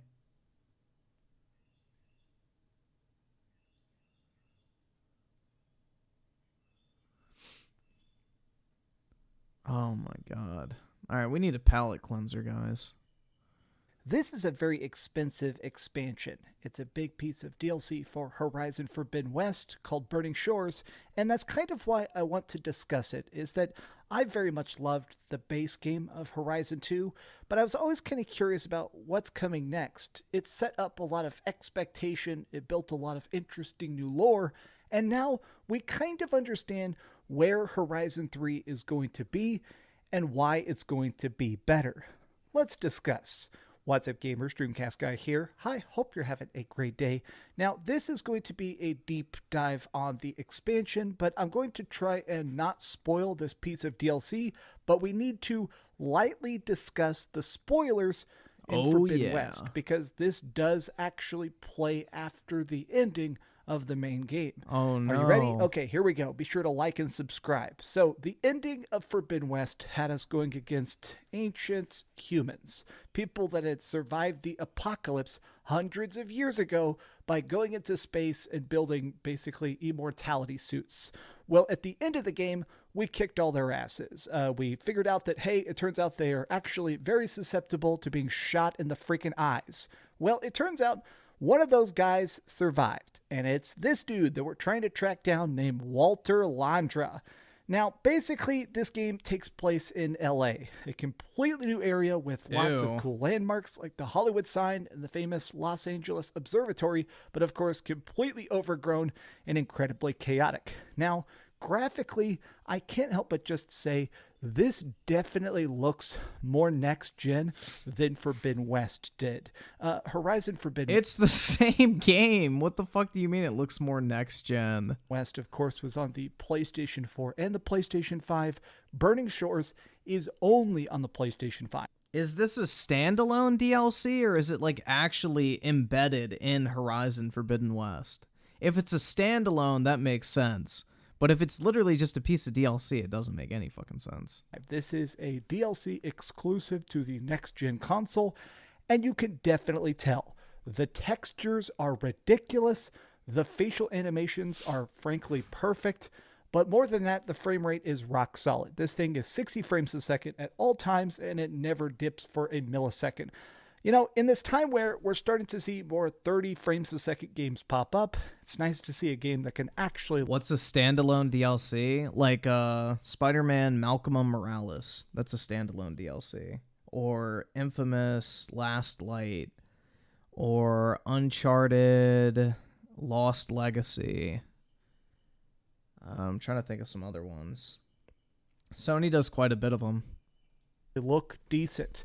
But the real question here is what's different and what's better about this? Honestly, I love the new companion we get in the Burning Shores. As soon as we land, we encounter this young lady. Bill Clinton with the 2. I played Horizon Forgotten West. This looks the same. Yeah, I don't know, bro. Well, I mean, it's a DLC, so it should look the same. I don't really know why anybody would think it looks different, but whatever. Named Seika. She's brilliant. She is actually some of the best writing as a character we've ever seen in Horizon. I've always loved Aloy a lot, but this new companion, this too bad she'll never love you, partner that teams up for the entire bit of DLC, she is great. She goes with us. She actually will double team in fights. There's puzzles where you solve half of it and she solves half of it, and it feels so great. There have been a lot of rumblings and rumors that apparently Horizon 3 may be fully co-op. If that's true and Seika is the one that joins us, I'm going to buy it. I literally love Seika that much. She is a new character that instantly feels established, well acted, well presented. She fits with Aloy's vibe so freaking perfectly. I bet she does fit with her vibe, if you know what I'm saying. But the best part of this is, honestly, I like exploring this new area. I like seeing the new side quests, like helping out this new tribe, establish their hierarchy, building up their base, trying to get the new sets of armor that they have invented. And they've added in new weapons, new monsters, and new skill tree talent points. Now, I don't want to spoil stuff too much, so we're... Cameron with the $1. Appreciate it, man, but I hate to do it to you. You're broke! You're fucking poor! We're mostly going to focus on the weapons and this big new crazy creatures that pop up. One of them's like a big poison frog. This thing, it hops, it sprays, it sucks in the best way. Now, the other main creature you encounter a lot is a new rideable mount called the Water Wing. This can fly or dive under the ocean. Now, this is a very aquatic part of the map. In fact, as you're going through this DLC, parts of it start off locked up. There's like these defensive towers that'll shoot anybody down, but as it progresses, you fully unlock the map and the ability to just water wing everywhere. It's cool to be able to fly and dive and swim while mounted. It definitely changes the dynamic, but I'm actually more happy about the completely new weapon that's called the Spectre Gauntlet.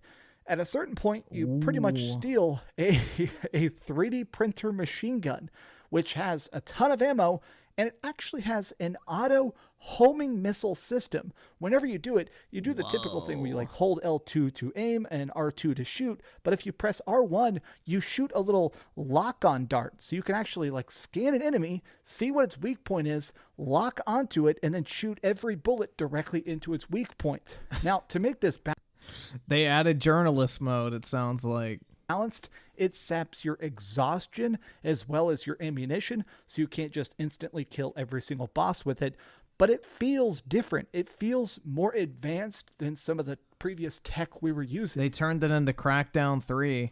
And against the stronger foes that are showing up, I definitely think it is well used. Now, to accompany these new weapons and talent points, we also have a lot of new style of locations. Of course, you're still going to see a lot of like blown out buildings and crazy wreckage and stuff like that, but I actually really appreciate a lot of these LA landmarks. Specifically, my favorite one, there's like a holographic version of Jurassic Park. You go to it, it's called Dino Digital, and people would go to this fake Jurassic Park and battle against big holograms for a fee. And you get to sneak through it with all of the dinosaurs pretty much just sitting there looking cool, but you end up hunting a bunch of like evil tribesmen while trying to creep around these 50-foot tall fake T-Rexes and stuff. It feels different. It feels new, and definitely it looks brilliant. I like the set pieces in this so much. Creeping around in volcanoes, trying to avoid huge giant monsters that are trying to just bash you into the stratosphere. Burning West feels like Horizon Forbidden West 3. Now, what I mean by that is that this does feel like the lessons they learned making the main game feel applied here. LA has never looked so good. Cannot wait to see whatever the heck the next game is, especially when it comes to the acting and writing. Aloy does fantastic. Seika, I mean, seriously, my favorite character maybe in Horizon right now is Seika. I want to see more of her. And we also got a chance to see the late, great Lance Reddick. I think Rule 34 has you covered. Rest in peace. I actually love Lance Reddick a lot, and unfortunately he randomly passed away. He is here as Silence, and it sort of sets him up as a main character in Horizon 3, so I'm not really sure how they can possibly replace him. Lance Reddick is a truly once-in-a-generation actor. He clearly cares about this universe and the material, so not having him does kind of feel like a big blow, but I guess we'll see how this bitch thinks she's in fucking Braveheart now. They deal with that. Now, I have to say, overall, I really enjoyed this DLC. I do wish it was a bit longer.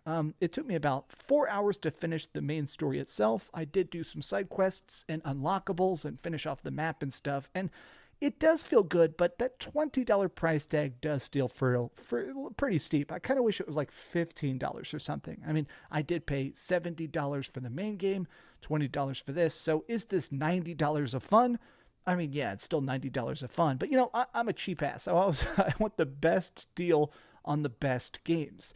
Graphically, talent tree-wise, everything across the board is a straight-up improvement from standard. Wait, did he say this thing's $90? Holy shit. Horizon Zero Dawn. I mean, this is Forbidden West 2.5. I really can't even think of any other critiques. They've improved everything I wanted them to improve. They gave us new costumes, they gave us new currencies, they gave us new crafting, they gave us new stuff to do, they gave us new enemies. It's just more. If you liked Horizon Forbidden West, you kind of have to buy this. Oh, it's $20? Okay. I mean, still, this game should not be $70 at this point. They literally gave it away with every console for like a year. I mean, it just feels like that next good continuation. And really, it's something that will push the boundaries of your PlayStation 5s graphically. But that's just my thoughts. Thanks for watching. If you enjoyed this video, give it a big old thumbs up, share with your friends, and subscribe if you haven't already. And please keep dreaming. And this video is dedicated to Lance Riddick. Bro, before I can even play my PS5, y'all gotta super chat me to take it out of the box. Because I still haven't taken it out, bro. I just don't want to have to set it up, if I'm being honest. Because then I gotta crawl on my hands and knees underneath my desk and like plug it in and shit, which sounds really hard, bro. That's a lot of work. Seriously, it actually, they saw that on his Steam account, the last day before he unfortunately passed away, he was just sitting on his couch playing Destiny 2. The man was well, if he was on his Steam account, he would have been playing at his PC setup, but a real gamer. Thanks so much for watching that video. If you want to see something else, you can always click this link to see what I put up last, or, you know, subscribe and see what's coming up next. Also, I promise that whatever I do, it'll try not to suck. The Final Fantasy Pixel remasters have finally come to consoles. This morning, it launched on the PlayStation and the Nintendo Switch, and I've been playing the heck out of it. Another Square Enix game skipping Xbox. These are actually better than they were on Steam, and I want to talk about the changes they've made to improve this already perfect experience. What's up, gamers? Dreamcast Guy here. Hi, hope you're having a great day. If you could like this... Yo, did you guys hear about that one game that's releasing on every single platform other than Xbox and is also coming to fucking Netflix? Have y'all heard about that shit? There's literally a fucking game that is releasing on Netflix instead of Xbox, along with every other single platform. Like, dog, that's such a fucking, like, that is such a fucking sneak diss, bro. You're releasing on every single fucking gaming platform, including fucking Netflix, and you're not releasing on Xbox. Like, bruh. That is the ultimate just straight up middle finger, bro. Video and subscribe if you haven't already. So I am a mega fan of Final Fantasy. I think these games are incredibly good. They're fun, they're quirky, and now they've managed to improve them even beyond their typical classic scope. You see, old school Final Fantasy always had a very strange problem with it. If you actually played something like Final Fantasy 15... Timothy Marco the 2, look at the party member's name on the footage. Hold on, let's see. Oh my god. Subscribe. RGT85 sucks. Like the video. Butt Blaster. I guess that's his character. They're fun, they're quirky, and now they've managed to improve them even beyond their typical classic scope. You see, old school Final Fantasy always had a very strange problem with it. If you actually played something like Final Fantasy 15 and you were like, okay, I want to check out the old stuff, you had to pick up all sorts of different consoles, track down physical discs.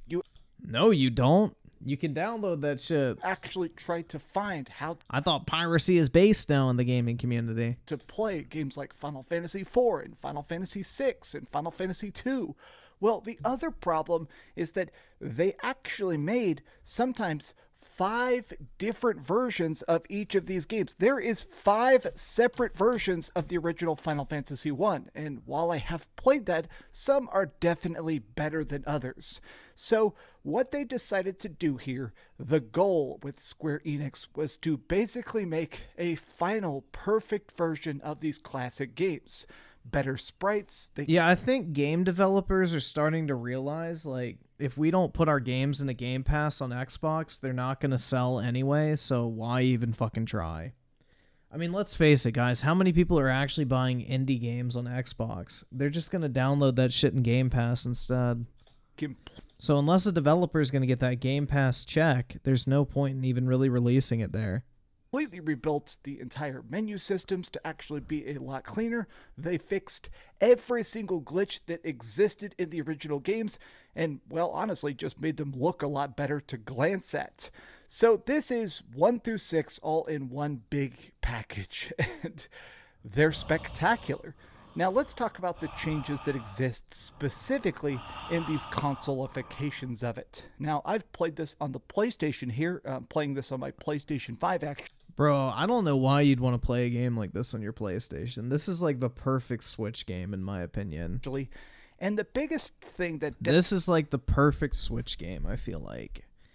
Because, like, these are not games that I would want my entire TV dedicated to. Definitely looks better is the new font. So when they released this on Steam, for some reason they gave it this really scrunched up teeny tiny font that really I don't understand it. It just actually looked downright bad.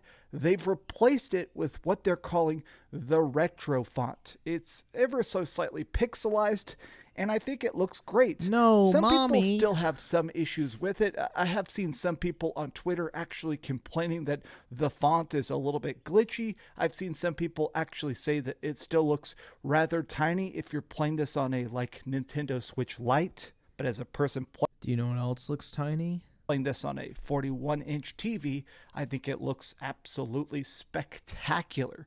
Now, the other additional change they've put in here that I am completely in love with is the boost system. So now, whenever you want, you can go into the menus to make it where you get more experience points for every single fight. You can get more gil. Yo, that's nice.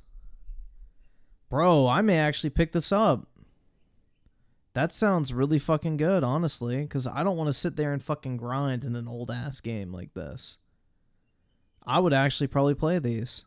Which is the dollars and currencies in this. You can make it so you get more actual activity points, so you can actually level up your magic, or in Final Fantasy II, you can make it where you gain passive skills quicker, or you can turn off random battles. Now, this is all very cool on its own because it really streamlines the experience. If you're somebody that's trying to play through these games for the first time, maybe you don't want to do a ton of the grinding. These games definitely did require the...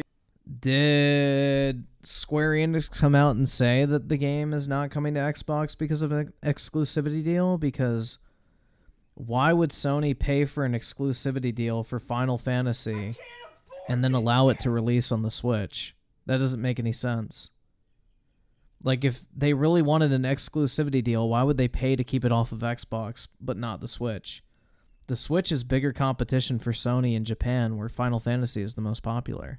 That doesn't make a bit of sense, man. Party members of the 5, I'm wondering how well games sell on Xbox compared to PS5, PC, and even Switch versions. Wouldn't be surprised if it's way lower, especially with JRPGs, man. It's got to be way fucking lower with JRPGs.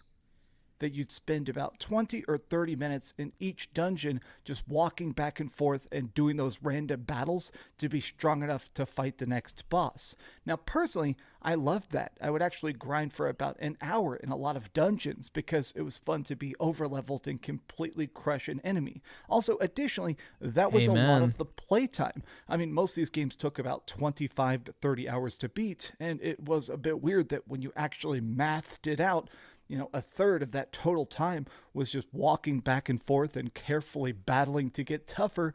It's cool that they gave you the choice to basically skip that if you wanted to. But I agree. An additional... It's like the EXP share they've added to the new Pokemon games. It speeds up the unnecessary grind. Like, there's no actual skill associated with grinding in a JRPG or RPG in general. It's just repetitive fucking shit. So, giving you the option to skip that, I think, is great. A weird choice here, which is actually mind-blowing to me as a mega fan. There is a thing that the FF community does called a level 1 run. It's where basically you beat the entire game at level 1. You never get any experience points as much as possible. You run from bosses, you make it a point to just try and basically get items from chests and stuff like that, but you never level up. It's incredibly tough. Some people think it's downright impossible. This has the option of turning off XP. Square Enix is officially supporting the level 1 community. Like, that's so insane to me, and it's just such a niche, cool option that's in here. Now, additionally with this, in the remakes they've done here, they of course have completely rebuilt how these games look and sound with the Yeah, I heard about Elon was gonna sue Twitter, or not Twitter, fuck, Microsoft. That'll be interesting. See how that plays out. Graphics and stuff, but now you can actually, in the console version, bring back the classic soundtracks. In these remakes, they added in a little bit of rearranged music to make it sound a bit more modernized, but if you want, you can restore the classic 8 and 16-bit bleep. Yeah, I think I may pick this shit up on the Switch, man. How much are the physical copies going for now? Now that it's actually released, let's see. They were at $140. Pixel Remaster Switch. 170. Oh my. Okay. Yeah, 150. 500 for the collector's edition. 99. 109. 189. 149. Damn, bro, that's crazy. That's fucking wild. Hopefully Square Enix makes another print run. Because I bought a couple of them to keep sealed, but I don't want to open those. I was going to buy another copy to like have for personal, but shit, I may just buy the shit digital at this point.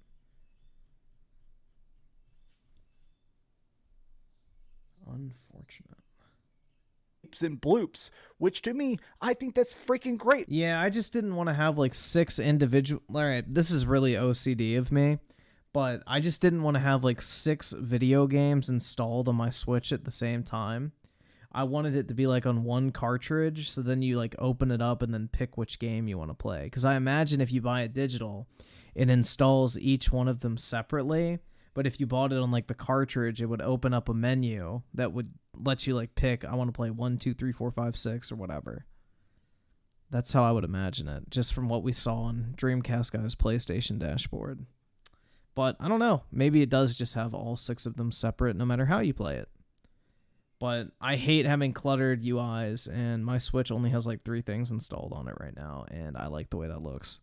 I actually have a big soft spot specifically for stuff like the original Final Fantasy 1. The soundtrack is very, very basic. I mean, it was made to actually be on, obviously, an NES back in 1985. Wasn't exactly advanced, but I really actually enjoy that. I think it's cool how retro it sounds. You can just choose to play that original music in these versions. But here's the coolest thing to me. There is full trophy support if you play this on PlayStation. Trophy hunting is such an addiction, and it's confirmed all 6 games individually have their own trophies, which means you can get 6 separate platinum trophies just by completely beating the heck out of it. But here's why that's so cool. I want to actually explain this. Final Fantasies 4, 5, and 6 actually have some of the first side quests ever. How are you so much online so you defend Nintendo? You're really breaking records. Griffin Gaming just did a super chat, said, gaming! Gaming! Anybody want to fucking translate what the fuck that means? Because I don't know. in any RPG, like ever. The first game to actually make it where you're not just trying to save the world, you're trying to collect ultimate weapons and get crazy summon magic and stuff.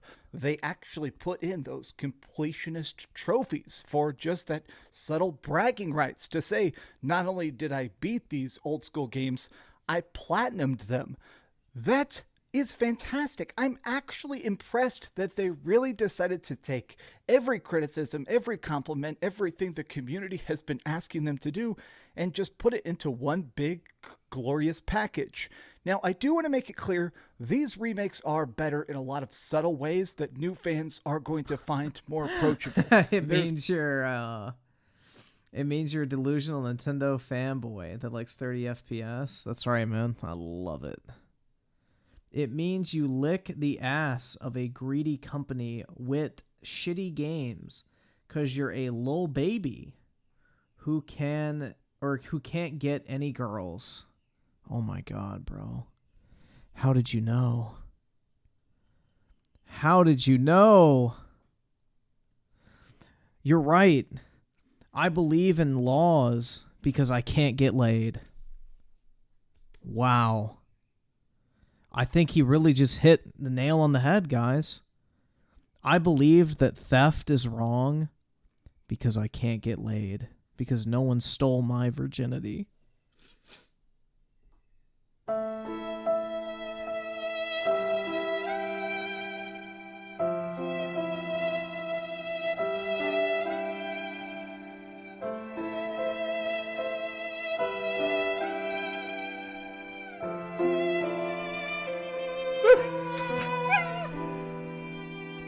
I just can't do it. I can't take this shit no more, man. There's an autosave checkpoint system. Whenever you enter rooms, it automatically just creates an autosave. So when you die against a boss, you can immediately try it again. There's small stuff like, if you want to put on a retro CRT filter, you can change the way the game just generally looks. There's a lot of tweaks that make this even better than when you played this on Steam. And I have to say, I'm impressed by that because I beat all of these on Steam. I mean, all of them. I beat them on my Steam Deck, and as fun as those were, I'm about to run through them again on console, and it feels like a fresh new experience. The only real downside to this collection is just one big caveat, which is unfortunately the price tag. So you can choose to buy each of these games individually. Yeah, bro, I saw the fucking picture of Boogie standing out on or no, not Boogie, Keem standing on Boogie's front porch with the fucking pistol pointed up. That shit was fucking hilarious, bro. I cannot wait till those interviews come out.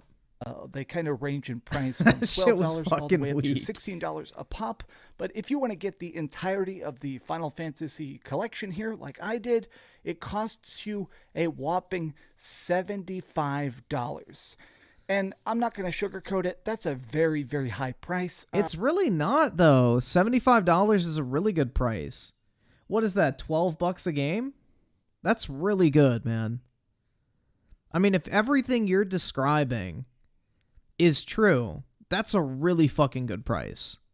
Like, you're getting 6 games that are basically completely remastered. They have all this new functionality. They added new music on top of it. And you're getting, like, your trophy support. Like, that's a really good price. I don't see an issue with charging $75 for 6 full-length games. Like, these are not small games. You can buy them separately. You can buy each one of these separately, I think for $15 a piece. But $75 for 6 full-length games that have actually been, like, modernized is pretty fucking decent in my opinion. $75 is a no-brainer in my opinion. That's pretty cheap. In some areas where taxes are higher and stuff, I know that basically can come up to, an $85 game. Bro, you on crack. He didn't steal anything. That money means nothing for Nintendo with people like you buying their Mario games, which are for like 5-year-olds. That money means nothing to them. Then why do they press charges, dipshit? Which is completely bonkers to actually consider. Now, I just think that probably what I think... Dude, Peter Cumming tits. listen to me, man. It's not worth it.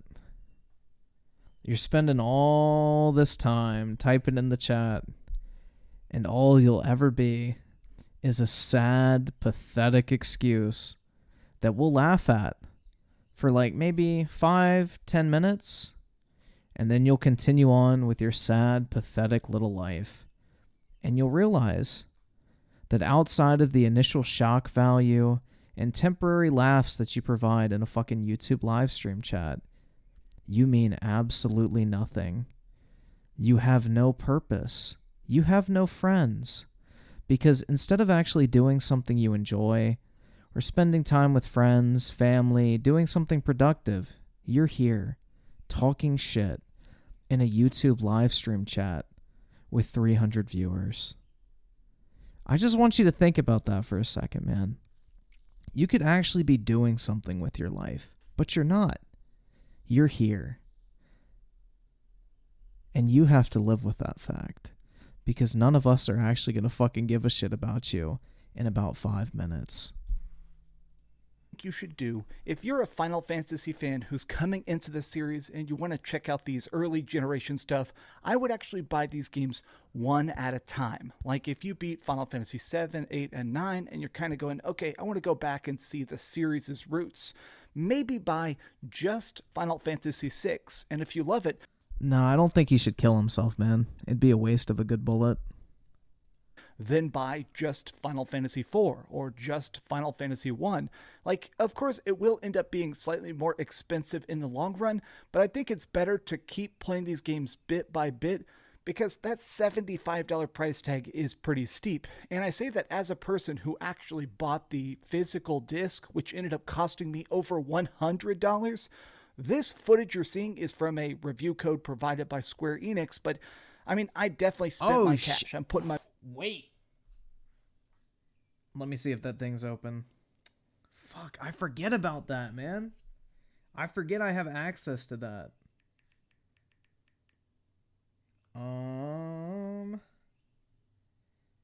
Where is that fucking email from? I always forget to do this shit with Square Enix, bro.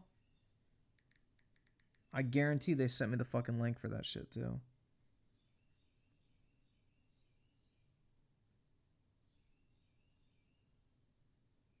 Let's see. Let's see if I qualify. I'm gonna see if I can get a free copy.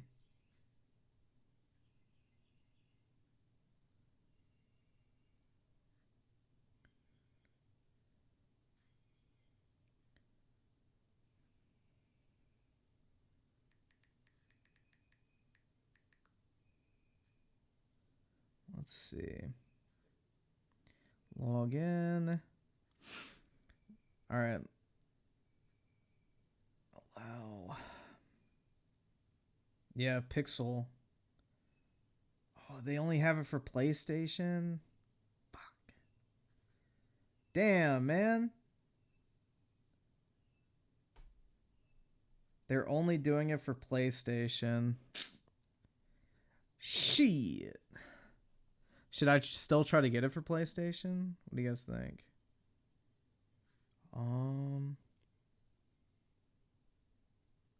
Apply. Agree.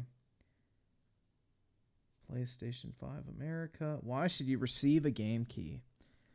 As a lifelong Final Fantasy fan, comma, I would love the opportunity to share my love of the franchise with my live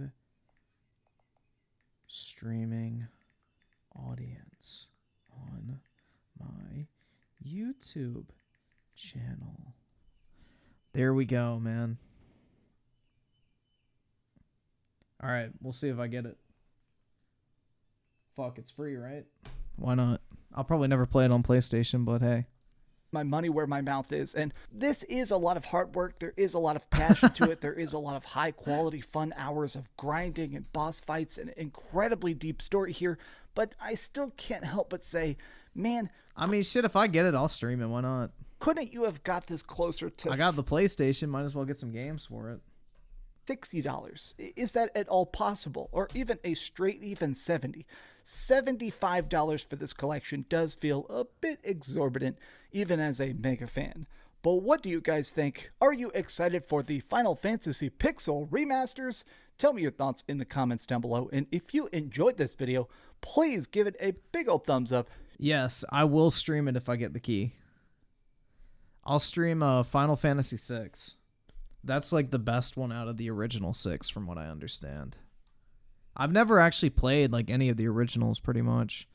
I mean, I've like dabbled with them, but I've never like actually played them through. Share with your friends. But I would play Final Fantasy VI on stream for a while. Why not? Be a nice change of pace. I mean, with that like XP multiplier, bro, that'd be a great game to stream because it'd be really fucking chill. I wouldn't actually like have to like try too hard. Kind of nice. And please keep dreaming. And you know the soundtrack would be banging too. And subscribe and like the video. Did I say that? Okay. I gotta go play all these games again because they're the best.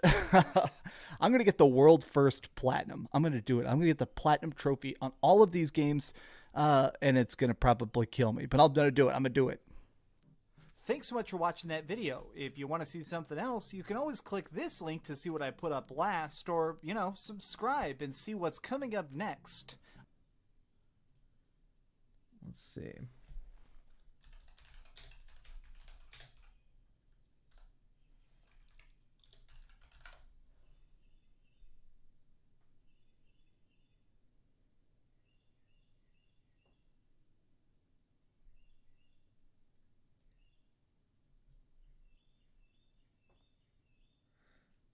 Yeah, listen to this shit, man. Hold on. Oh, fuck off, bro. Stupid fucking ad block protection. Alright. So Final Fantasy Pixel Remasters are releasing on Android, iOS, PC, PS4, and Nintendo Switch. No Xbox release. That's rough, dude. It's literally coming out on phones, but not a fucking game console. That is rough. I wonder if something happened with like Square Enix and Microsoft. Like, I'm wondering if like Microsoft screwed them out of like money when it came to like putting Octopath in Game Pass, for example. Like, they guaranteed a certain amount of money and then didn't pay up or something. Like, I don't fucking know. There's got to be something going on. Like, why the fuck wouldn't they port a game like that to Xbox when they're literally putting it on cell phones? That just, like, that doesn't make sense. Like, if it's that easy to fucking port over that it'll literally, like, run on a cell phone, why wouldn't you put it on Xbox as well? But, like, the last game that Square Enix put on Xbox was Octopath Traveler, which Microsoft paid to have in Game Pass. And I'm wondering if that game just did so poorly and they made, like, zero fucking money from it. They're just like, yeah, I don't fucking care. We're not dealing with that shit. Yo, what is this shit? Appraising my game collection? What's the time? Alright, I'm going to be just time it for the most part. Okay. Yo, that's a base shirt. I like Blue Eyes Ultimate Dragon. And oops. And if you use timestamps, then welcome. You're about to find out what you want to know. So yep, there we go, man. Platform total, the breakdown, right? So I'm not going to go over all these, but you can see we're primarily heavy on PlayStation, but doing okay on other platforms. And you can see, like I discussed throughout the video, there's ones that I want to work on. But if we go over to overall statistics here, my total games, 955, so just under 1,000. And I'm likely over 1,000 with some of the duplicates that I took out, and I didn't count any of my games that I have in the back room, because those are just kind of slush games. But this is like, in terms of completeness and the library that I set up here, and now it's all alphabetized. That's not worth as much as I would thought, but I guess it's all used, so fair enough. 955.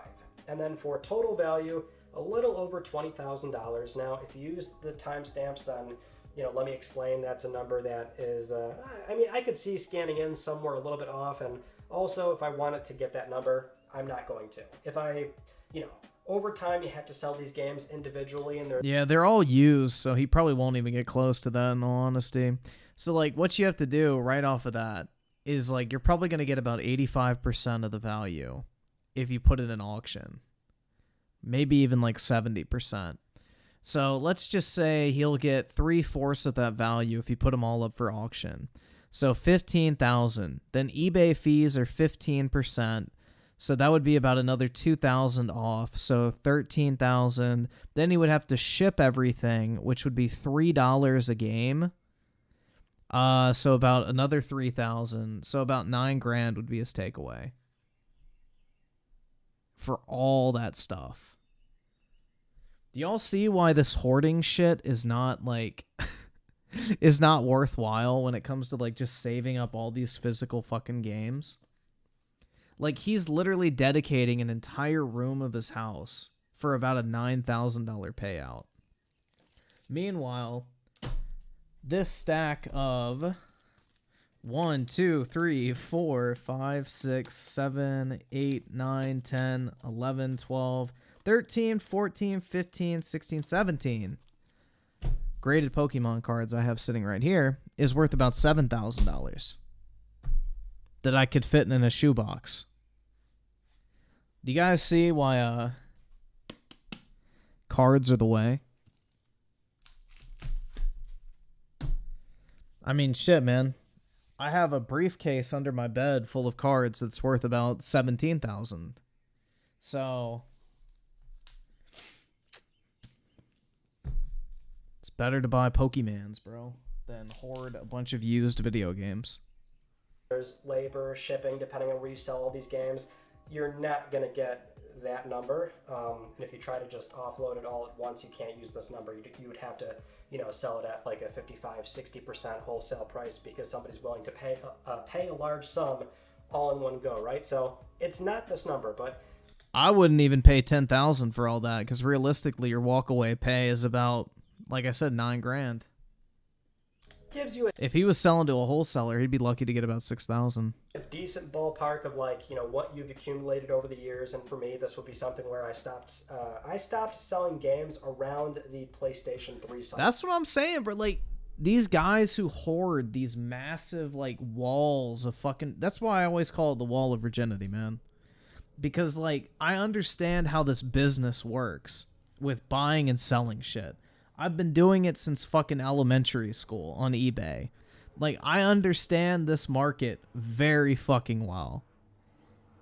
It's literally a way that I've provided for myself since a very young age. But, yeah. Take a video or picture of my Pokemon collection. I mean, I have that video of, like, my PSA 9 collection on my second channel. But you mean, like, the ones I just have, like, in excess? I've already shown my Pokemon collection. I mean, I can pull it up real quick. It's like a 1-minute clip. But, yeah, I was reselling in the womb, bro. In fact... never mind. That's too... Alright, never mind. That's kind of a weird joke. I'm not going to go there. But, yeah, I've got, like, you know, a lot of money in cards. I have over $100,000 worth of cards. Easily.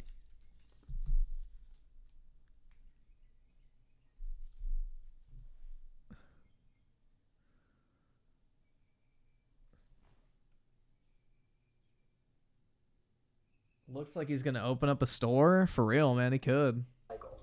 And I have a few PS1 and PS2 that I never sold, but for the most part, from here onward, I kept them for, you know, we're talking 10, 15 plus years. Yeah, so factor in the amount of time he held on to all that shit, too. He had to hold on to that stuff for 15 years, bro. All that storage potential that could have been used to store other things that could have gone up in value. So, and then for most valuable games, I can believe for sure Pokemon Ruby and Sapphire is on there. Now, I didn't go back just yet and punch in all the ones that I have sealed, so it could be a little bit more, but I know for a fact Likely my most valuable thing would be my sealed Soul Silver, because I'm sure, you know, complete that would sell for... I think that's like $1,000 bucks. Let's see. Soul Silver sealed.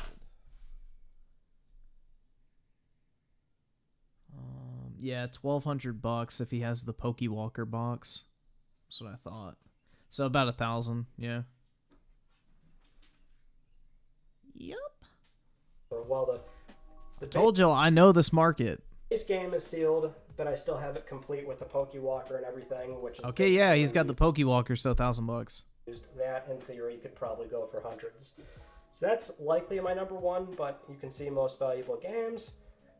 Game value by platform, Nintendo Switch holding strong with that first party, so very little red, but still came in the top 5. And then you can see all this other stuff here. You can pause if you want, but yeah, that's it. So thank you so much for watching. Not sure how many more updates we'll really do on the room.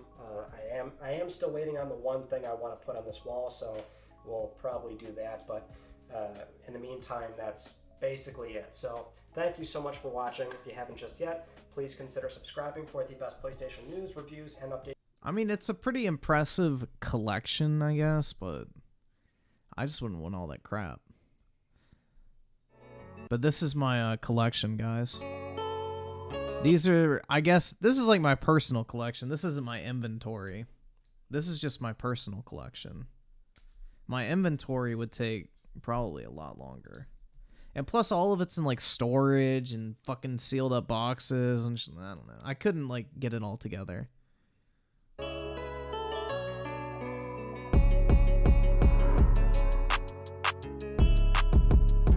I'm Key, shut your whore mouth, bro.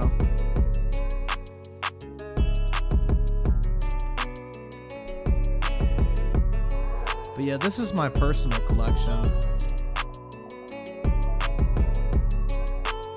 I can't wait to see all the people in Archive channel bitch about Griffin and his Pokemon cards. Good. Let them bitch, man. They hate us because they ain't us, I guess. I don't fucking know.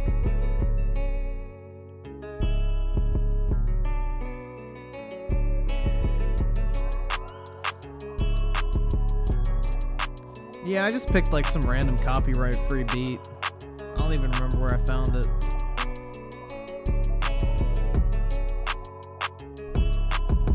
Griffin cards of virginity. That's right, man.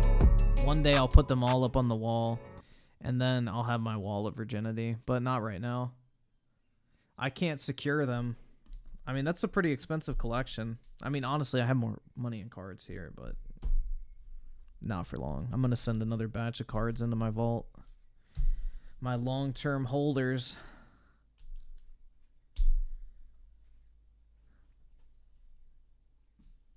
Yep, I'm going to burn my Pokemon cards now. Give them to me, man. Dude, I spent so much money on those cards in a short period of time. Like, last year alone, I spent $66,000 on cards. I made more than that, but, you know. Just to give you guys an idea of the scope.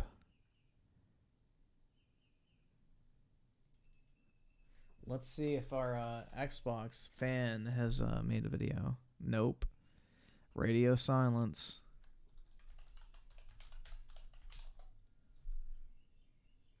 Nope. Still nothing. Nothing about Ghostwire Tokyo. That's interesting. I would have thought the Damage Control Squad would have been out in full force. Pikachu lame? I agree. I'm not really a Pikachu fan. Should make a video about selling cards.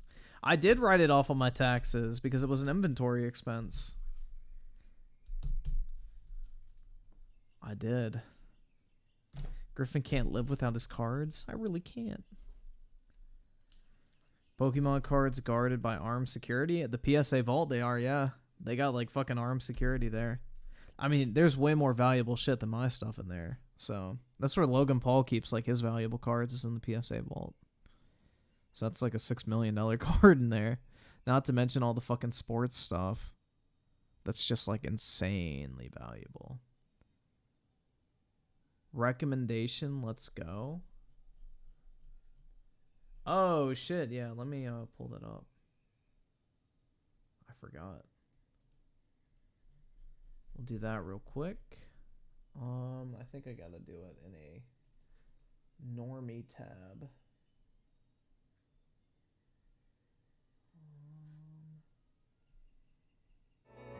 Where is it? There we go. I found...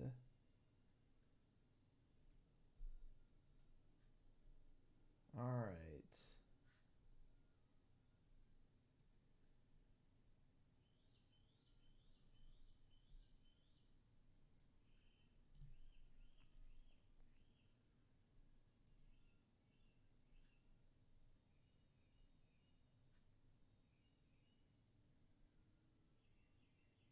Yeah, like eventually I want to get like a house, obviously, but I would have like a big ass like fucking FBI, open up! I would have like a big ass, I guess, like storage room for all my stuff. So eventually I wouldn't have to get a storage unit, which I have now.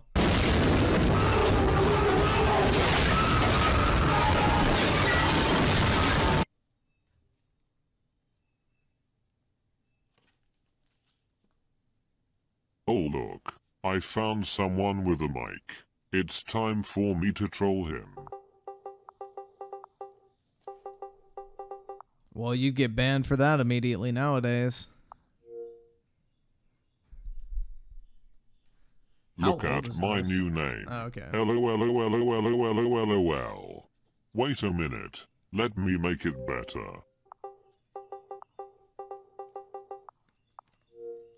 There we go. Much better. Wait. I got a better one in mind.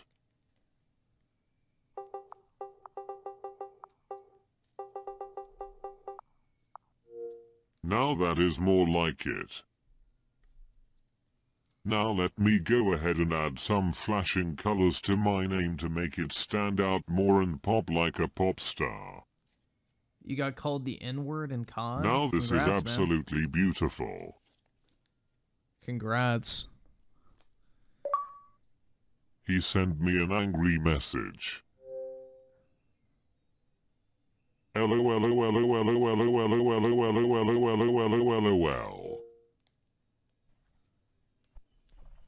What's your fucking deal, bitch?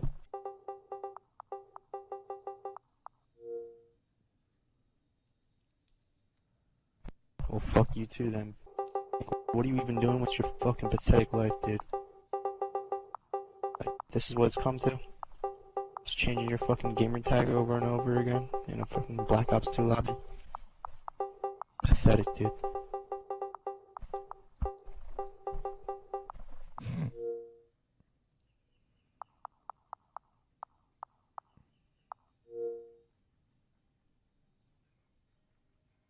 Dude, you're honestly fucking autistic, dude. Why is he Probably a whispering? little fucking kid. Your dad should have squirted you on the wall, man. Just saying. He did, in the walls of the... Never mind. My man Kmart is not involved in this. Don't bring him in this shit.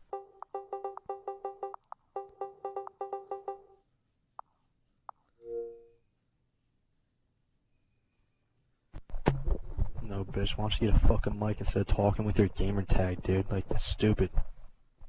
Plug in your fucking mic, quit being a bitch. Probably got fucking pepperoni nipples, dude. Ooh. Yeah, of course you do. Straight dickhead. Yeah, this kid's a troll. Cocks and dicks is the same thing. That's how you have fun.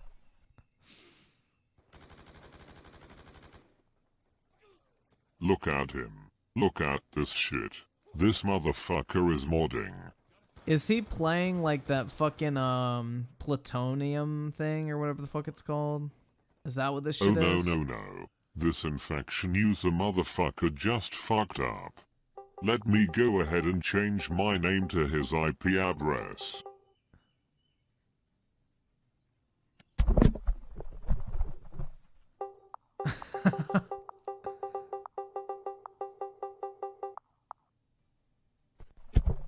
No. This is what you do for a living, bro. Truly unhittable, huh? Yeah, I guess we'll have to see about that. This guy just likes fucking booting people. You really pay for a fucking booter? You fucking degenerate. You're actually a scumbag, bro. I hope you know you're not special, bro. There's a lot of people like you.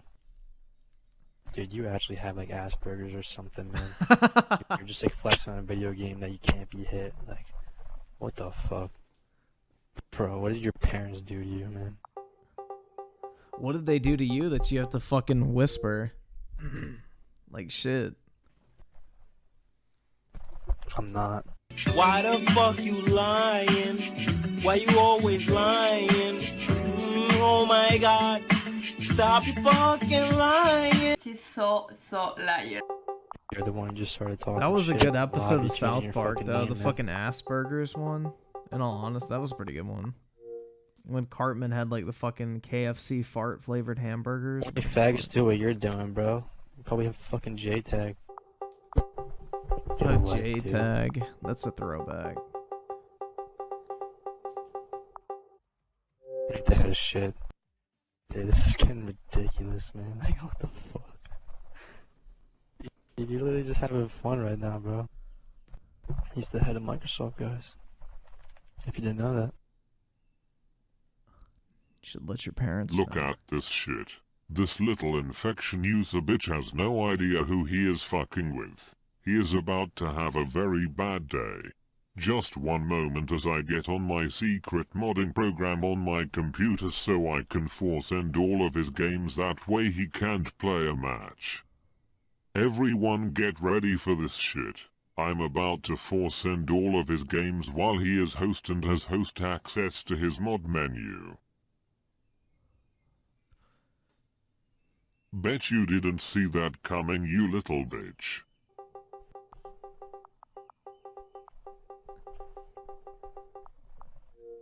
Now he is going to try to kick me out the game because he has access to host mod menu and is able to kick players out the game. We will play a game.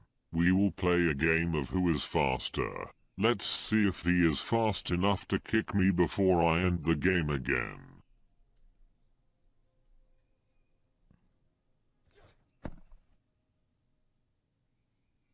Sorry bud, but it looks like you were not fast enough. Don't worry, you will have more tries. Here comes your second try. I believe in you. You can do this. God fucking this guy is a bitch, man. Bro, can we just play a fucking This game? dude's a fucking faggot, man. This dude keeps ending the fucking game. Dude's a retard, man. Holy fucking shit. This week can't play hijack. Oh, y'all, we're like the only lobby. I literally just fucking left and came back and shit joined immediately. Well, it is like 8:30 in the morning. I thought this was supposed to be like a big thing. Everyone should be playing this shit today, not 500 people. Georgia, USA. Right. Alright. Oh my. That was fun.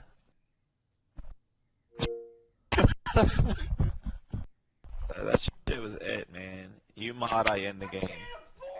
I don't even care if someone fucking mods now. Can I just fucking like shoot a gun? You got a full lobby now, bro. Dude, this guy was Mr. changing his Mod. name, man. He said like I'm the head of Microsoft. Motherfucker's a piece of shit, is what he is. Dude, just plug in the fucking headset, bro. What's the big deal?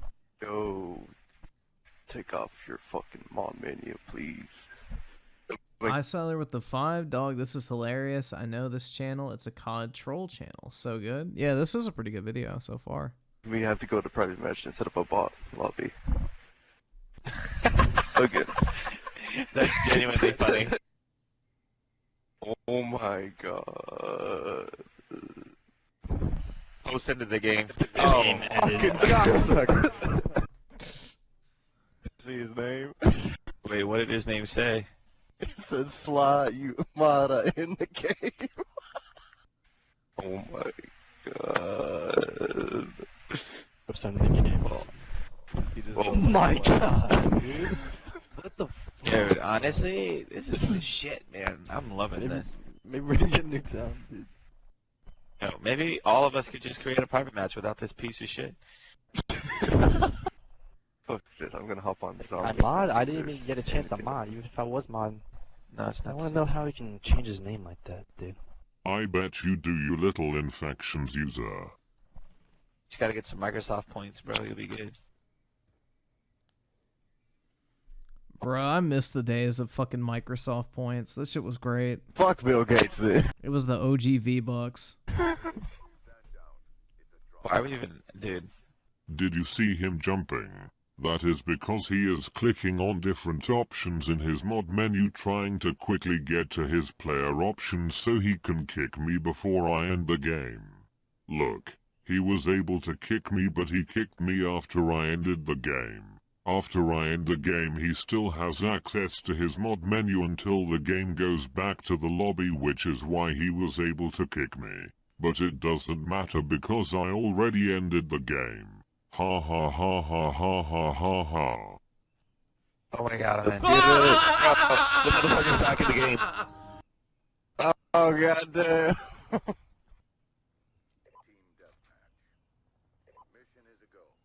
Motherfucker! No fucking way, dude. No fucking my way, God. dude. I'm reporting this piece of shit, dude. I'm just kidding. That's not gonna do anything. Everyone get ready to watch how fast he opens up his menu. When you see him knife, that means he opened his mod menu. Pay attention to the sound of him knifing so you can hear it. LOL. He is getting way too fast. But not as fast as me, bitch. Look at him going to his player options so he can kick me. Dude, even I though always I hated already that ended fucking the game. Oh, he bedazzled is diamond fucking camo angry. in Black Ops 2. Treyarch's diamond camo Really looks have really nothing fucking better to do, sauce, dude? bro. Looks like a Fucking bejeweled girlfriend or dildo. some shit. You're slow at fucking life, man. Yeah, it must be kind of irritating, in all honesty. I mean, it's kind of funny to watch the video, but yeah, that shit would be fucking annoying. Piece of shit, man.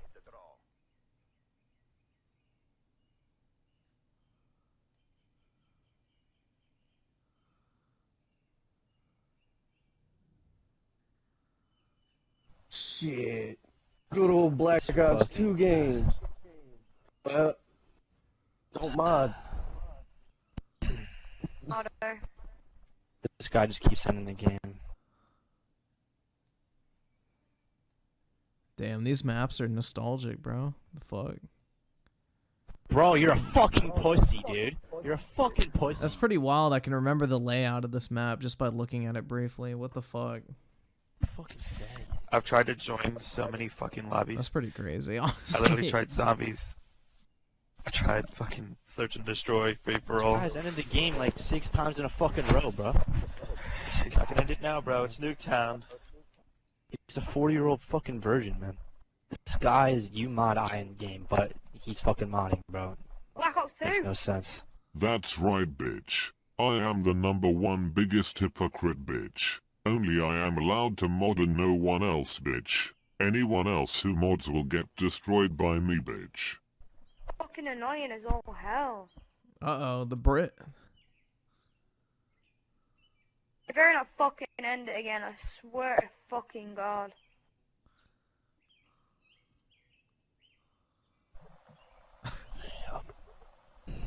Fuck you, man. What a shame.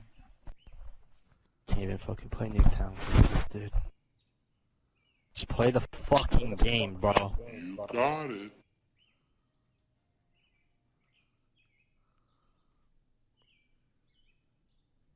Oh look, he managed to kick me before the game loaded in. What will I so ever do? Oh wait, I will just join back. Ha ha ha ha ha ha ha ha ha ha ha.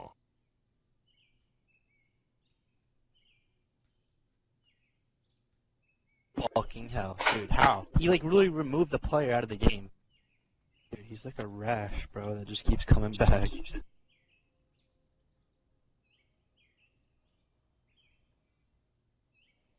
Look at him all the way over there across the map.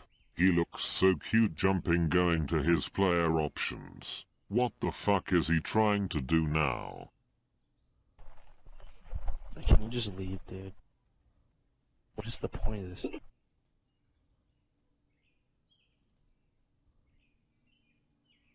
Look at him. Just look at him. He just looks so cute.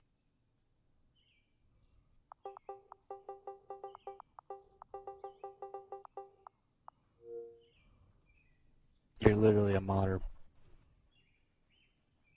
You're just fucking people's day up, bro. Like, just let people play.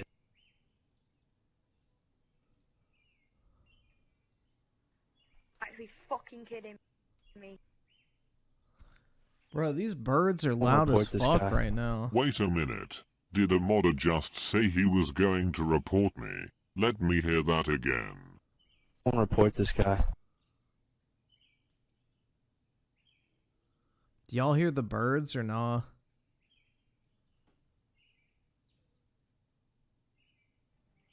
Dude, you must be that fucking trash that you're bloody using mods to fucking play a game. Shut the fuck up before I bloody call your mom to bloody make me a bloody cup of tea. Whip those fuckers? Alright. Oh wow, he finally was able to kick me before I ended it. I am very proud of him. But now I joined back and end the game again. Ha ha ha ha ha ha ha ha ha ha. Now the birds are A lot outside of my people lose window. interest in the game due to people doing stuff like that. On a power line or some shit. Finally. That's why. I don't fucking know where they are actually. That's why people stop playing the game, is because people like him. See? Oh my You're god, fucking man. kidding This me. kid just joins back to end the game, man. Like, what the fuck? Never seen anything like this, man. Never.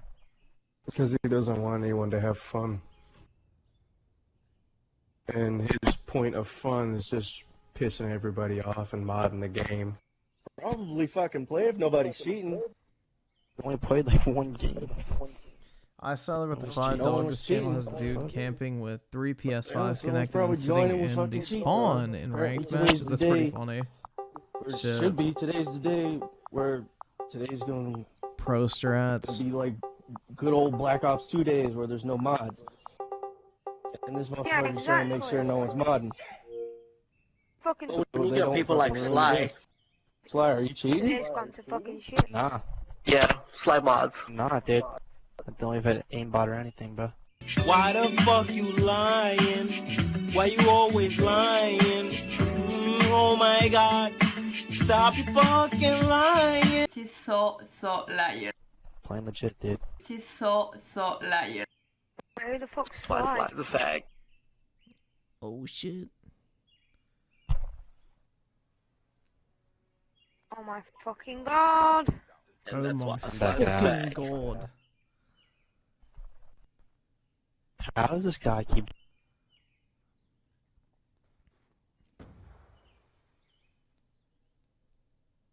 This guy joins just to fucking end the game. My god, bro.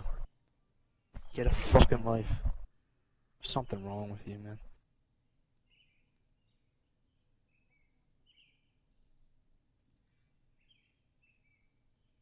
This motherfucker putting in some good ass jumping jacks cardio trying to be fast enough to kick me out before I end the game.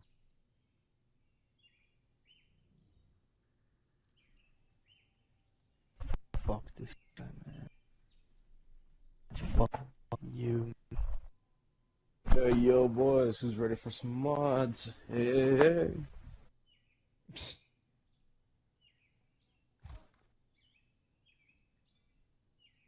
This fucking guy, man. Like, as soon as he loads in, he just ends the game.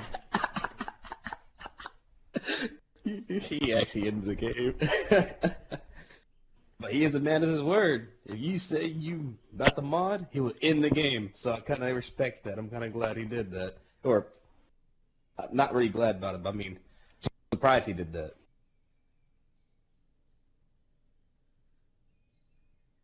This guy is literally just fucking following me.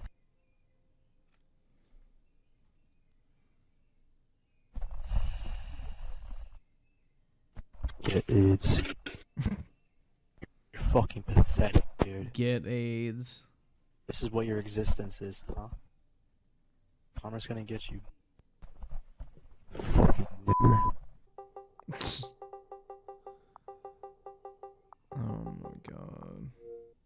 Can't anyone else join but that guy. Piece of shit, dude. Keep saying the same shit, dude. You autistic fuck. Look at him in theater mode getting infections. LOL.